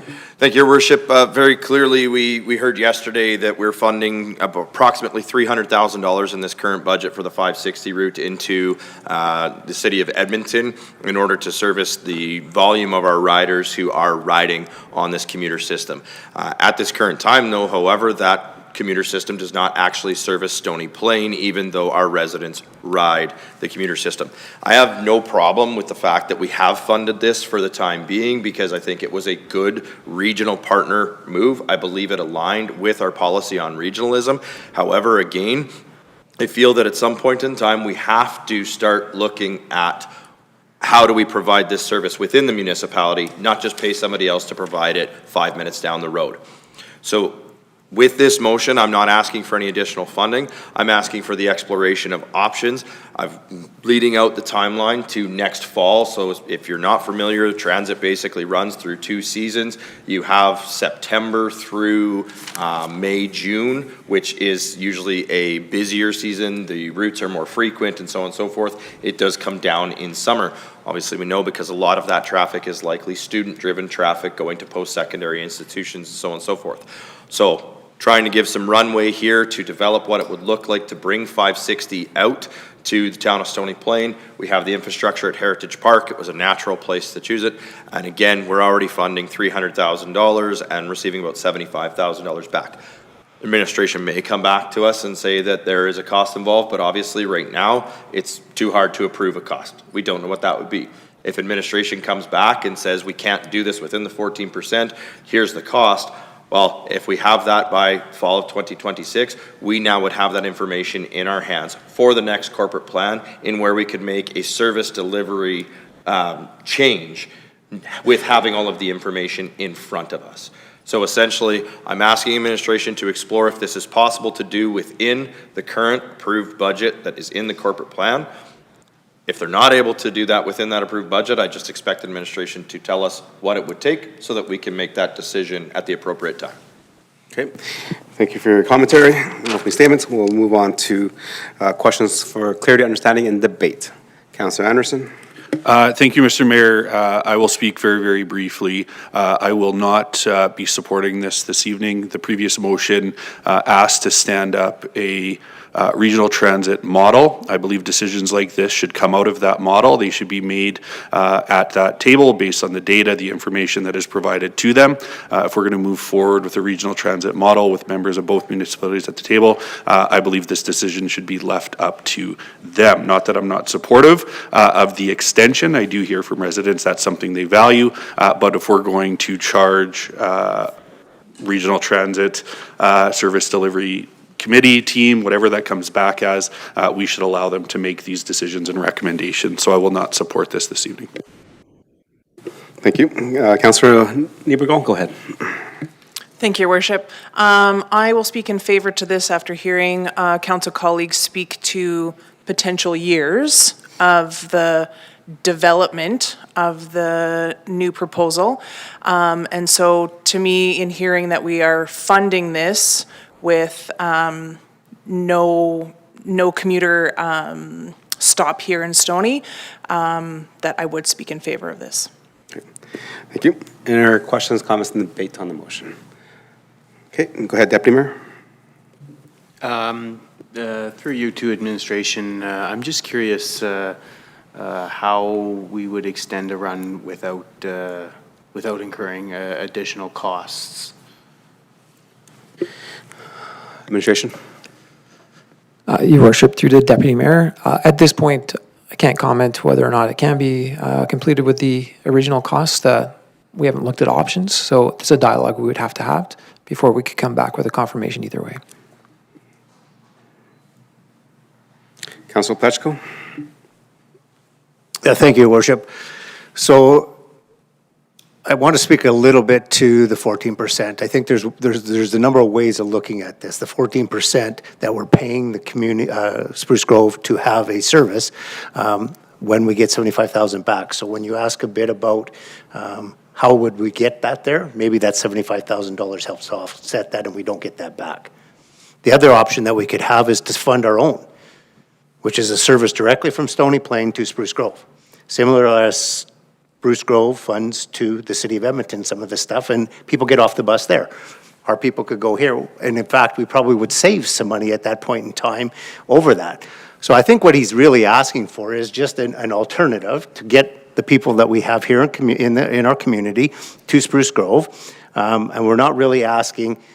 He's not really being specific about whether this has got an additional cost or it has a savings. He's looking to see how that service gets into place, which then could get into the fall budget if we need money, or, you know, again, there is the opportunity for us to pull this completely back into Stony Plain and have our own service, which would probably cost a little less than the $300,000 we currently supply. Don't know that for sure, but you know, that's an option that they're looking at here. So I think this is just one more step in looking at what regional transportation looks like, where we have a bit of say in how that looks like.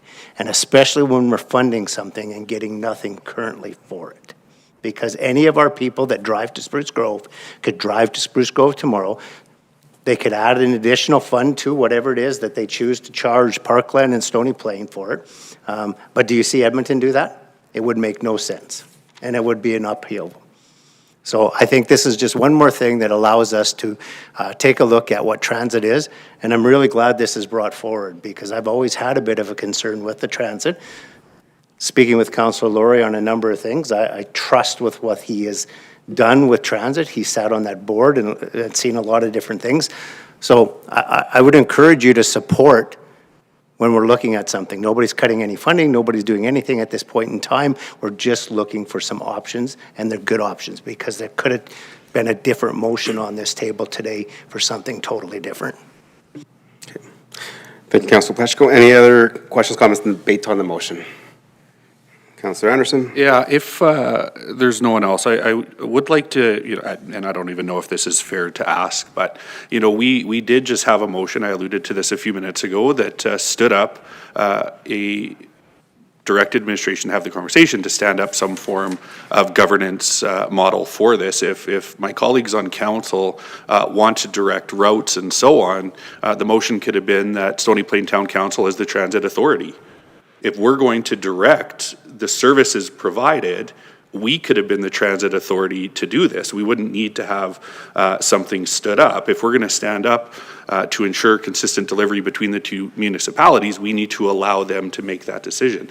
I have no problem with the concept here of wanting to extend the service. I would be supportive of that if I was a member of that transit service commission or authority or whatever that is. But if we're saying we need to have that in place and we're looking at that in place and we've asked for that to come back by Q2, well, this is Q3.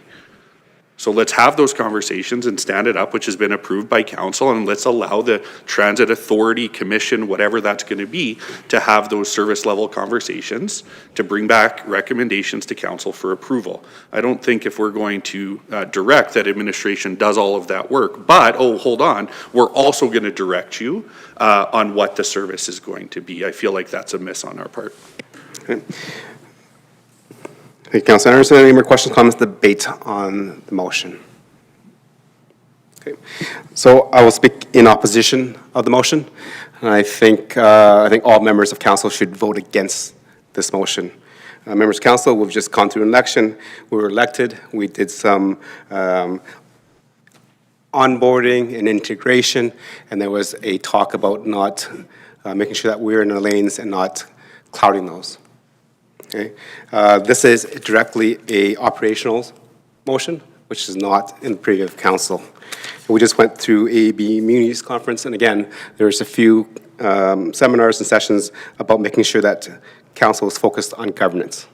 The previous motion that we approved is governance. This is operations. And I would quote that Councillor Laurie had said himself through this original debate is that we can't make operational decisions because we don't have the information. Well, it's not council's priority to make operational decisions. It is our staff's route. They have chosen not to provide these things or not to provide the extra services because they've chosen that decision because that's their operations. Ours is governance. Our governance was go ahead and explore or do whatever that word is. It's not explore anymore because we've changed it so many times, to develop. So that is our role.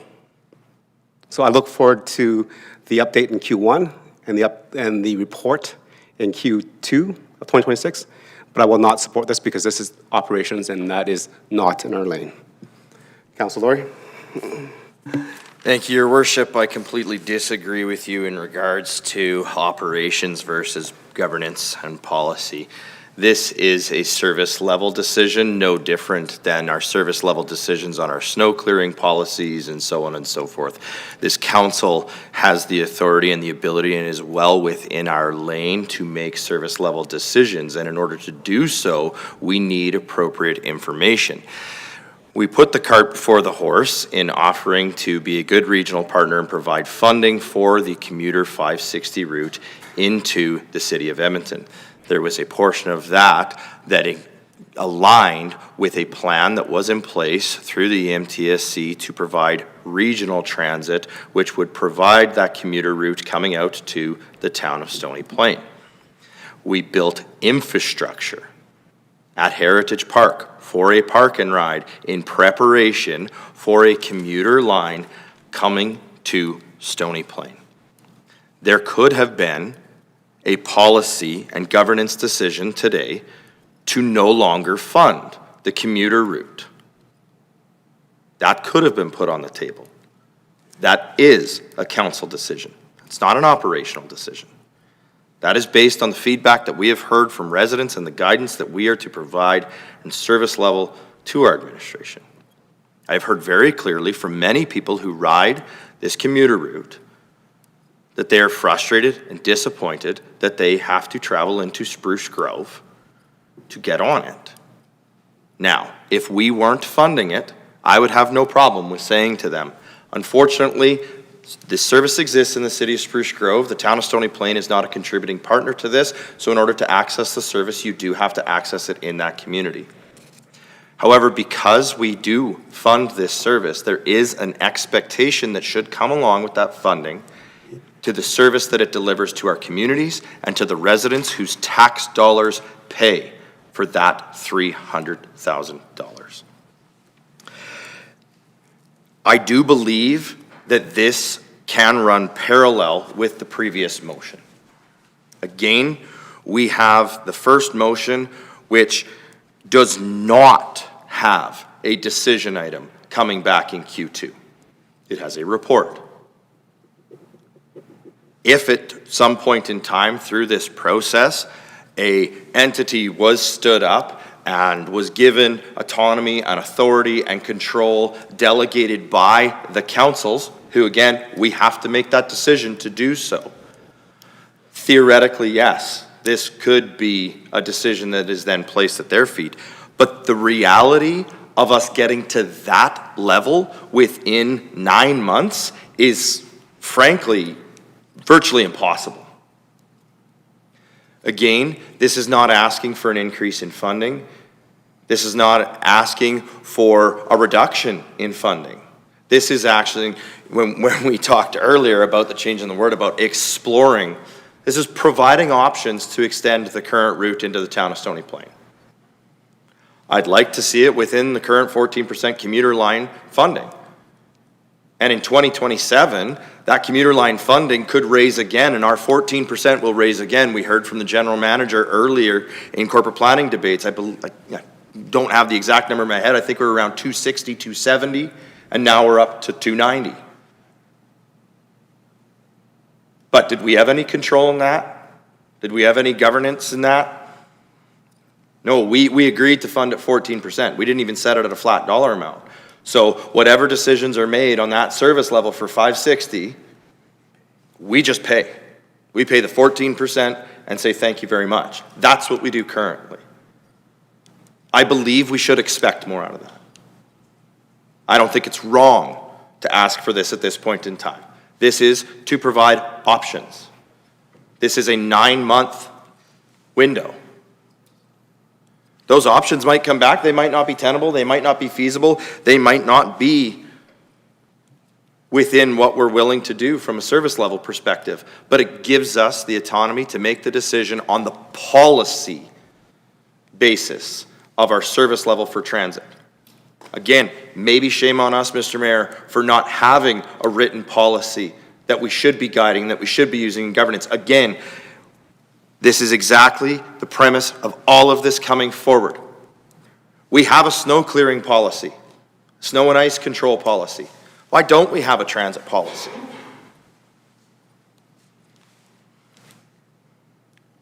So, maybe that does come out of the first motion. Maybe that does make it so that we don't have to spend hours and hours and hours in future corporate plans debating these type of things. Because we can set directions at strategic planning. We can give feedback and guidance through appropriate methods developed in policy, maybe bylaw, maybe commissions, maybe boards, committees. Our problem is we don't have any of that. Can we do one without the other in these two motions? Yeah, we could. Can we do both? Absolutely we can. I'm strongly encouraging council to vote in favor of this so we can determine an appropriate service level and fairness to our residents for the contribution of $300,000 tax dollars to Route 560. Okay, thank you for your closing comments. Members of council, the motion is on the screen. I'll call the question. All those in favor? Opposed? Okay. And that is carried.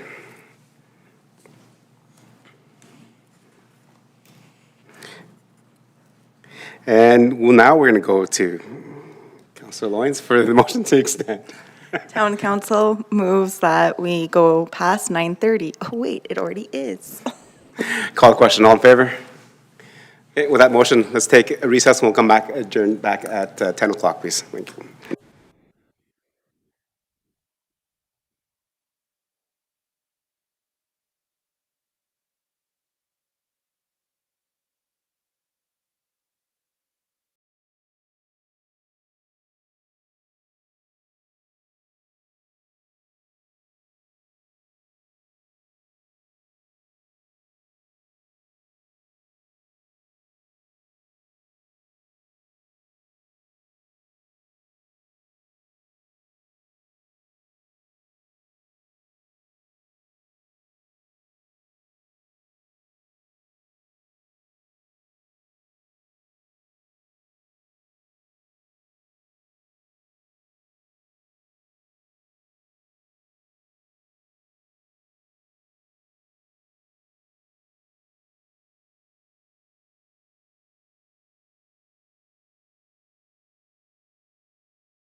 Right, welcome back, members of council, administration, those that are participating, watching in council chambers, and those that are watching through the town's YouTube channel. Council's come back from recess, so we're continuing on with our fiscal plan in terms of amendments and motions to make the corporate plan ours. Deputy Mayor, I'll pass you the chair. I've got the chair. Would you like to make a motion? Yes, thank you, Deputy Mayor, and definitely my motion stems from the kind of questions that I asked yesterday in terms of the costs of a RCMP officer, a CPO, and a bylaw officer. So last night, the RCMP officer was roughly about $240,000 per year to have an RCMP officer. And staff provided that the average range of annual CPO is $90,000 to $115,000. But the bylaw seasonal cost range is $23,000 to $25,000 for a 5-month inclusive of benefits. So just recently, we, as members of council, had the full engagement of our community as we door knocked and had conversations with the residents for the election. And one of the things I heard was that we needed a little bit more enforcement in terms of yard bylaw enforcement, in terms of yard cleanliness, sidewalk removal, and definitely things that could be handled at a bylaw officer level versus the CPO or an RCMP level. So my motion is, knowing that those numbers from administration, is that we add $25,000 to the 2026-2028 corporate plan for a bylaw officer. So that will increase the bylaw seasonal officer from 5 months to 10 months.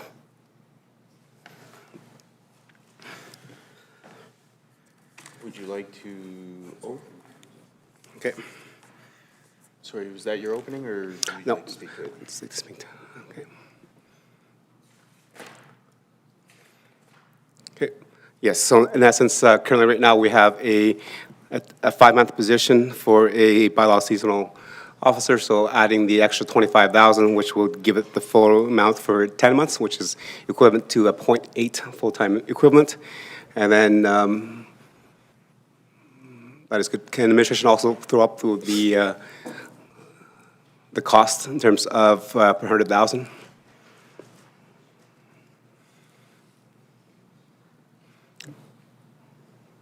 Okay, as administration is doing that, Mr. Deputy Mayor, I do ask members of council to support it. I'm pretty sure that each and every one of us was engaged in a public engagement session with the residents, and I'm pretty sure that many of you heard the same issues and concerns that I did, so hopefully that the members of council can support this addition to enhance the service level. Thank you. Thank you, Mayor Choi, for that. Councillor Laurie, go ahead. Thank you, Mr. Deputy Mayor. Question to Mayor Choi. Increasing this from 5 months to 10 months for 25,000, the increase from 5 months to a full FTE would only be an additional 10 and bring it to 35,000. I'm a little concerned on the seasonality aspect. If we're extending to 10 months, I guess I'm not sure why we're not extending to 12 months. Is there a little bit more context you can provide to your decision just to bring it to 10 instead of 12? Yeah, just because I didn't ask for the full yearly cost for it, I just asked for the seasonal bylaw. And right now, it's the 5 months was 23 to 25,000. So if members of council believe that it's probably more beneficial for adding the additional 10,000 to do a full year, I'm more amicable to that change.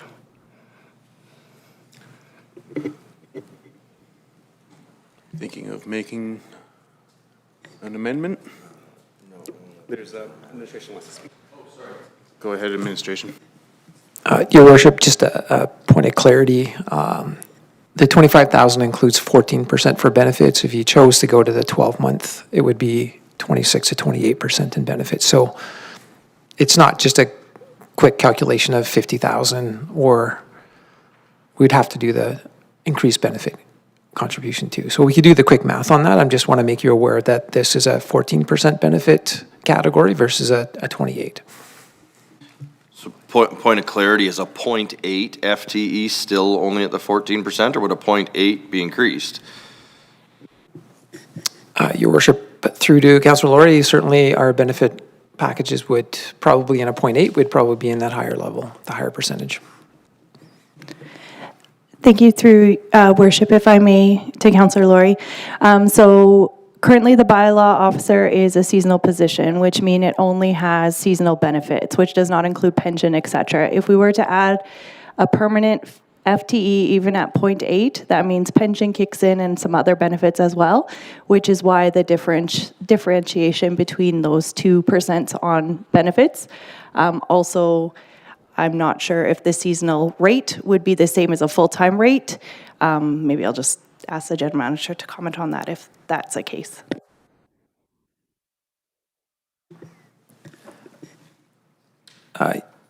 Your worship, through the rest of the council, certainly the rate that we've quoted you here is what we currently have on our grid. So we would move forward with that. We don't have a bylaw position as a full-time position, which would be captured in a compensation review, which would allow us to do that analysis. So what we currently have, I believe, is within market.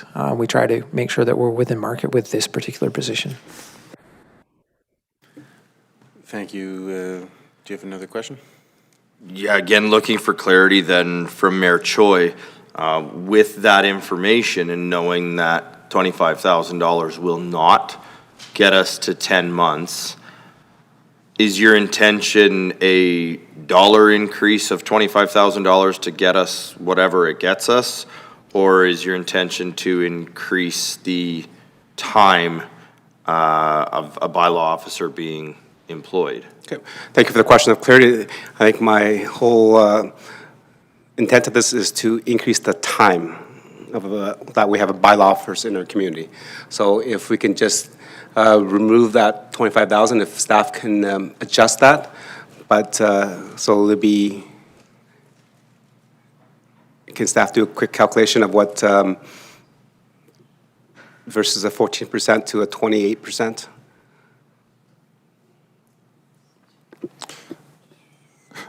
Your worship, I'm sure the staff can work a bit on that. And if I may, through you, Deputy Mayor, to the rest of council, respectfully, and I can appreciate, corporate plan, dollar amounts are being used. There's a calculation and a tax thing, so on and so forth. Maybe what I would put to council to debate, I think there's a question about, is the intent to do 0.8 or, 1.0 or, a little bit higher than what we have now? I think that's the true question that council can discuss. Respectfully, whatever amount comes in here, I'm sure, to be blunt, I don't know that it'd be entirely material to the entirety of the budget.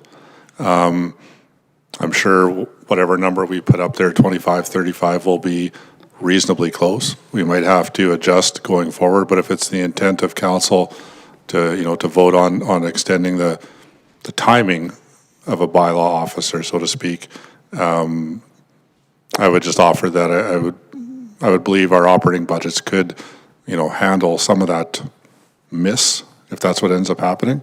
And then we would be able to square it away moving forward in the future as we got a clear understanding of what those costs are and salary levels and so on and so forth.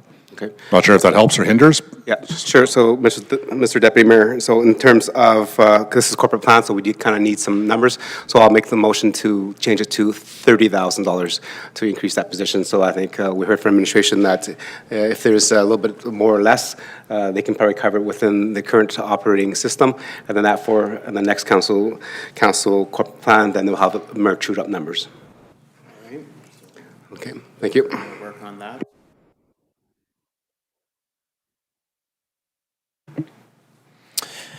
Thank you, Deputy Mayor. I am going to speak against this at this time. My extensive door knocking shared concerns about evening crime and the overnight crime that's happening. And so in terms of yard sightliness or what have you, that was not on my radar, and most of mine was the hours after bylaw goes home is where the concern is. All right, thank you, Councillor Niebergall. Councillor Pletchko, did I see your hand there? Yes, if that's all right, Deputy Mayor. So I as well heard on the streets more crime related to an issue in town. And we have, can you just confirm for me how many current CPOs we have that can do a multitude of different tasks? Mr. Deputy Mayor, through to Councillor Paletzko, we currently have 5 CPOs. Our CPO supervisor can also act in that capacity, but generally speaking, we have 5 CPOs, CPO level 1s. Okay, thank you for that. So if this was related more to enhanced policing or something along them lines, that we could talk about a way to get some RCMP into our community for specific times and stuff like that, I wouldn't be opposed to supporting something like that. At this time, I'm not sure that just a bylaw officer giving out tickets meets the needs for the security or the safety that our citizens are feeling in the community today. So unless I hear something drastically different from my council colleagues, at this time, I'm not sure I would support that. Thank you, Councillor Pletchko. Do you wish to respond? No? Go ahead, I'll wait till then, thank you. Looking around the horn here again for... Thank you, Mr. Deputy Mayor. Appreciate the answers from administration.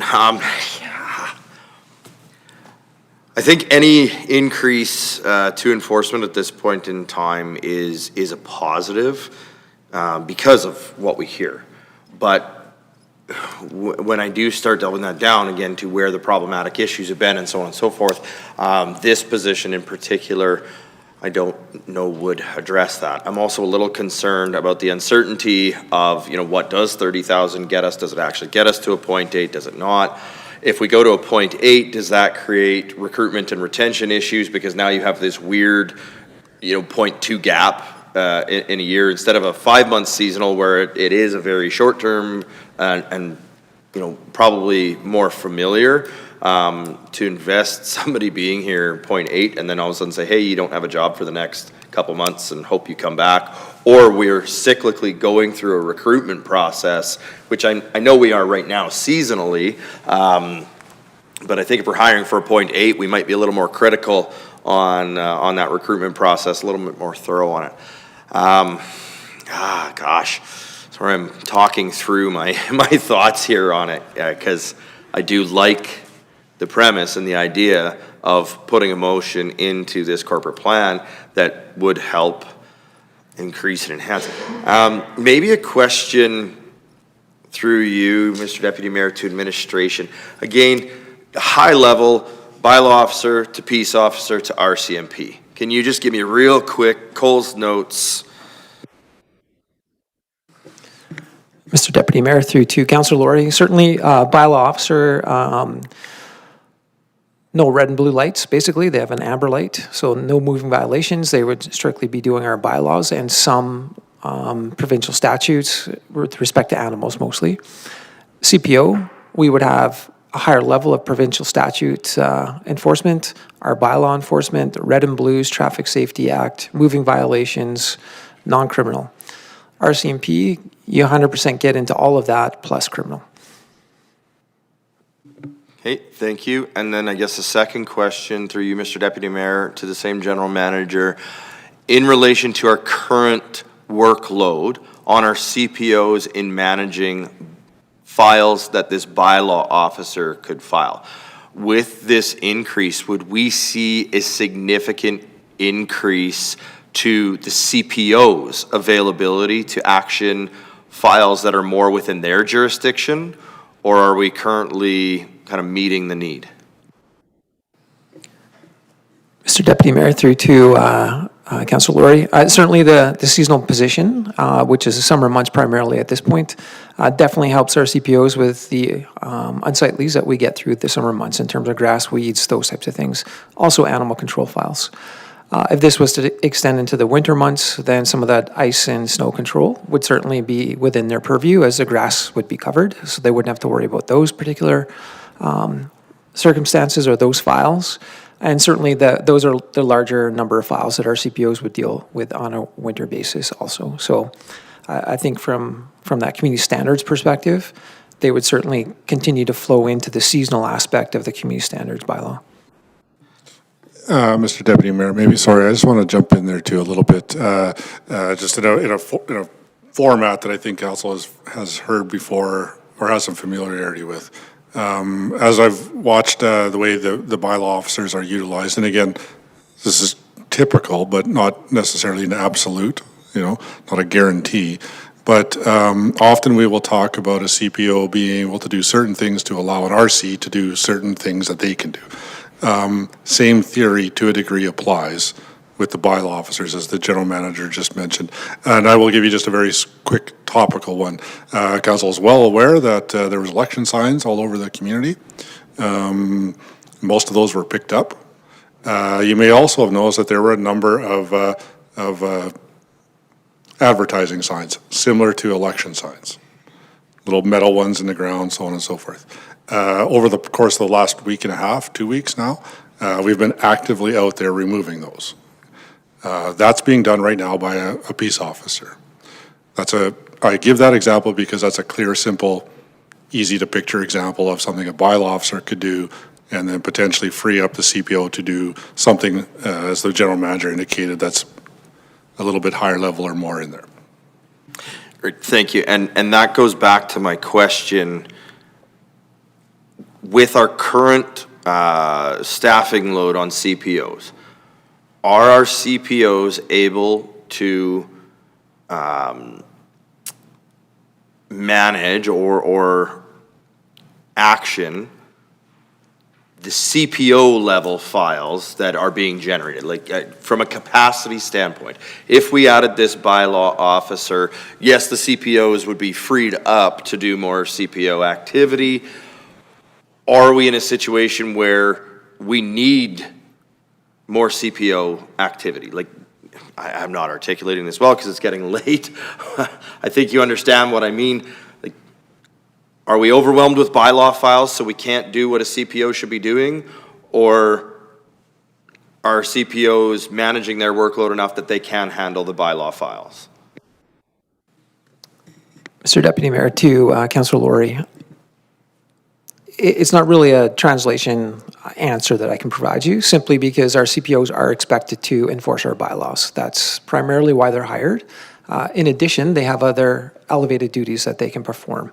As the CAO described, if you have someone that is only able to function our bylaws or enforce our bylaws, then it takes away the requirement for a CPO to have to worry about that also, in addition to the other legislation or the higher elevated duties that the CPO officers are permitted through their appointments. The other component to it is, I'll just leave it there. Thank you. I'll just close on my comments on this so that it can be gone, and then hopefully I don't have to speak again. Again, support in premise, the way increasing any type of enforcement and so on and so forth, I don't feel like this is flushed out enough for me to see a significant benefit and how it rolls up. Plus, I am concerned about going to a 0.8 instead of just going to a 1. I really feel that would have been more effective and efficient. I'm not in a position, because I don't have enough information myself to make that amendment to go to 1. I don't feel like I could defend that in a motion, so I won't make it, but I mean, anybody else can feel free to, and we'll open the debate to that. Again, I think it's good. I think there is a lot of roll up the chain that it could help. I don't see it flushed out between dollars, position, responsibilities, etc. So I can't support it right now. Thank you for the comments, Councillor Laurie. Councillor Niebergall. Thank you, Deputy Mayor. Just through you to administration, one question. Can you please outline the hours of operation for each of these 3 positions?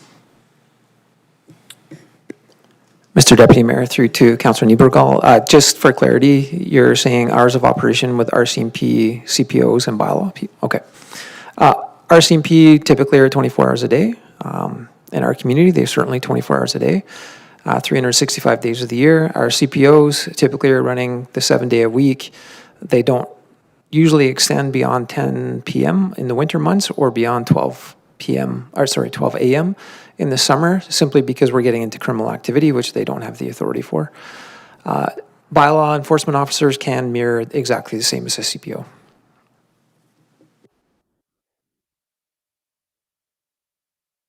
Any further questions? No? Mayor Choi, if you'd like to close? Yep, thank you very much, and appreciate the conversation and some of the questions asked by my fellow colleagues. Definitely, this will enhance the services that we do have in the community. And it's not about just addressing certain areas. It is addressing certain areas that we can actually free up time for our CPOs, and therefore that would assist providing files to our CMP, which then, again, free up time for our CMP to do different things. And I think it is kind of a motion that will cascade for better enforcement overall. I think we've done that in the RCMP, as we've now have a designated number of officers to a municipal clerk. That is to free up their time to do enforcement. And this would be the same thing. Currently, we have roughly a 5-man position for a bylaw officer, which is generally in the summertime, so they take care of nuisance files, unsightlies, noise complaints, pets at large, and all that stuff.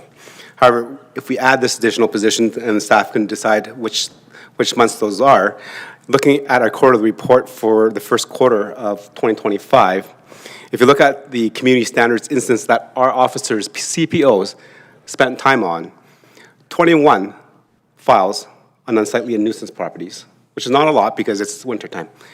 But snow and ice files are 286 files that our 5 peace officers dealt with. So that's over 300 files regarding just very simple bylaw incidents.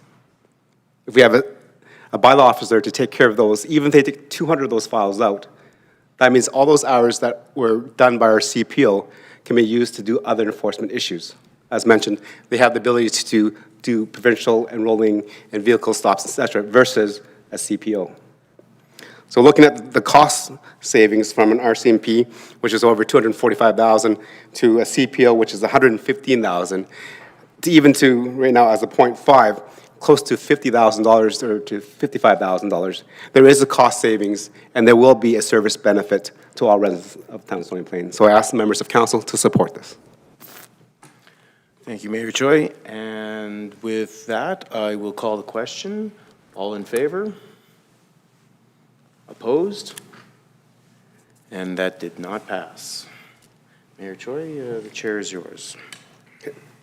Thank you much. I'll take the chair back. And Councillor Meyer, Deputy Mayor, I'll go to you for the next motion.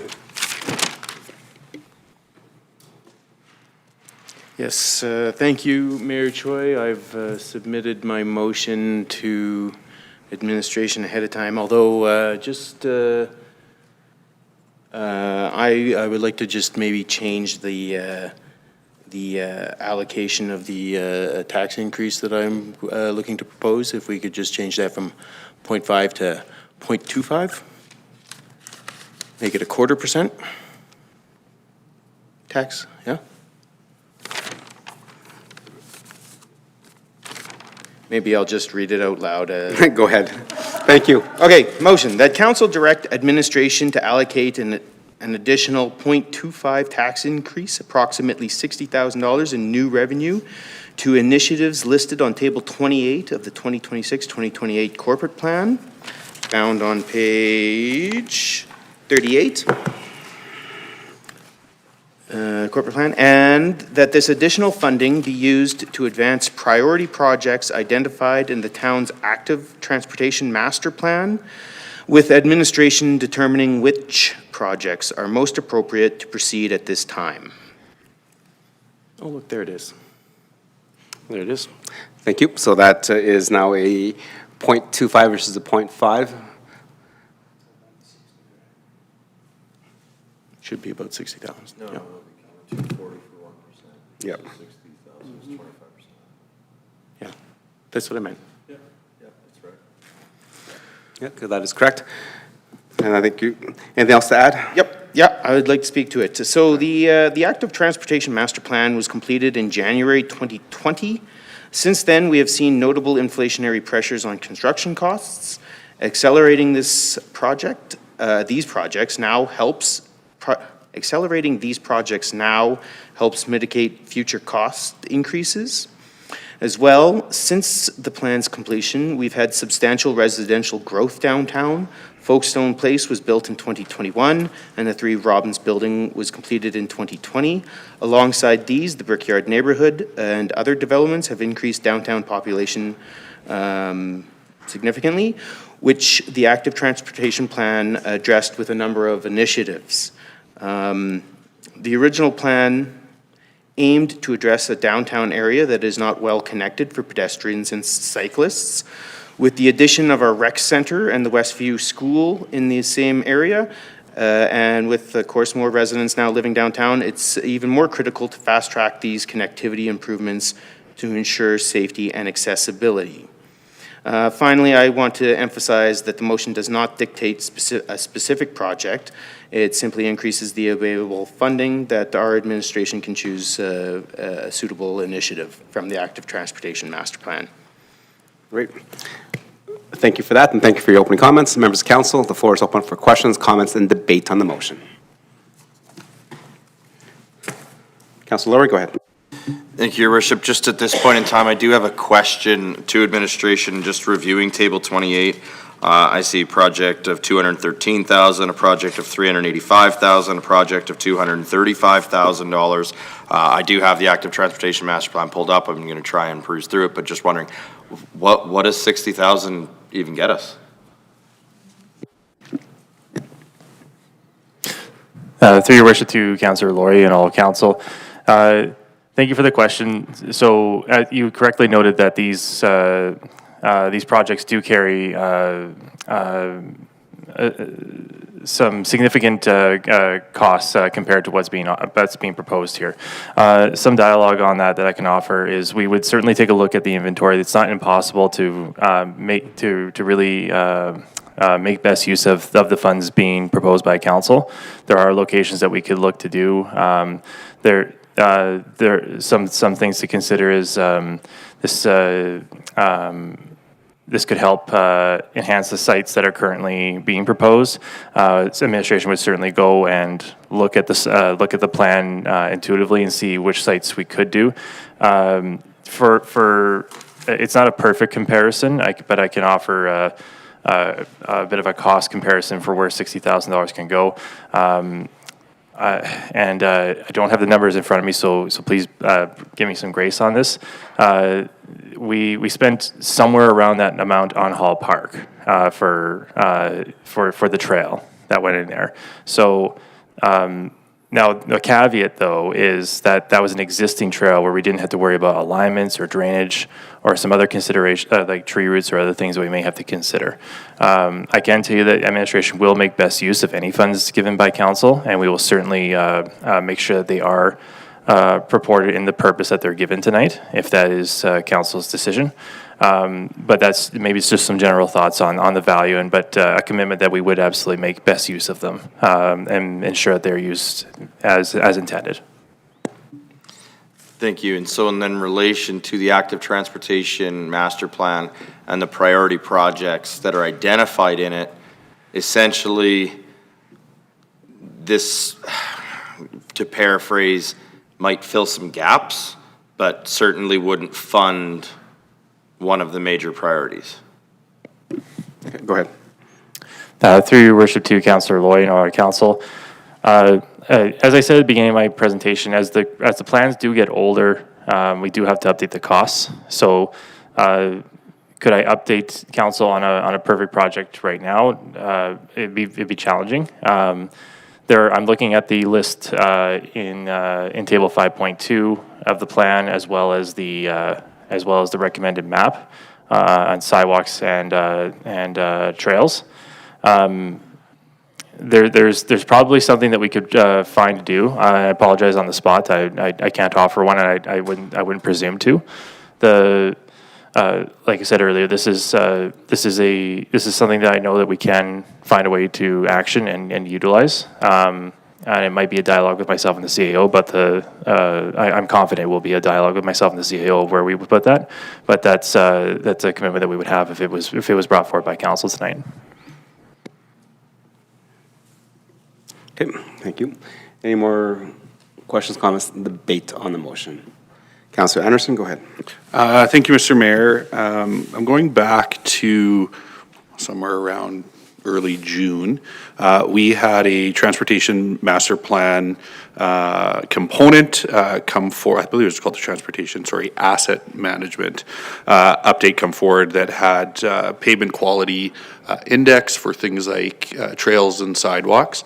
At that time, it was noted that there were several areas of our community that were rated poor, very poor, which I think was noted at the time that there was some risk involved if they went unremediated. There was some dialogue then that we would see some trail improvements and so on, just sort of as a part of the regular ongoing maintenance of our active transportation planning. Can administration just provide an indication as to how much has been, or how many dollars have been allocated into that program this year to help, as Councillor Laurie said, fill some of those gaps in areas of our community that need remediation or otherwise? Through your worship to Councillor Anderson, all council, pardon me. So as the project that utilized the funds that you're speaking of this year went to Hall Park. Additionally, this is very much in alignment with the mayor's questions yesterday about which trails we would be looking for with some additional funding, which I provided some descriptions on yesterday. The distinction of, and if I read the motion deliberately right now, what's being asked with the remediation versus the active transportation is one is a growth project, so we'd be trying to grow our network versus rehabilitating the network. So we would not be without maybe some changes to the motion, we'd be looking at this as a direction of going into new trails, not existing trails. Okay, so I'm going to extrapolate a little bit. So you had said the dollars that were allocated was Hall Park earlier. Sorry, Mr. Mayor, through you, is communicated that the $60,000 was approximately the cost of Hall Park. And so if we look ahead into next year, is that suggesting then we have approximately $60,000 for trail rehabilitation and remediation that hasn't been directly outlined in our corporate plan? Okay, go ahead, administration. Through your worship to Councillor Anderson, all council, during my answer to the mayor's question yesterday, I indicated that's approximately $600,000 that we were looking to put into those remedial areas that I mentioned yesterday. Okay, so we're looking at $833,000, Mr. Mayor, in grant funding to expand our network, and we're looking at approximately $600,000 to rehabilitate, remediate, and so on some of our existing trails. I think is quite significant. When I look at the numbers of sort of the expansions and so on that we see listed here, I'm not sure that 60,000 tips the needle, and those two combined 1.4 million in change, I feel like is a significant investment as we look forward into 2026 for our active transportation network, whether that's growth related or repair and rehabilitation.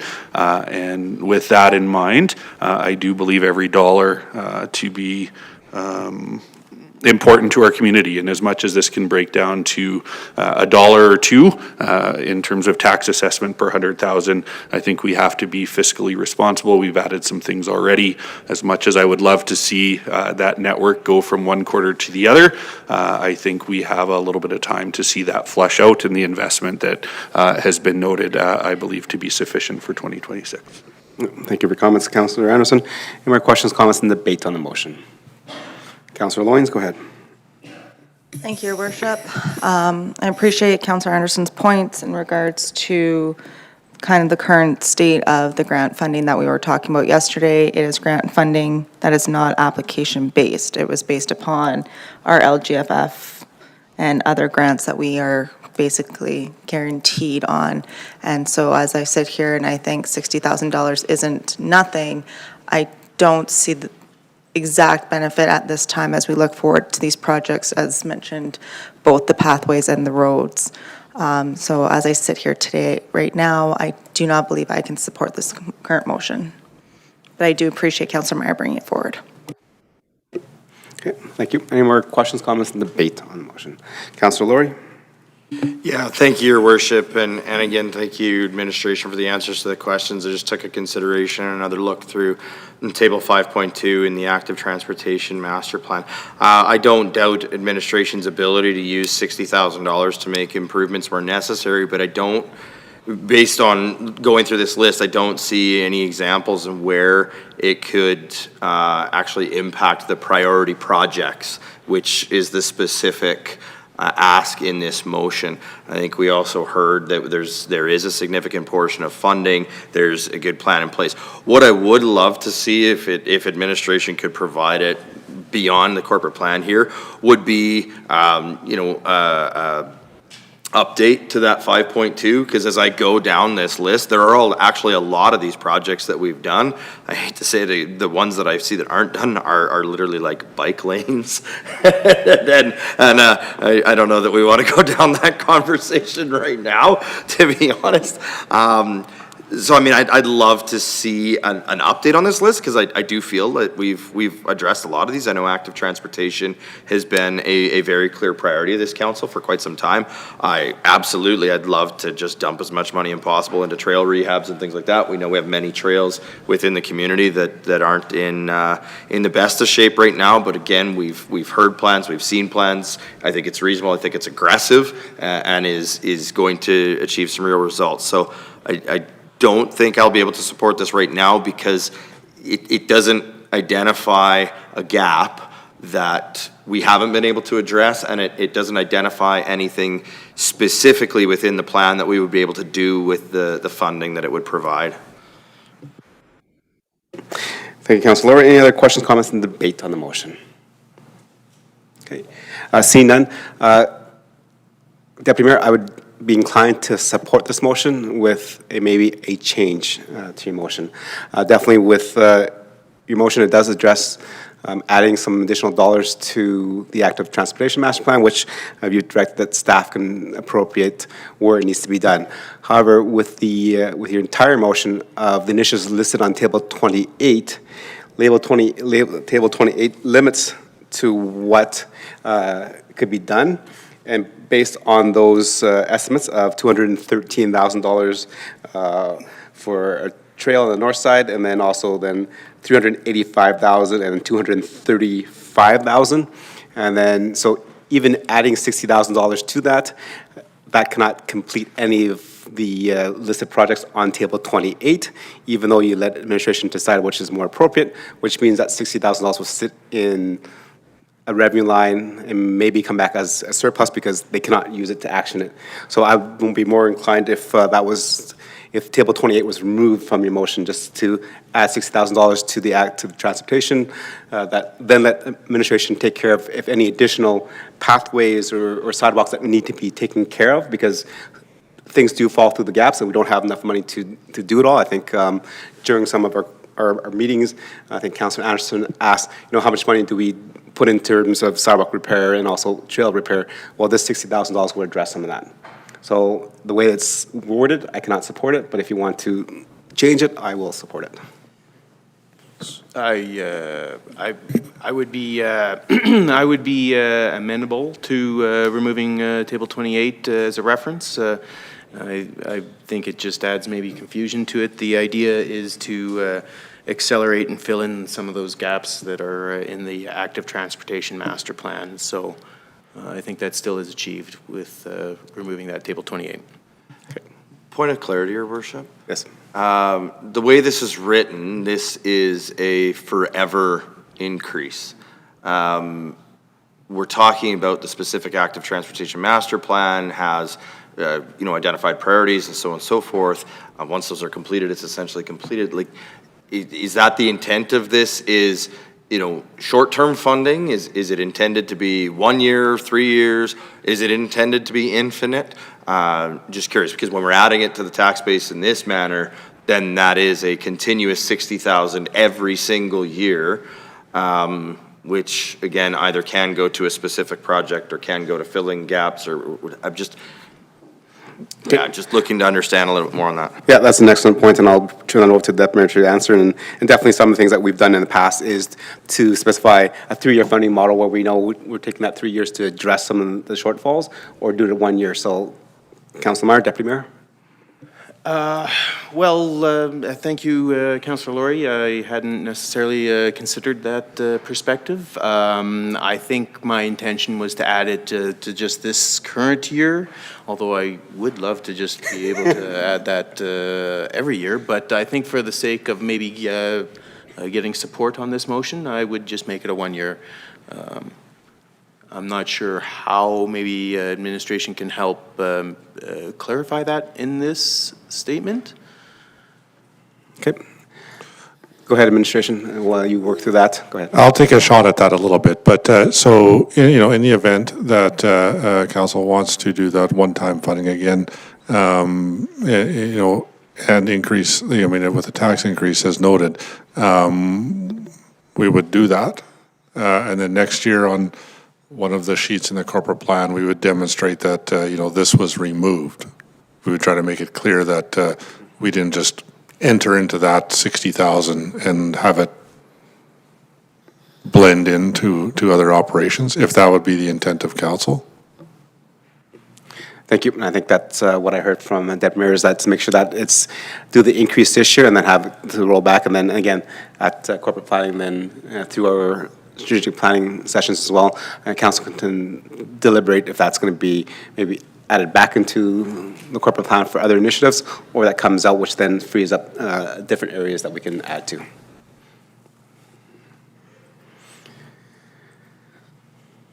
I'm sure administration thinks this is clear as mud. Councilor Meyer, Deputy Mayor, if you can just reread that. Yep. The council directed administration to allocate a one-time additional 0.25 tax increase, approximately 60,000 in new revenue to the 2026-2028 corporate plan, and that this additional funding be used to advance priority projects identified in the town's active transportation master plan, with administration determining which projects are most appropriate to proceed at this time. Thank you for reading that, and I believe, does that capture the intent of your motion? It does. Thank you. Members of council, any more quick questions, because it's changed a little bit? Okay, we'll go to Councilor Anderson. Thank you, Mr. Mayor, and I think I sort of heard it here, but just looking for the tax implication of this, if this 0.25% is added. Thank you. Administration? No, it takes a little bit longer because we're dealing with one screen's.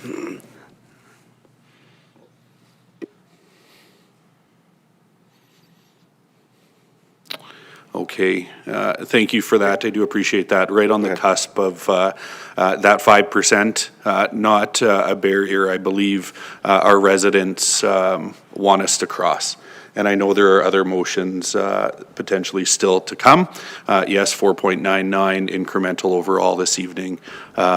But I do think, as much as it's maybe a mental barrier, I do think it's important that we consider that. I do come back to my previous comment. I know we've heard from administration previously that there would be, based on that pavement quality index, some additional dollars to improve the active transportation trails and so on, and some repairs. $600,000, I do come back to that, seems significant with the 800,000 plus in, yes, grant, but we know that although we know those grant dollars are coming, if they're being used here, they're not being used elsewhere. And so I do come back to 1.4 and change being a significant investment in our active transportation. And with that and the consideration of us creeping up on 5% with additional motions to come, we'll stick with my earlier comments about not supporting this evening. Thank you. Councilor Pacheco, anything to add? Okay. With that, Councillor Meyer, Deputy Mayor, go ahead with your closing.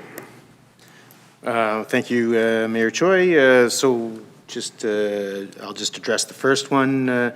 Listen, if anybody wants to make a motion to increase that so that it's a significant enough amount to make you feel like it's going to do something, I would be amenable to a friendly there. But seriously, the intent behind this is to accelerate that transportation master plan. I know I had mentioned that we don't necessarily want to direct administration specifically. I think their expertise they would be able to easily use these dollars in an appropriate way. I just, again, emphasize that we have added a number of rec center there and the school, and of course the Three Robins and the Folkestone Places. All of these things means that there are more people moving around downtown, and it does behoove us to keep them safe and separated from traffic. It doesn't even necessarily get into the pressures that the additional e-scooters and whatnot that we're now seeing add to that need, but I would encourage all the council to support this this evening. Thank you. Thank you, Councillor Meyer. Again, I'll call the question. All those in favor? Opposed? Okay, that is defeated. We'll move on to Councillor Laurie, please. Thank you, Your Worship. Before I move forward with the next motion, I'm just wondering, within that conversation, I did ask in regards to an update on the charts within the Active Transportation Master Plan to identify what is completed and what is not completed. Is that something that can be provided to council within some time here after the corporate plan?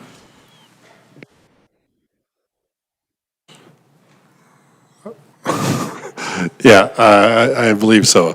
I was looking over at the general manager just to see if he was going to shake his head that that'd be a whole lot of work.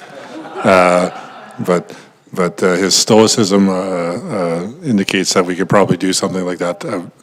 I'll say reasonably quick, i.e. before the end of the calendar year. Thank you. Yeah, not looking for super detailed, quite literally just, highlight red and green, complete, not complete, or maybe, one for in progress or something like that. Just very curious based on the plan, based on going through it. It looks like we've done a fair amount. It looks like we've got a fair amount planned. Just, it'd be nice to see that full visual. Maybe we need to look at a new active transportation strategy to refresh and determine where we do have missing links and where we can put some of those priorities. So appreciate Councillor Meyer bringing that forward. I think it was a good discussion, and I think it gives us some opportunities moving out of it.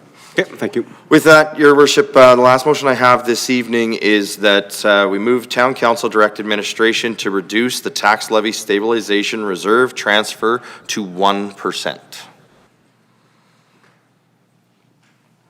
And while administration is getting that up on the board there, I will speak to it. As we heard yesterday in discussions, proposed in next year's corporate plan is the reversal of the 2%. So we have a 2% tax levy stabilization reserve transfer removal due to low reserves. So that was planned in next year's corporate plan. Now, typically, we don't really debate next year's corporate plan. However, part of my struggle with that is we are looking at a fairly sizable chunk in the next year. We heard about some positions being pushed out and things like that. We see some priority projects. While those will be, still come to fruition and pencils will be sharpened as the corporate plan comes forward, we also, within this corporate plan, have now funded $45,000 in initiatives from the tax levy stabilization reserve, further depleting that reserve. In speaking with administration yesterday, I asked the question in regards to, would the reserve be able to continually fund a 1% transfer? And the answer was yes. So I feel that it would be prudent at this time that we reduce that transfer. And for clarity, whether it's public watching or whomever, currently right now we actually have 2% of our operating budget that is funded by a transfer out of a reserve. It is not implicated on the tax base, it is funded out of a transfer from that reserve. What we're seeing next year is that reserve can no longer tolerate and withstand that funding. And so it does have to be returned to the tax base. So I'm looking, especially given the fact that we have now asked for $45,000 more out of that reserve this fiscal year, that we reduce that transfer this year 1% to help protect the integrity of that reserve, to help keep the reserve fund as healthy as possible, and to make the absorption, if we do have to continue on with the further 1%, less as we move forward. So again, looking to keep our reserves healthy, looking to make sure that we are, including what is tolerable in the tax base. I think, again, if we go back to the chart, I know Councillor Anderson had referred to a number of 5%. I know this brings us a little bit over that, but if we can see that chart there from a dollars to dollars impact when we talk about affordability, it's, sorry, I just need to grab my paper. We're looking at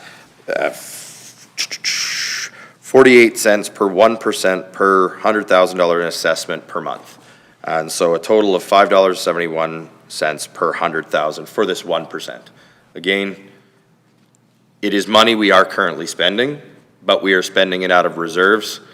We have concerns about our reserve balances. We saw that in our fiscal plan report. I believe it would be prudent of council to take this step now to not overstep our reserves and not deplete them to a point where it may put us in a difficult position. Okay, thank you for the motion. Any commentary, members of council? I'll open the floor for questions, comments, and debate on the motion.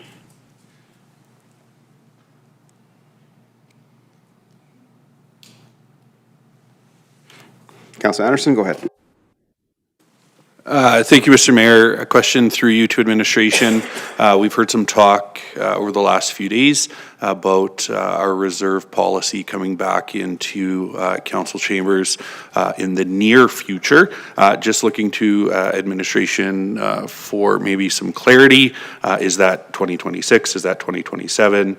When can we expect to see our our reserve policy come into chambers for council's consideration? Okay. Go ahead, administration. Thank you, through your worship, to Councillor Anderson. It is currently on the work plan for 2026. Perfect. I appreciate that.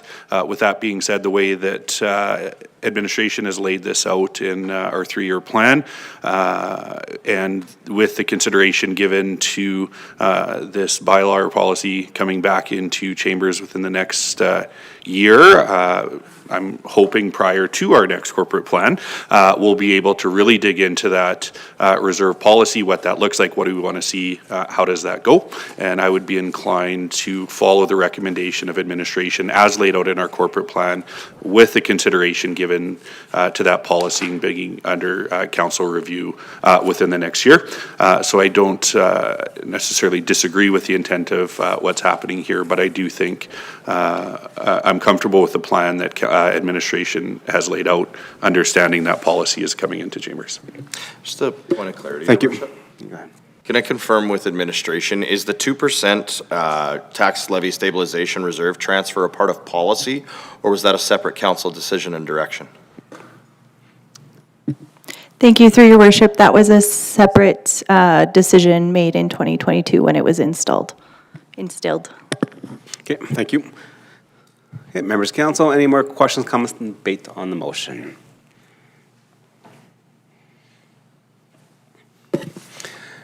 Seeing none, I will provide my comments before I turn it back over to you, Councilor Laurie. I think I appreciate the motion. I understand the intent of this. Definitely making sure that things are funded where they should be funded. And relying on the tax stabilization transfer to keep the taxes lower is not sustainable, and definitely the motion to bring it down to 1% is something that I can see supporting.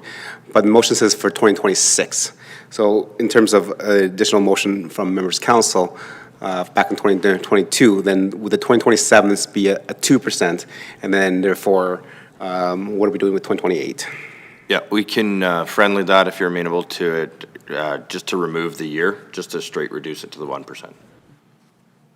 So it doesn't need to state in 2026, so that it is reduced to 1% across until such a time as another change is made, whether that's an administrative recommendation or a recommendation of council. Okay, thank you. Okay, thank you for that clarity in terms of your intent. And definitely, hold on a second, I wrote that in the wrong place.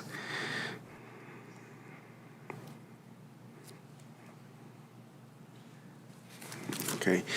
And I do have a question for administration. So in terms of our projected numbers, currently we're in November, and definitely we've had third year quarterly reports. So my question is that because with this corporate plan, there is a recommendation to reduce protective services by $289,000 because of truing up of the RCMP contracts. Since in 2025, we did not do that, because I believe that there was a motion that council chose not to support in terms of doing that. What are we tracking in terms of our budget? Are we fairly on course with budget? We're below budget, so we'll have the surplus, or are we above budget so that we'll have deficit?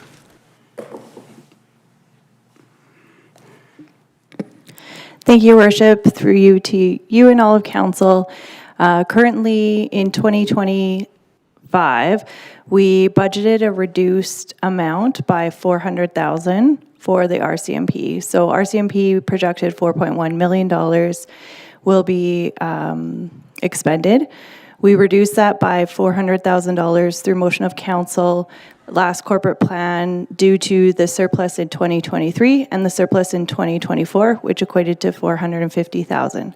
At the end of 2024 fiscal year end, we transferred $400,000 into reserves to offset future RCMP costs, which was that $4.1 million that was requested by the RCMP. In the corporate plan last year, we knew all of this information. We transacted that $400,000 transfer from reserve to offset that $4.1 million. To date, what that resulted in is a net tax impact of $3.7 million for our RCMP contract in 2025. To date, with our updated numbers from the RCMP, we are projected just over $3.6 million will be actuals at the end of 2025, which will leave us with a projected $89,000 surplus, even after taking off that $400,000. So as a result, administration will not be igniting that transfer at the end of this fiscal year. Through our year-end process, we will bring that forth to council. As a result, that $400,000 will stay in the tax levy stabilization and not be utilized in 2025. In addition, there will be conversation around the additional surplus of $89,000 and what we will be doing with that. Okay, thank you for that clarity. So to get this straight, we have $400,000 in a reserve to fund the RCMP if we so needed it. And this year we're tracking at $89,000 surplus, so that will have $489,000 surplus for RCMP. So what is the overall budget? Are we tracking a surplus or not? Take the RCMP out. Thank you. For 2025, Your Worship, the actuals projected to the end of 2025 is $3.6 million for actuals RCMP that they will be billing us. Yes, I understand, but for the overall budget. So we take Oh, RCMP my out. apologies. Because we So- already know that there's going to be roughly an $89,000 surplus. Yes, so the budget was $3.7 million for 2025. Yeah, so the overall surplus minus that. So what is the surplus? Sorry, Your deficit? Worship, I'm just going to jump in here just to make sure and maybe translate a bit. I believe you're asking for the entirety of the Yes. town's budget, so the entirety of the operating budget. I will maybe speak on this one. I would believe that we're not quite comfortable. We don't know those numbers at this point in time, that we can give you a solid number that we want to speak to directly. We can speak specifically to the, as the manager of finance did, specifically to the RCMP budget, because we know the budget number, we know the numbers that are coming in for the fourth quarter. So we can give you that specifically. Having said that, Your Worship, again, I will just go back to, 15, 16 years now, the town has ended up in a surplus of 13 or 14 out of the last 15 or 16. Past performance doesn't necessarily indicate future performance, but that's what we've done over the years. Okay.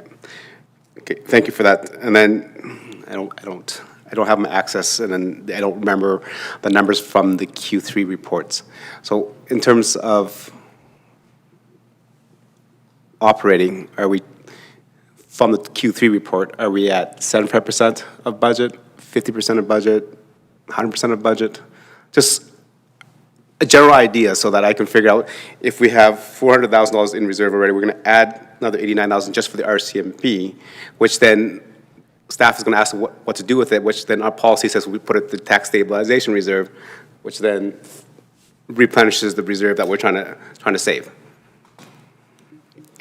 Thank you, Your Worship. At this time, due to seasonal expenses, we do not have that forecasted surplus or deficit to the end of the year. We have a significant amount of projects that finish and complete in Q4, in addition to, as you know, snow removal and some things that can impact budget as well. And so at this time, we do not have that number. However, council will have opportunity to see that number prior to, should council wish to do a spring budget adjustment. So the year-end surplus or deficit will be reported to council at the beginning of March. And typically, spring adjustments, if we do them, are the beginning of April. Okay, thank you. Okay, Councilor Laurie, I think you had your hand up, so let's go there. Thanks. Yeah, questions of clarity, Your Worship. So there were two different things that were explored there that I just want to flush out to make sure I understand, because if one of them in particular is true, it may result in a withdrawal of this motion. What I was hearing in the RCMP conversation was we've been using $400,000 from the tax levy stabilization to help fund the RCMP. That was continued to be contemplated through the next 2 fiscal years, resulting in the note of the 2% reversal of the tax levy stabilization next year. Am I hearing correctly now that we no longer need to draw $400,000 a year this year and next year out of tax levy stabilization for a total of $800,000? And if that is so the case, then would administration still be requiring and recommending the line item that we saw proposed in the 2027 fiscal year of the 2% tax levy stabilization reserve reversal? Okay, go ahead, administration. Thank you, through your worship, to Councillor Laurie and all of council. Just one thing I want to clarify first on some of the statement that was just made. The $400,000 from tax levy stabilization for RCMP was only 1 year. And so that was only for 2025 budget year. So not, you just mentioned 2025 and 2026, so it's only 1 year. Subsequent to that, to answer your question regarding the reserves, you are correct in that that information was not reflective in this corporate plan, knowing that that $400,000 was not going to be drawn. So it is, the corporate plan as presented has $400,000 withdrawn from that reserve that we are now projecting we will no longer need to withdraw. So as a result, the tax levy stabilization would go up $400,000. And as a result, that would help the 2027 tax levy stabilization 2% reduction. We would take this all into consideration also based on how the full operational year-end completes as well. And as always, we reassess that every year as we update our corporate plan. Excellent. Thank you. Thank you That's very a much lot for more that clarity now. clarity. The second aspect then that I want to ask about is you did mention spring adjustments where we could, reduce or reverse this request. I'm going to actually ask the opposite. If we withdraw this motion right now, we get to spring adjustment, we have a deficit. We have to draw from tax levy stabilization, et cetera. Could this same motion be made at spring adjustments? Go ahead, Ms. Thank you, through your worship, to Councillor Laurie and all of council. Absolutely, that motion could be made at spring adjustments. Excellent, thank you. Your worship, with the information and the clarity that we've just received, I'd like to withdraw this motion. Thank you very much, Councilor Laurie. I'm glad, I think you mentioned before, that's why it's so good to have the conversations amongst council, because we all ask different questions, different points of views to get to where we need to be, and we came to a point that we did not need to have this motion. Members of council, I think we're getting long in the day. Is there any other motions to make adjustments or changes to the corporate plan that's been proposed by administration? Councilor Pletchko? Nothing for me, thank you. Councilor Laurie? Your worship, I do not have any more that I am going to introduce. However, I had other items I was intending to put on the floor in consideration. I believe that they aren't pressing enough to be included in this corporate plan, but I would like it noted because I'm going to bring these forward either prior to or at strategic planning, and I want to make sure that they are recorded and they do actually turn into action. Sure, thank you very much, I appreciate that, and definitely then send that email out to members of council, and then we'll add that to our strategic plan so we can have those conversations at the time. Councilor Meyer, Deputy Mayor, do you have anything else? Nothing for me, thank you. Thank you. Councilor Loyens. Nothing for me. Councilor Niebugal. Nothing for me, thank you. Councilor Anderson. I would like to make a motion to reconsider my vote to extend beyond our Thank you very much for that. And members of council, I do have another one, but I think through conversations and looking at different things that we can talk about, definitely something that we can steer towards the strategic plan in January. So I'll be looking forward to those conversations. And again, so I do not have any more for tonight. So I think we are done. So wow, what a incredible 2 days. Definitely thank you, administration, for reading our strategic plan, planning with us, and then taking those initiatives and those thoughts that you heard and bringing back to a corporate plan that you can present in a way that's kind of digestible for us. And the presentations were spot on to address some of the issues that we saw that we needed in the community. And thank you to members of council for definitely your attention to reading the corporate plan of this year and the previous years, and then coming prepared to debate and to make sure that this plan represents this council. Through my tracking, we had about 15 motions that were made to create this unique plan for town council. I would say a couple of them failed. There's a couple of splits. There's a couple of withdrawals from the commission. There's also a couple amendments that passed and that did not pass. There's some friendlies that were not really friendlies, but they're just movers changing the wording so it's more palatable. That is true governance, ladies and gentlemen. That's how a council does, through the engagement to a residents, through strategic planning, and then bring that back to a corporate plan for discussion amongst the council. I would just say, well done, members of council and our staff. Our residents were well served with the work that we did here last 2 nights. So with that being the end, there will be no need for tomorrow night's meeting, so we'll not postpone it, so we'll just adjourn tonight at whatever time it is. So thank you, and enjoy your day off tomorrow. We are done.